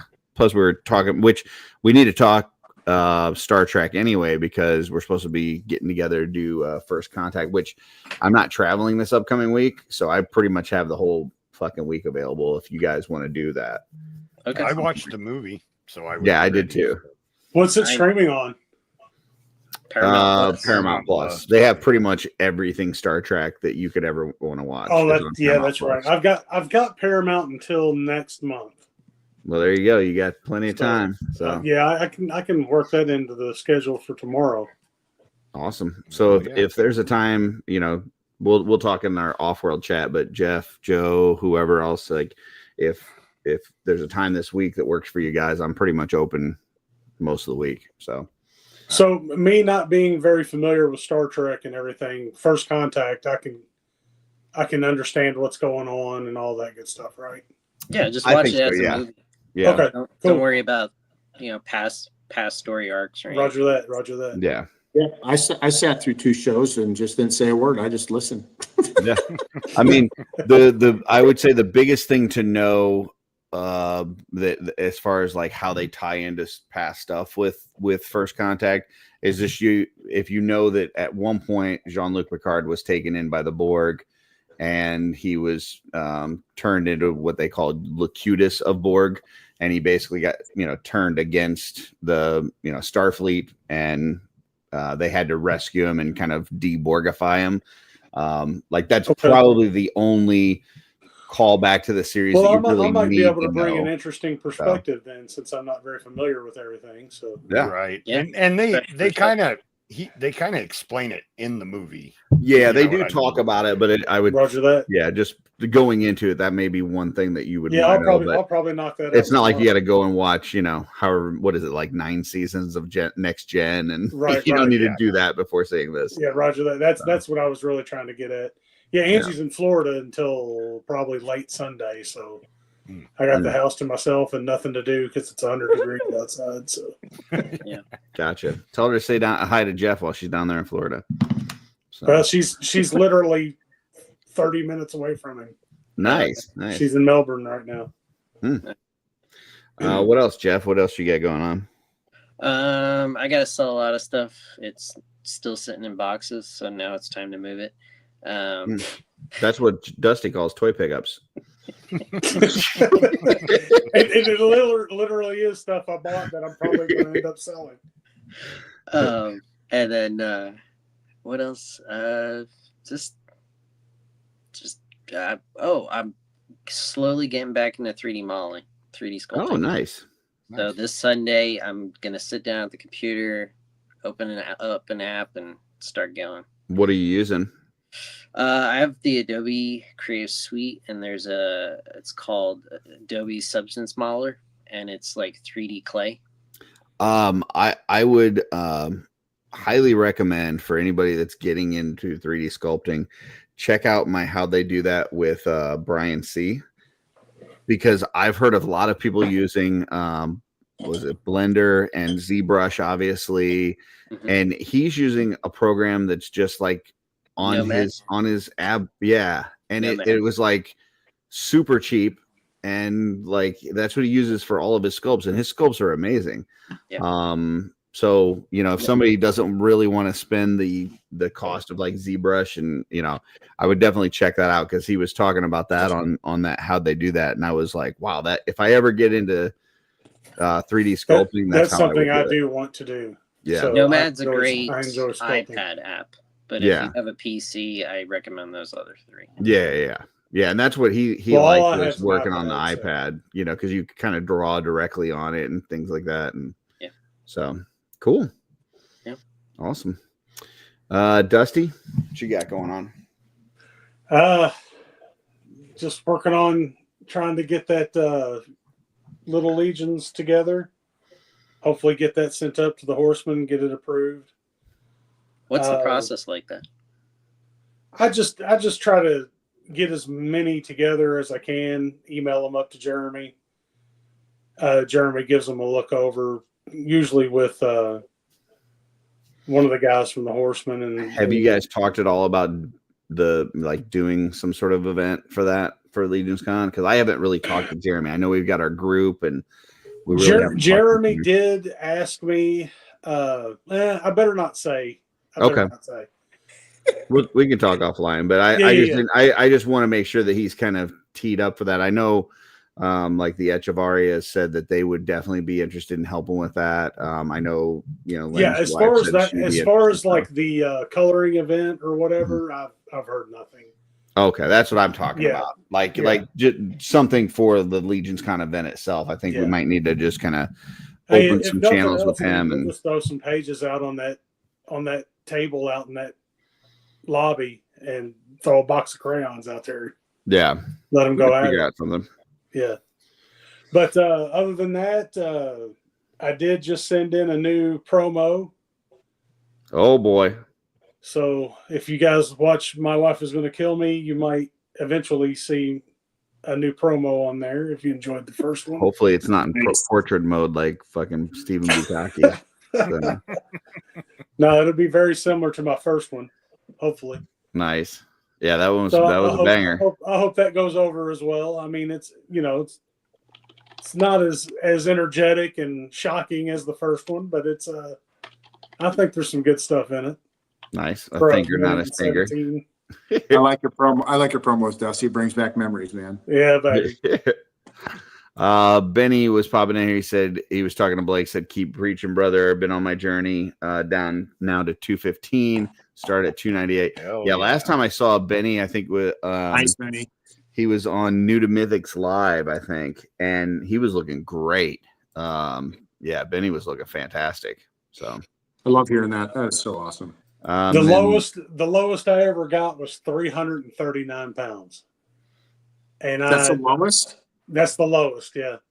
Wow. And I put myself in the hospital getting that low. So how tall are you, Dusty? I'm 6'3". Okay, so we're the same size. Okay. Yeah, but I'm as wide as I am tall. Frame wise. No, you're a house. I remember meeting you. You're a house in person. Like there's no doubt about it. Crom 316 says, Joe, do you know where the Borg came from? And I don't know if he it's been source. Jeff came in and said Delta Quadrant. No, I don't know if he's talking about where they come from in the series or like where they come out of the Delta Quadrant. The Delta Quadrant is their area of origin. As far as their actual origin, they have never revealed that, and I don't think that they ever will. It's just part of the mystique of the Borg, nobody knows. What about like behind the scenes as far as the writing, like where the idea of them came from? I think that's the idea, is that it's meant to, because they've been asked a lot to, give an origin, because they've mentioned different machine races, and there's a few planets that were destroyed by an artificial intelligence and stuff that could be connected to the Borg. And the writers have always talked about there's no connection to anything. They kind of want the Borg's origin to remain mysterious. So The Borg. Gotcha. I mean, they like bringing in other cultures into their collective. So I mean, Assimilate. it's just diversity. Yeah, kind of. I mean, rewatching that. We're gonna talk about it. Trying to get me to watch the DEI version of Star Trek. No, we're gonna talk about it, but like I'm really looking forward to talking like them deciding to introduce the Borg Queen and things like that. Yeah, but I think. So should I be taking notes and like writing down questions and? Oh yeah, Dusty, we'll quiz you. Okay. You do whatever. We're just you want, gonna man. free ball it like we always do. Yeah. So. Yeah. Free balling. I will. Yeah, I don't want to get into it too much, but we'll have a good conversation. We will have a good conversation about it. For me this week, I am not traveling, so there will be no more Travel Toy videos for the next week, at least. Did drop 3 this week, so there are 3 new ones out there, episode 3, 4, and 5. I will be trying to work on some exploded figure reviews. I've got quite a bit of stuff to review. I've also I filmed the process of Darla and I pegging, so we will be putting that together in like a time lapse thing and trying on to OnlyFans. Yeah. Does that have a rating on it? Do you have a rating on that one? I don't know. For everybody, baby. What I'll probably do is to kind of do maybe a couple different time lapses of like hanging up the board, putting the You gotta pegs hit that in, box in YouTube, not for children, not doing the shelves, and then what I'll probably do is do those as video clips that I put on StreamYard, and then do a live where I actually just kind of talk through it and answer questions. I think would probably be the best way to do it. So I'll work on some of that this weekend as well. Monday, I have a new How'd They Do That dropping. I think I got to check. I think this one is with, I don't want to get it wrong. I think this one is with Mark Calvo. And then I've got a different one the following week because I've already got a couple ahead. So yeah, that'll hit this week as well on Monday. And other than that, I look forward to seeing who our guest is. We got a mystery guest on Shooting the Shelf on Sunday and hear what their version of the Jesse proposal story is. Wait, I was going to answer that question. Well, you can't put it on the screen first. You're going to distract people. Tell you. people where I'm going to be. They want to know. They want to know where this face can be seen. So that's it. That's all I got. Joe, did you have something you wanted to talk about? Yes, that right there. So that was a fan theory. And because there was a machine race that made V'ger sentient and caused it to come back to Earth. But after V'ger combined with Decker, he actually left to explore other dimensions. He's not in our physical space anymore. There was some kind of, like I said, fan theories that the machine race that worked on V'ger was the Borg, and that just is not true. So those theories are out there, but no, nothing official. There's also side stories where the Doctor Who machine men, I forget what they're called, damn it, mixed with the Borg in comics. Also Green Lanterns have come across the Borg. So Jesse says, I need to catch up with you, Blake. I'm at 40% with a lot of nerve issues. I would welcome any other workout suggestions. So I think that would be kind of a cool, maybe it's not a Friday episode. Maybe we do a different off-world where we just kind of talk about, just overall health and stuff would be kind of cool. I love that. DM me, Jeffy. MJ says, bought anything from home stores. So I don't really shop too much when I'm not traveling because I know the stores around me are from the garbage. home store. He's talking about your peg store from the home store. Oh, I thought he was talking about like while I'm here at home. No, I don't buy things for myself. They're free. I'm really nice to myself, and I just allow myself to have them for free. But, you know, to what I was talking about, like, I don't buy things when I'm at home because I know my stores around here are garbage. And if like, they don't refill things often. So if I, you know, like if I go with Darla to Target for something else and I see that there's nothing there, I don't need to go back for like 2-3 weeks because I know there's not going to be anything else there. So, you know, that's why I like traveling, because I'm seeing all these stores that, I mean, even the stuff that I find at the stores, they may have been there for 4 or 5 weeks, you know, but I just don't live in that area, so I didn't know. Let's see. Crom says, did you read the book from William Shatner, The Return? I have actually not read any of the novels because only the stuff that appears in shows are canon. So. Ooh, and I don't read. So. And that's fair too. Yeah. He says he'll save the rest for Star Trek night. So. All right. Readings for nerds. That's right. Exactly. That is also right. Yeah. Yeah. The only reading I do is subtitles. Because I'm fucking old and I can't hear what they're saying. Exactly. So true. So true. All right, folks. Well, I think that is pretty much a show.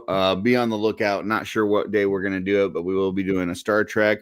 I'll work with Blake and see if we can put together something for, you know, some sort of mythic health something. I don't know. OffWorld. Yeah, whatever. But just kind of talk about, you know, maybe we'll see if we get Stacy on, maybe get some other folks and just kind of talk about, you know, general, like taking care of yourself. So that'd be kind of cool. All right. Anything else, guys, before we close out the show? Good night. Thanks for everybody that's out there watching. Thank you. Yep, there's some folks out there this weekend, Heroes Con as well as Joe Fest. Everybody that's at the cons, I want you to remember this one very important thing. We hate you. Cookie, what do you think about convention toes? Keep them sheathed. Your feet should be sheathed at all times in public. Agreed. I don't want to see your nasty toes.